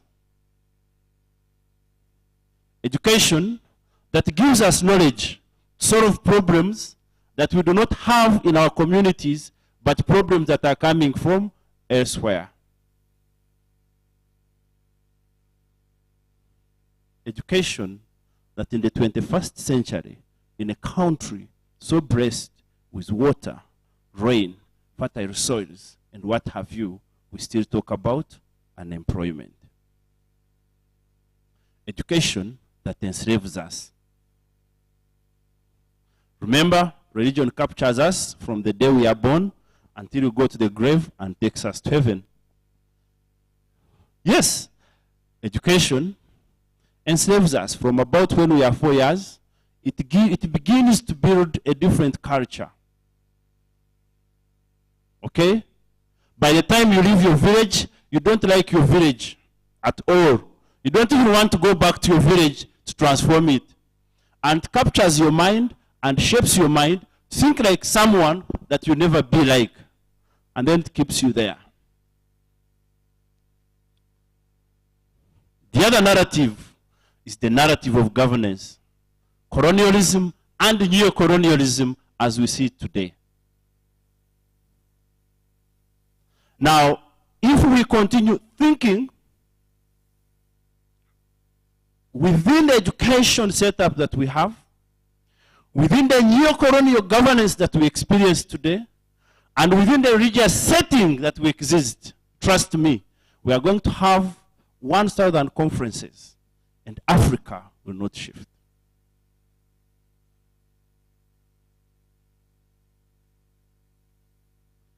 We are going to launch so many leadership academies, and Africa will not shift. Because all of us will be getting into a bottle like a grasshopper, and you're covered. And then you begin to be shaken in that bottle. So we must be ready to think differently. Our problems lie, rise, and fall in us accepting to operate in the frameworks that have enslaved us for the last 100 years. And if we have to shift, we must break the frameworks. Now, the first framework, guys, that we need to shift is that we must challenge the narrative of poverty and be able to confront it heads on. And we are going to confront the poverty question, the hunger question, the food question by addressing critically the governance question.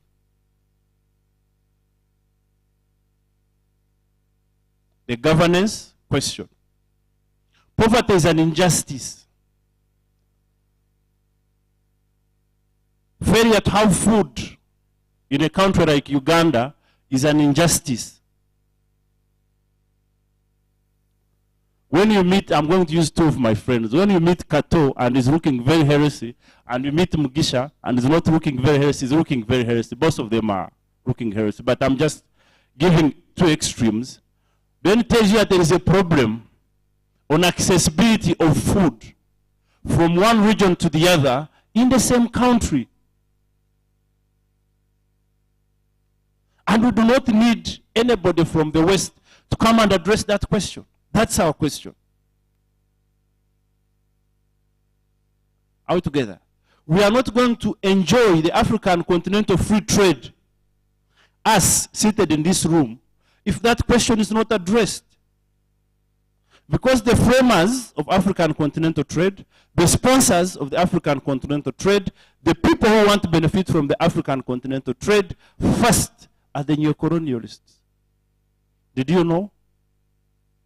Did you know that the number one beneficiary of that trade, if we do not wake up, is the multinational company that is seated in Uganda or South Africa, and once the borders are opened, they move free their goods from South Africa to wherever without paying taxes?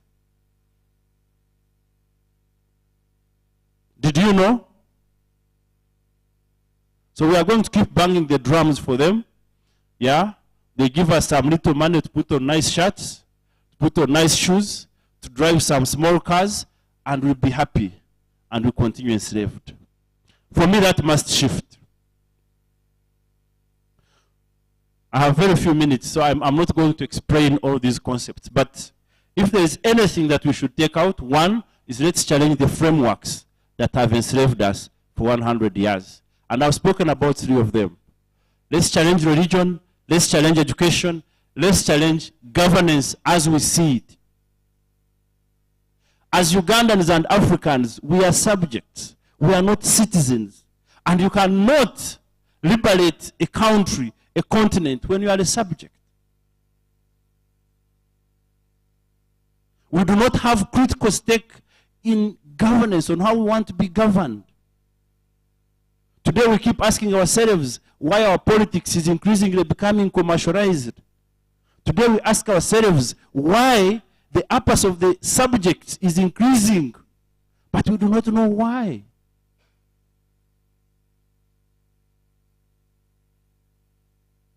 Do we determine how we want to be governed? Did we ever determine how we want to be governed from independence to date? The answer is no. We inherited a model based in, our first constitution was discussed in where? Lancaster.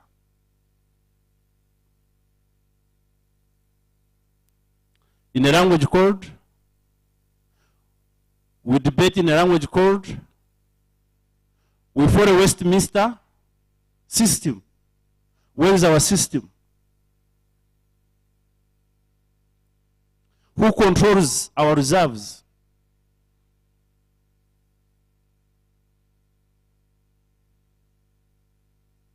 Who?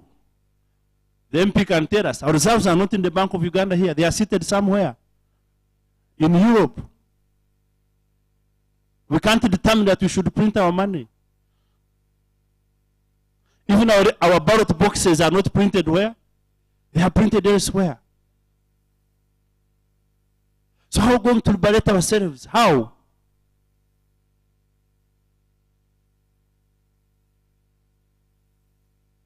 We must reorganize our perspectives.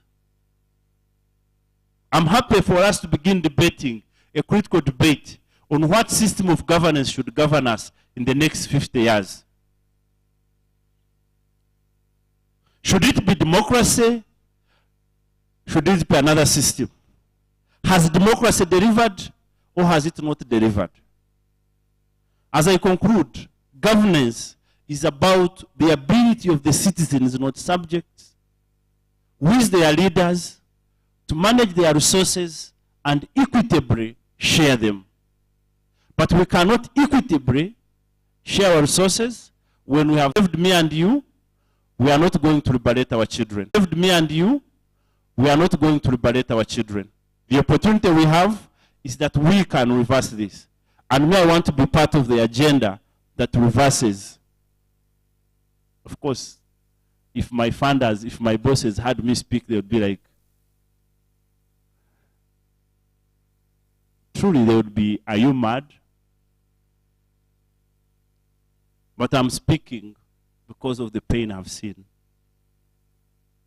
Other people are thinking of living on the Mars. We are thinking of unemployment. Other people are turning seas into islands and oceans into islands. For us, we are dying in floods, even with so much fertile soils, a blessed country. Uganda is the most beautiful country that we have. And I keep saying, we also need to run away from the rhetoric of saying, let's all be employed, create jobs. Not all of us can be job creators. No. We have different talents.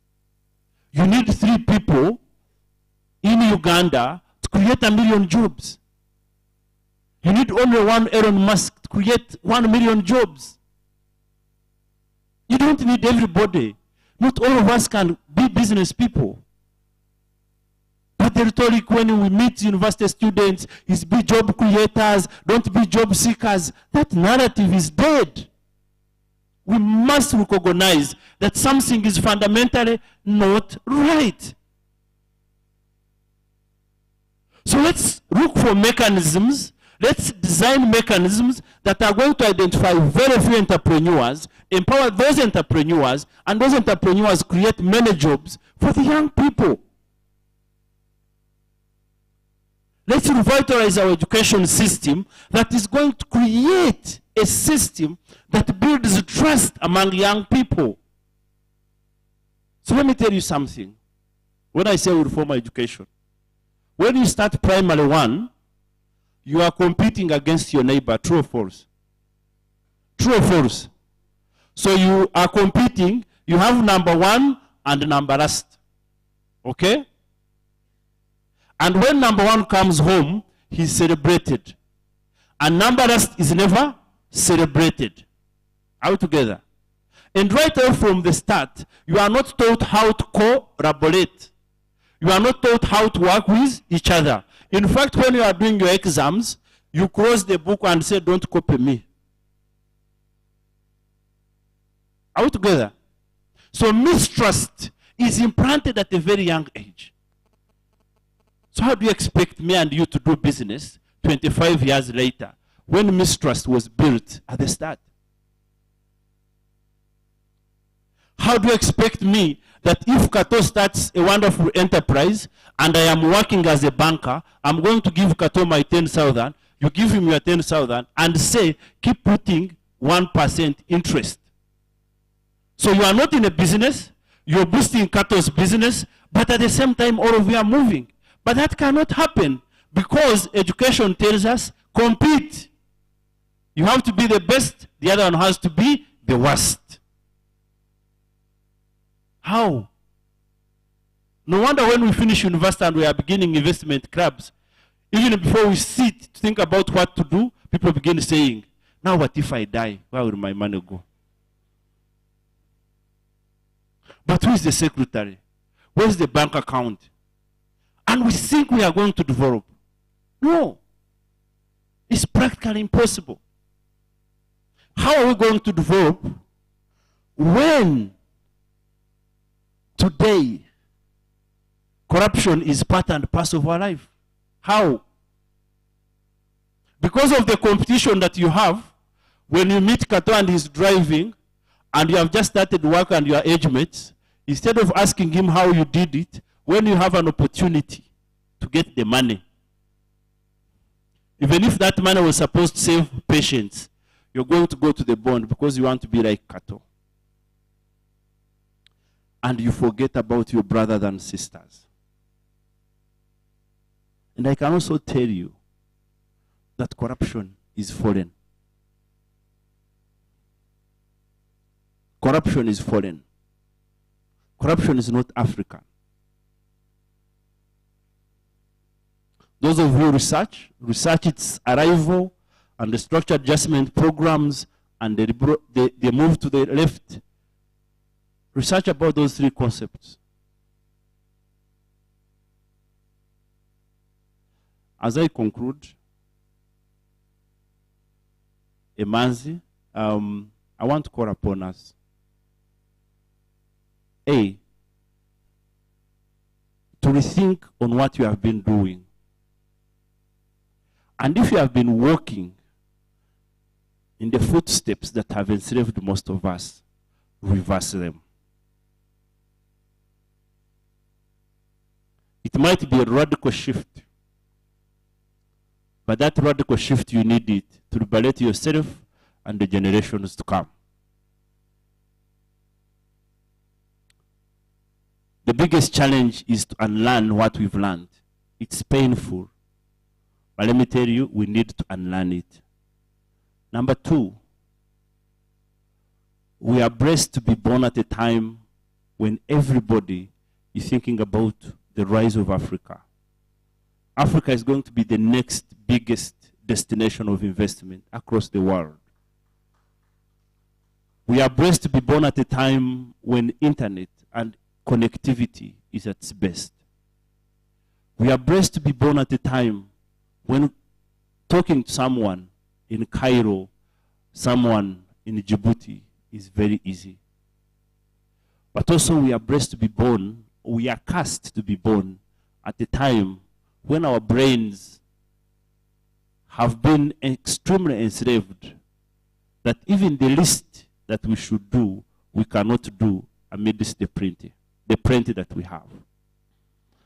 I therefore want to challenge us that as we conclude today the commemoration of the African Youth Day, give yourself a challenge and choose to love your mother country, Uganda. And go back and just do one transformative action in your community. Just one. Just one in your community back. If you're aspiring to be a leader, you want to be like my brother Doi, just go and begin by being an LC1 and be a visionary LC1 chairperson. If you're dreaming of being an environmentalist, just go back and organize 50 young people to plant fruit trees. If you're dreaming of being a doctor, just go back and offer free medical services once in 3 months to your community. If you're dreaming of being a lawyer like Ronnie, just go and choose to offer legal services once in 3 months. If you're choosing to be a teacher, just go back and pick 2-3 people that you want to offer education. We do not have to do great things to become great. We have to do small things in a great way, and in that way, we shall transform East Africa. Otherwise, I wish you the very best, but everything will rise and fall on our shoulders and how we want to shape this continent called Africa. I thank you.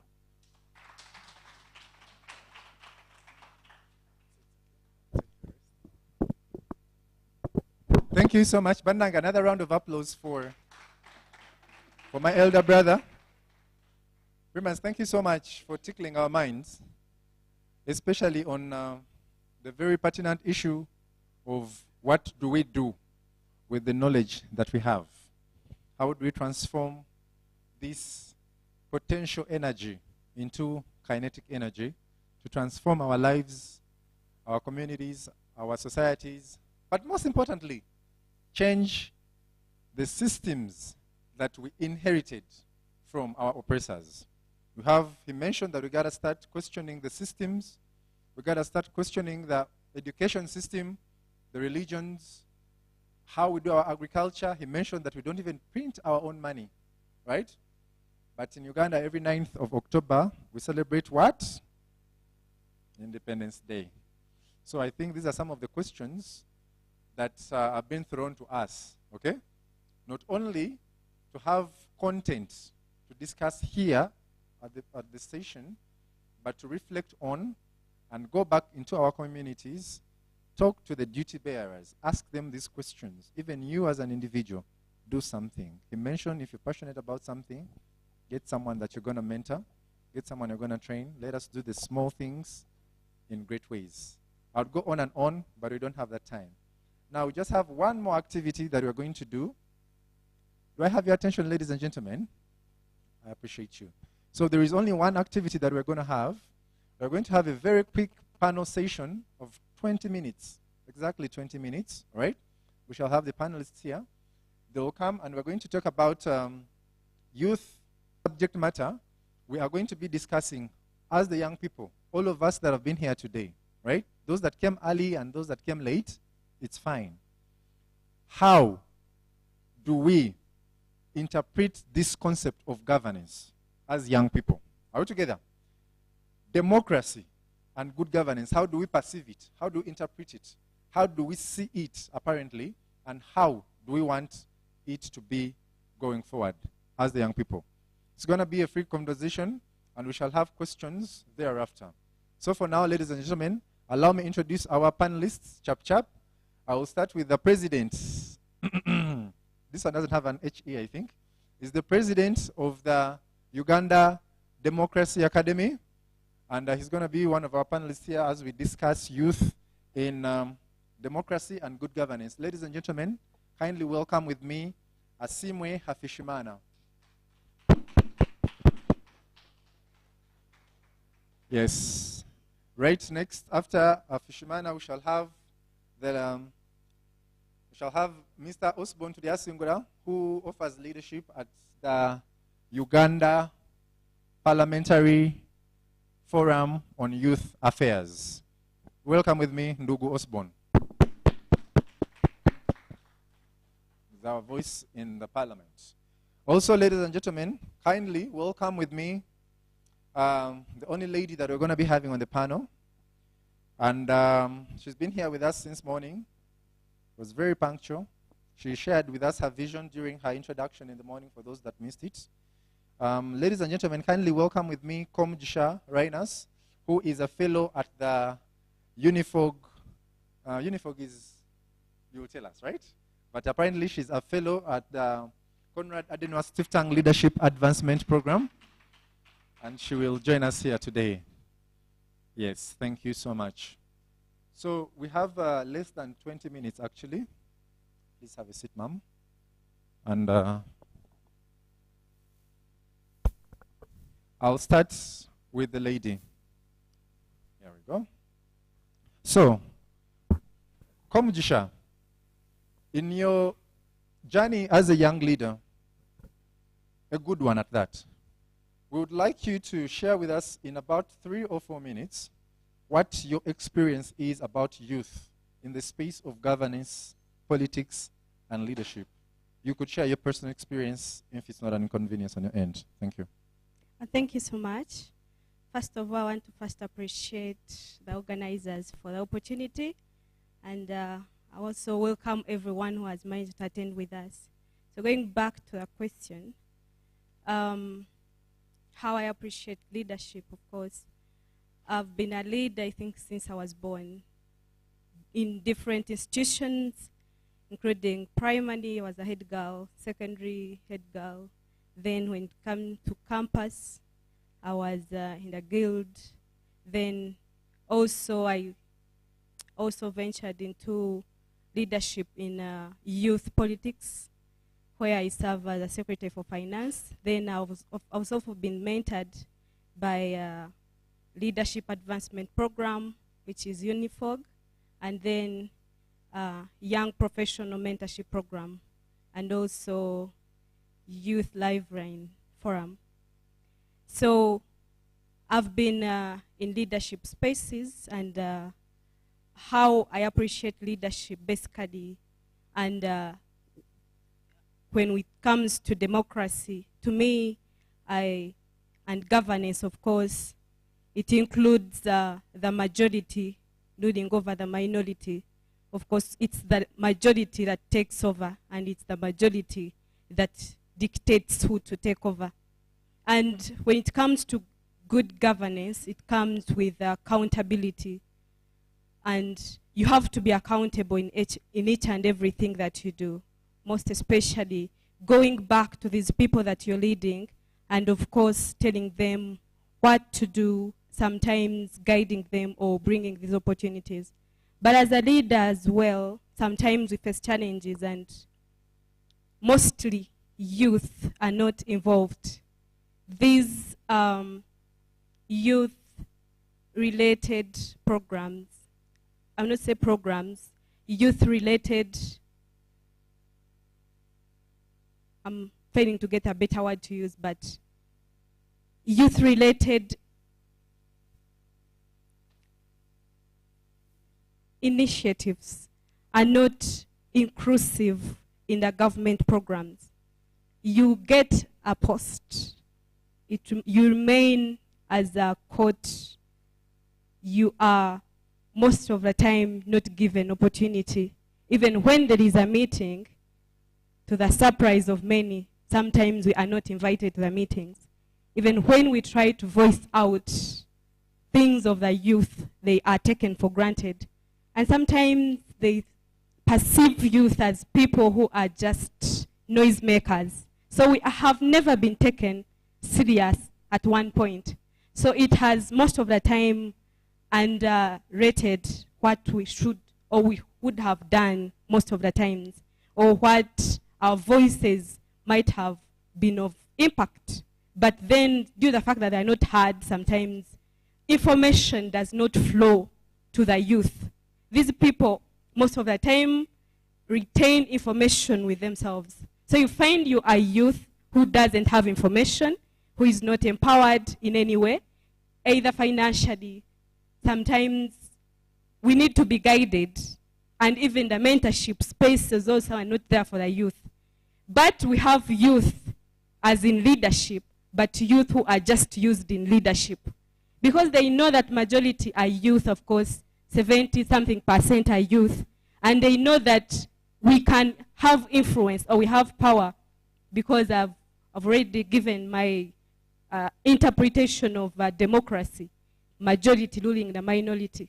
As youth being majority, would have a bigger picture, and if we fully participate in politics, and if we fully take part in politics. But guess, I think most youth are not into political stuff. They leave them for those people to take part and make decisions for them. And other thing that maybe I would want to talk about in leadership is that most of the time, leadership is sometimes according. So when you go for a leadership position and you have something at heart that is telling you to go for that position, you definitely go back or you serve your purpose as a leader. But most of the time we vote, and youth, most of the time, we are taken by short sight. If everything comes up, what we first ask is, where do I benefit from?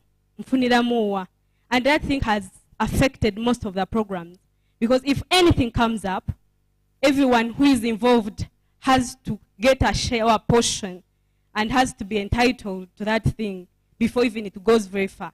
So, Prayers, I'll have to cut you short there. I'll come back to you so that you can drive your point home. But for the meantime, let's speak on Osborne's brains, especially around the area of the legislative procedures of some of the youth programs there is in Parliament.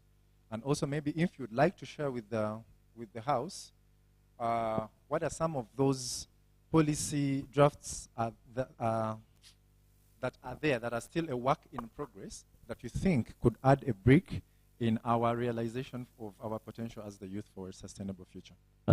Thank you so much, ladies and gentlemen, for this wonderful conversation.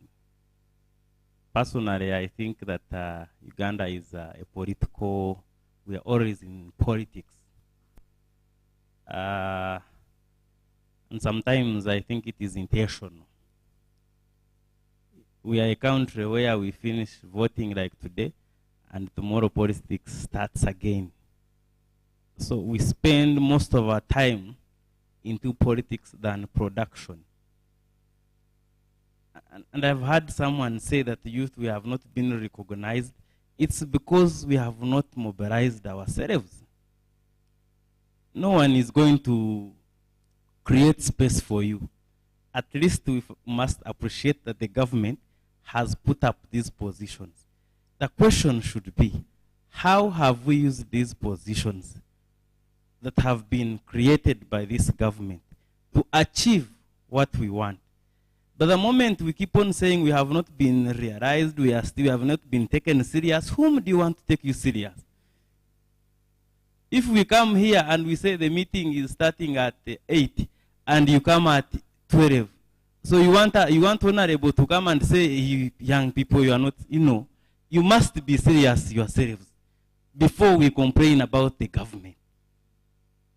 Because for me, I have been at Parliament, I have been in these youth structures, but I think the problem sometimes is not about the government policies.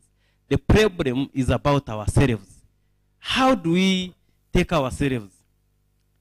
And I've seen people saying we are the majority, we are the majority. By the way, according to the statistics, the youth are not the majority. The 50%, the UBO statistics has shown us that the 50% are below 18 years. Yes. 18 to 30, we are only 23%. So this mentality of also saying youth is also not a permanent thing that you are a youth forever. It's a transitional. But some of us, we have taken it as a permanent, you know, I am a youth, I am, so what? For me, again, when I go back to your question, I think for us, we have been pushing.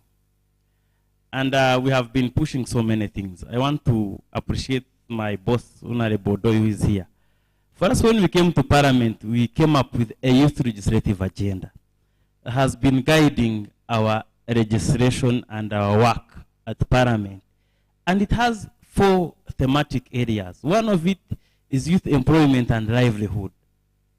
We are looking at modernization of agriculture. We are looking at issues to do with innovations.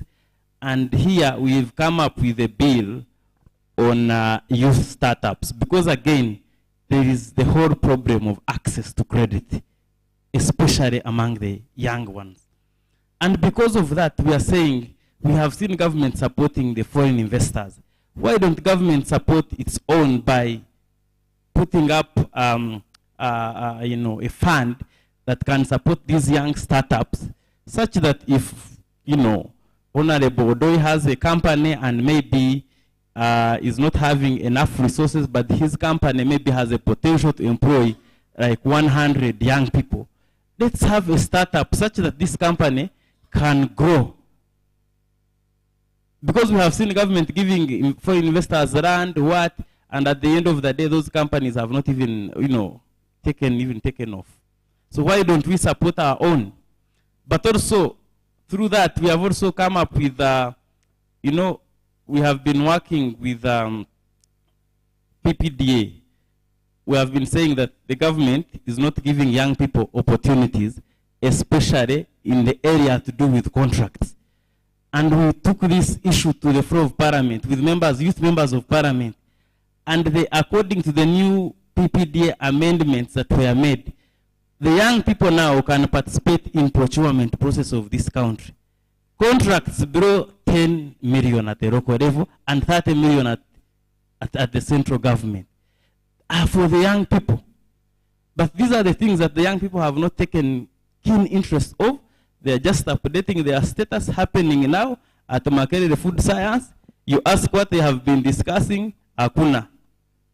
And we are blaming government. Bwana Osborne, of course, the most obvious question would be, yes, what have you done to popularize that? Yes, and I think we launched that. Exactly. We launched that we are going to popularize this and take the information to the grassroots. And we are working with different partners to make sure that the young people have this access to information.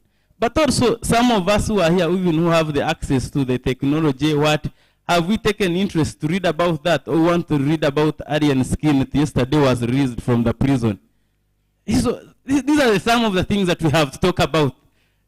If the young people do not want to read, if the young people do not want to read, if you want young people do not want to take access to the IT, now we have AI, but the young people do not want to, you know, take use of that. To incorporate in our art, in our report for dissemination. So, Ndugu Osborne, I'm going to come back to you. Right now, let us switch to the president of the Uganda Democrats Academy. And he shares... To your question before the audience. Number one, it is on record that over 70% on the African continent are below the age of 30. And the question is only triggering our mind is to simply look into this demographic dividend, if possibly we could use it to harness, also unravel, but also to unleash the youth potential.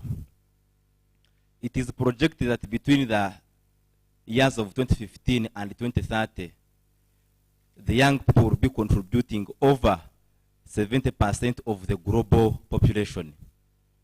Whereas African Leadership Academy, whereas Uganda Democracy Academy, whereas the CSOs in the country all over Africa have done their part to train and empower young people with skills, the question has been, how are these skills going to be translated into a reality so that these young people that have been trained can go back to their villages, their communities, to do a better change there. It's another record that every society has the leaders that they deserve. So whereas such kind of initiative have been done, the issue is still to see if these young people's mindset have been thereafter changed. A man who I have read about, Mahatma Gandhi, was very clear when he said that be that change that you'd want to see yourself. And I think without us that have been trained being able to take the advantage of what we have been trained to do, then we shall not have that change that we need to have in our societies. And therefore, whereas the question has been, are we ready? You can never be ready unless you are able to collaborate, but also to connect with those that you have the same thoughts with, like. So it is also a clarion call from this kind of a conference that whereas it comes to the closure, you and I can identify ourselves to generate what we call a generational call. That when this time for campaign have come, so that we could go in for these elective positions, then you could be able to support one another. You could be from the eastern region, you could be from the western region, but who is that you're gonna be able to compose the National Youth Council? The UNSA elections are on board, I think, in December. How are we going to be able to build a generational block from the north, from the central, across the 4 regions of this country, that then we shall be able to serve the young people of this country? So it's about championing a generational mandate. People who drafted the Agenda 2063 of the Africa were just young like us. For the fact it was supposed to be 100 years. And in fact, maybe by 2063, the 100 years will be over. So the question is maybe, how can we be able to get organized with elimination of money? There has been a money hegemony, whereby that in case you don't have the money for certain positions, you can never run for these positions. So maybe the question is, can we now live and have a main paradigm shift that if this person has the money, I might get the money, yes, because I need it, but I still go for somebody who perhaps has an idea which can be able to drive us to better development. So to answer the question, sir, it is you and I to simply benchmark on the potential that we have as young people to have these electoral positions before us by simply embracing and taking on a generational mandate that you and I can be the next members of parliament. Whereas we have the only 5 representing the young people today in the African, in the Uganda's parliament, I would say, to me, that's enough.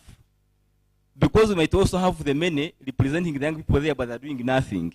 But if you have a few who are there, like I have always seen Honorable Bernard Onen severally engaging the young people, to me, I feel that is the best way how you can engage the young people, paying back to them because they voted us for these positions. So the issue is becoming intentional and deliberate to serving the people of this country. Wow. Thank you so much for that very robust and articulate presentation. I thank you very much. So, for my panelists, I want to give you all just one statement, one parting shot. All right? One parting shot. That's on you. That's on you. Microphone on you. Just 1 minute, please. Okay. Maybe my last recommendation would be, it's time for us to rise up. Thank you. Did you hear that, ladies and gentlemen? It's time for us to rise up. Africa. Yes. Oh, my parting shot. Thank you. When you go to Nigeria, they have a youth movement known as not too young to run. That means we are not too young to run for these positions. We have the capacity, therefore we have to unravel the potential that is within us as young people and move on. Wonderful, thank you. Wonderful, wonderful. Osborne. Yes, for me, I think as young people, you need to unite, because the issues that affect young people, the issues of the young people don't know whether you're NRM, FDC, the colors do not matter. As long as we unite and have a common agenda and make sure that we fulfill that agenda, I think it would be good to go. But also, we need to take advantage of technology. Technology. It's high time we take the advantage of technology, because that's where the world is going. Today, people are using the AI to study in class. In Uganda, we are still using bottles for irrigation. I thank you. You have really thanked us. Thank you so much, ladies and gentlemen. A round of applause for our panelists. Yeah, just recap the last. Osborne Tuliasingura is the team lead at the Uganda Parliamentary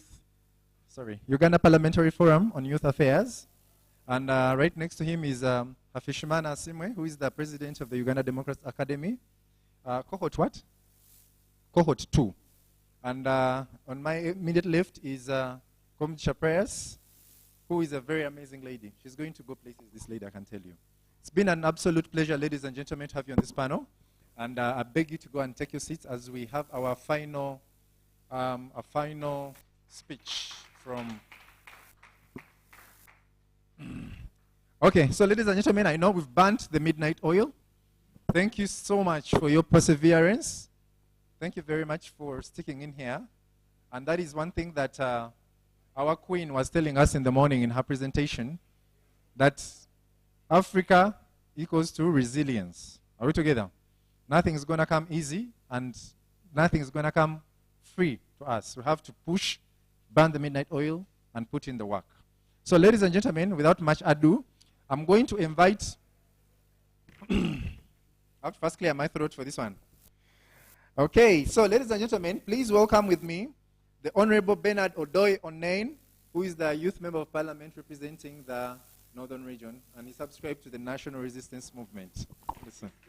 I'm so sorry, Eastern. I'm so sorry, Eastern. Eastern region. Thank you, my bad. Thank you so much. I'm Jambo. Because we have been saying it is a foreign. I think several speakers here indicated that we've adapted so many things from the colonialists. So I think it's around this time that we should adjust to what suits us.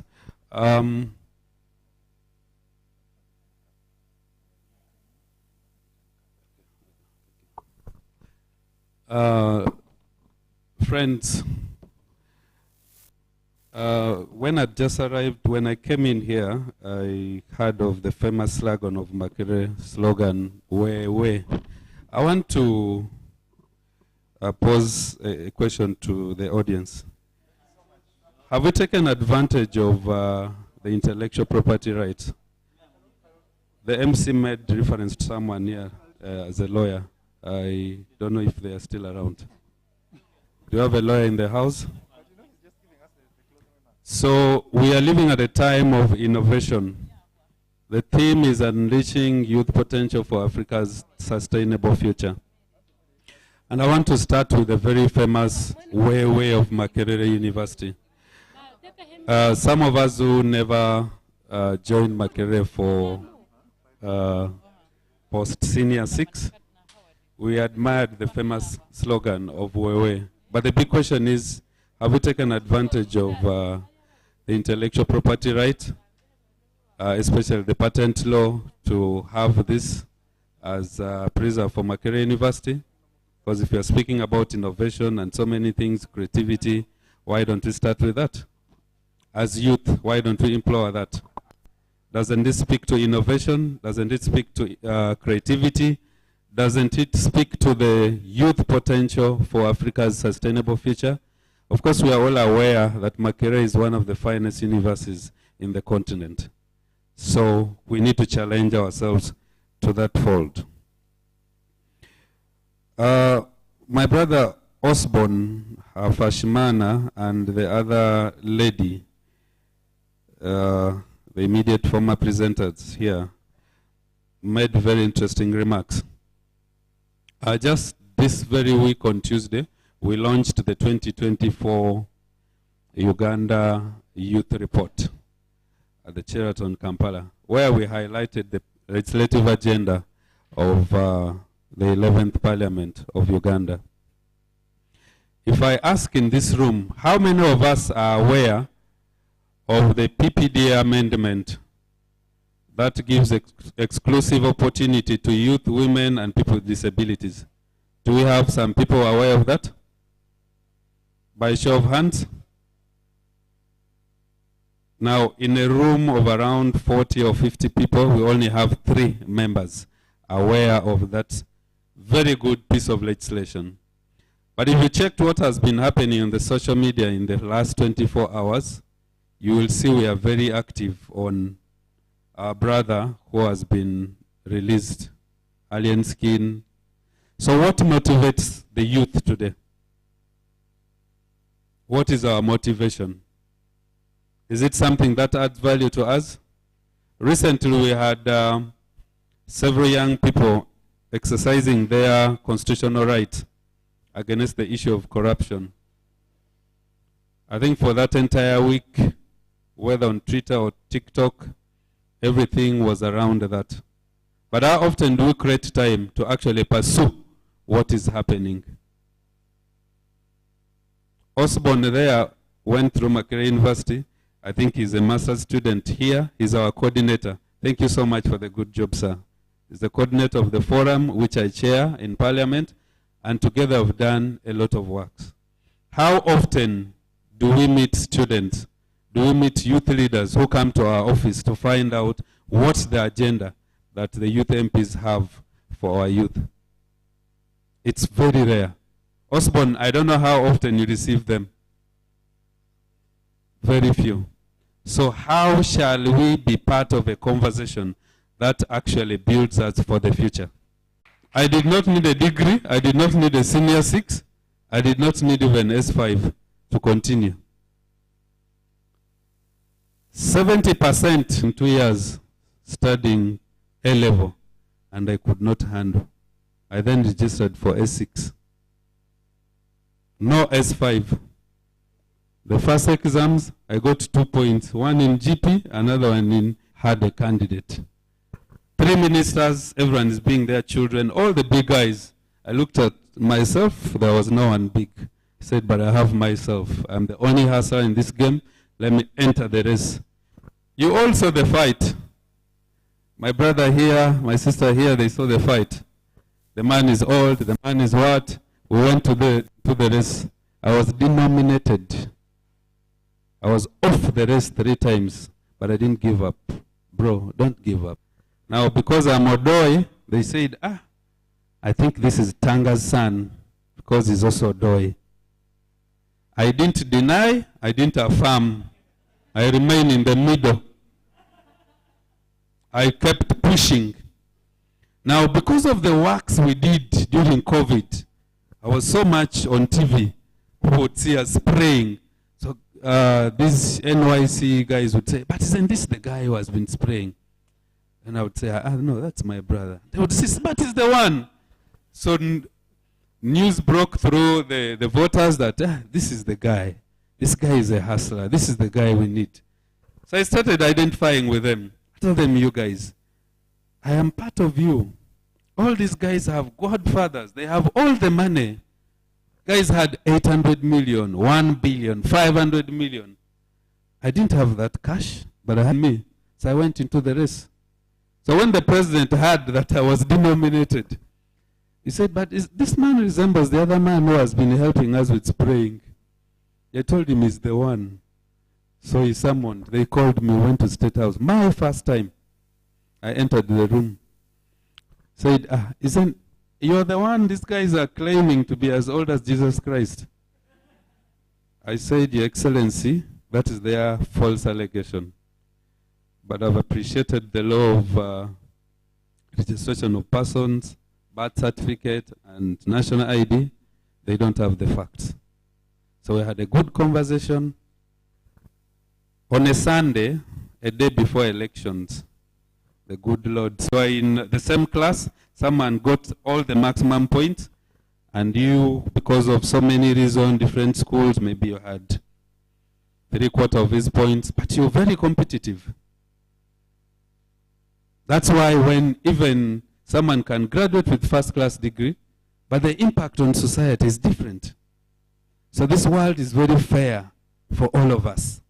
Regardless of where you come from, there's space for you.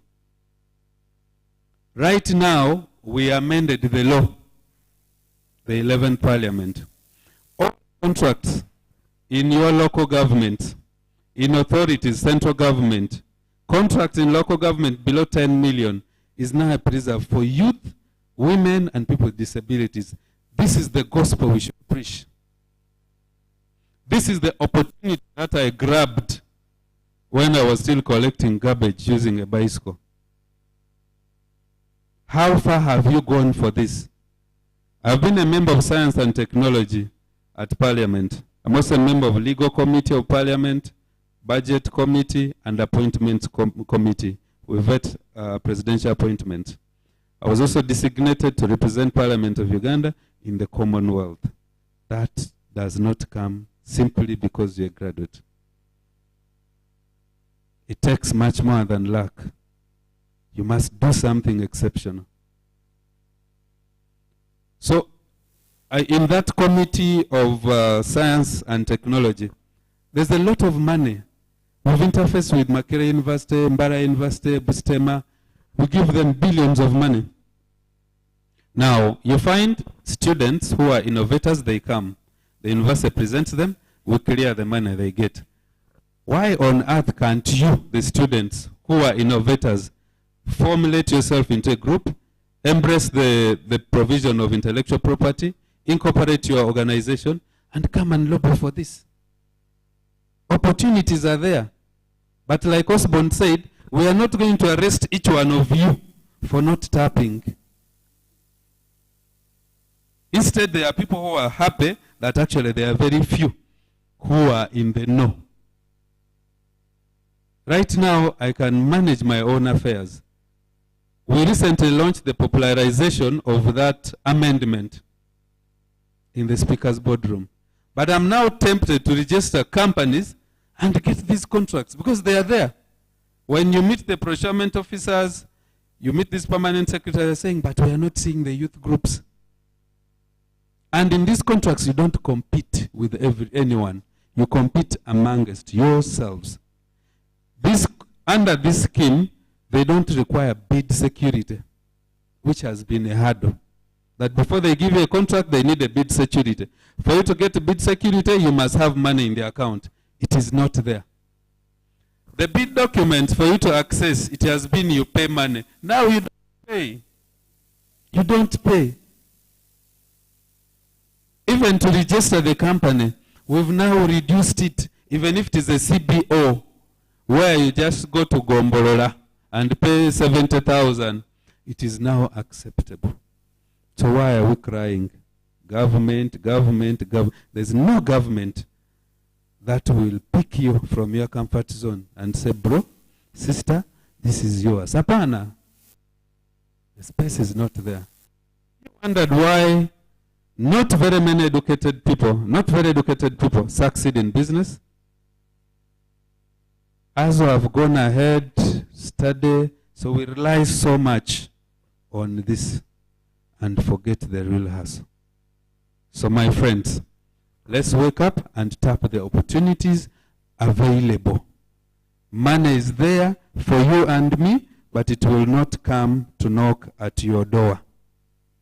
We have government programs available, opportunities for youth, I see, in ICT.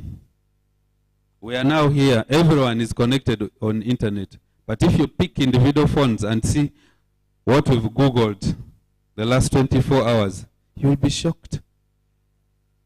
You might not find here anyone Googling what policies are there in this parliament that favors the youth. What projects are there? But we shall Google all these other things. Are we doing our self-service? I believe no. The youth, you have a huge potential, whether at Uganda, whether at Africa, whether at world stage, in ICT, in agriculture, in tourism, in sports, in performing arts. That is an area where we can tap. The political space, we already have political space. From WUNSA, Guild, National Youth Council. It's only in this country, by the way, almost in the entire Africa. People come here to benchmark. Where from the zone, the village, you have youth representation up to the national level. In other countries, it is not there. They just appoint and say at the national, this is the this is the this. Here, we have that space. And leadership is not only political. Leadership can be religious. Leadership can be politics. Leadership can be civil society. Leadership can be business. Our brother there, we partnered with them. He runs a program called Vumbla. They are in tourism. You can stand. He does tourism business. We partnered with them. We are into greening. The other time we greened the Nile. We had so many development partners coming on board, giving us the monies. And you might say it is because this man is an MP. But before that, what was he doing? Come on board. There's a lot of money in innovation, especially also climate change.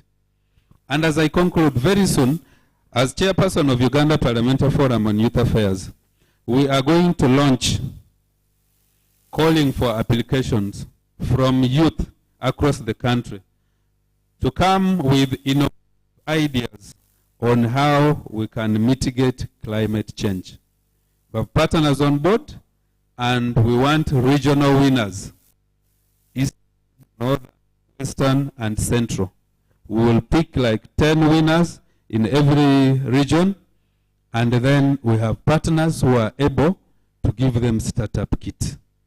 So I'm already giving an information. Start your research so that you come up with innovative ideas on how we can mitigate climate change.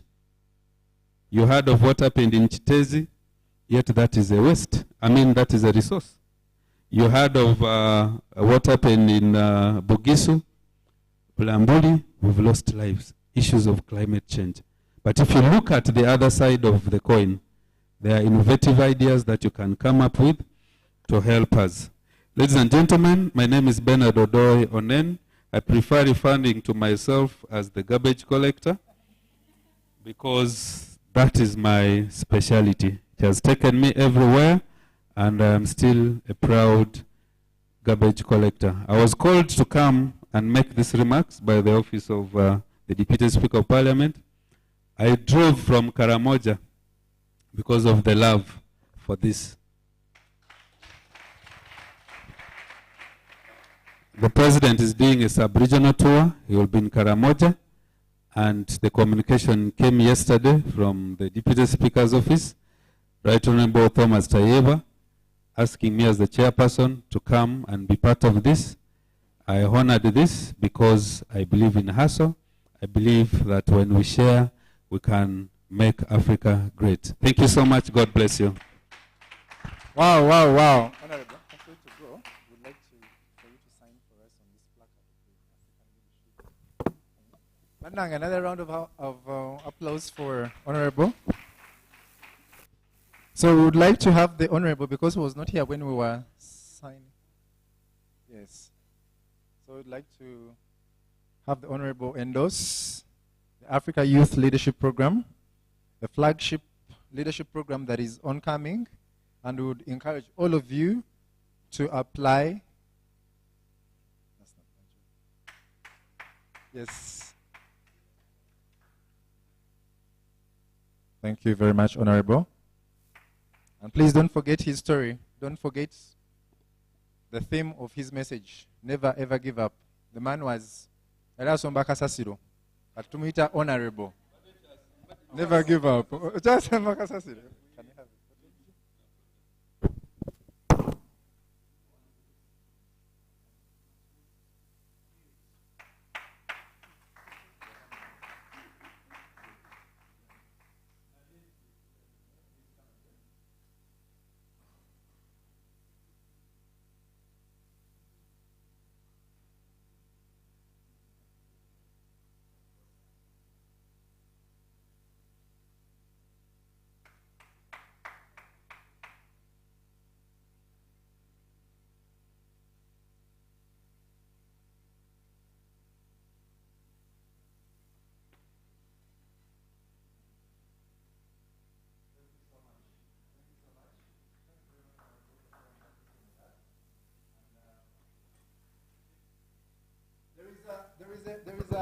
There is a singer in this our country.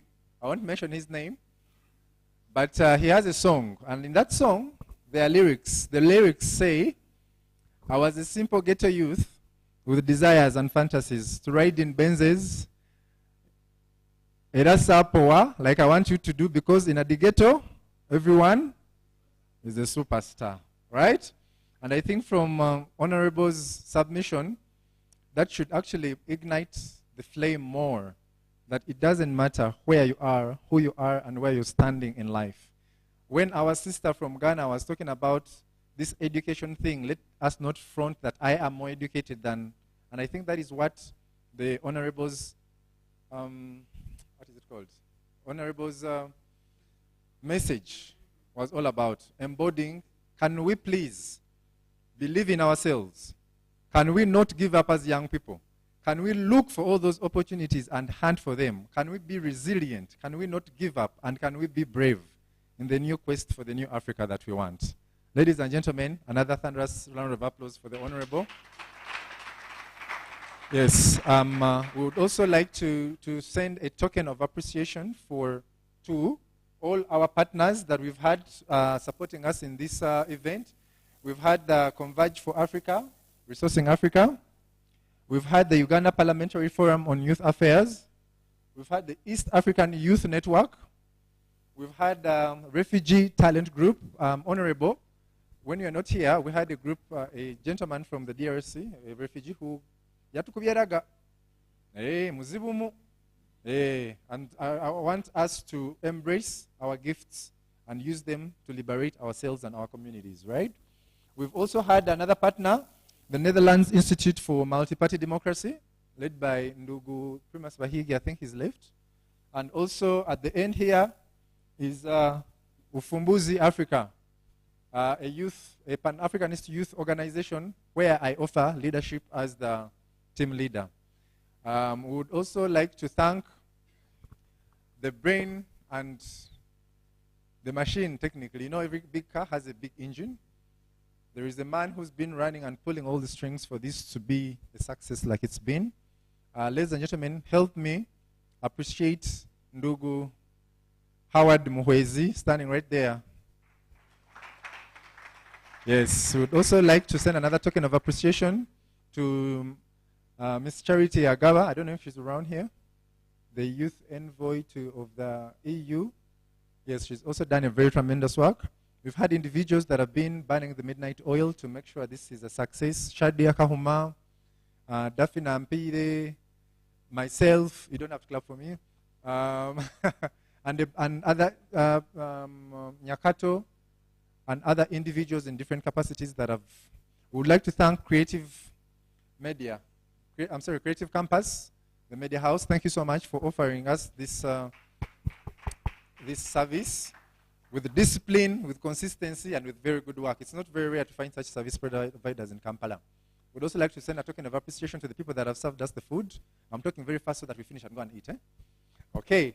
I would like, ladies and gentlemen, to invite Howard Muhwezi to come and officially give us the last remarks. He's saying, you give it to those people. Mnange, no, I was hired to do this.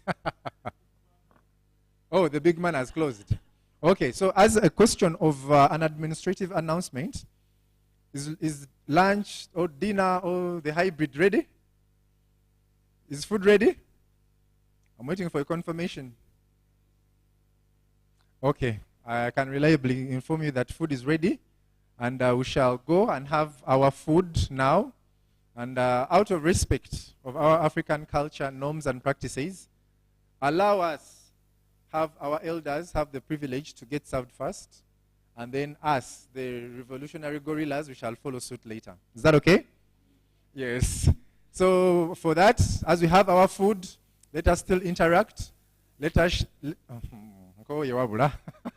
let us share the events, the outcomes, and also, ladies and gentlemen, we are going to be populating the report and sharing it with you. So in the event that we come to your office or your house or your school asking for input, please be of service to us. Other than that, thank you so much, our queen from Ghana, for traveling all those very many kilometers to come and share your wisdom, your passion of Africa with us. We can never thank you enough. And indeed, when you go back, tell them the people of Uganda, we love them and Black Power. So for the rest of us, ladies and gentlemen, it's been a beautiful moment hosting you. It's been awesome having you from 9 a.m. up to now. My name is Mujisha Emanzi. I would also like to thank the gentleman who traveled very many kilometers from South Africa to come and be part of this wonderful. Thank you, Comrade Pitimbi. I hope Pitimbi, yes. Thank you so much. We really appreciate you. And even the rest of us, Uganda, wherever you came from, home, school, work, we really appreciate you for the time that you've soaked into this. And we hope to do this again and again and again. Neda, neda, neda. For now, I beg to put down my tools, my instruments of power, and let the administrators take over. May God bless you for God and my country. Yeah, so I think we shall start with this line. We can go and have our food, please. So, right. I was good. Ndugu Oldoi.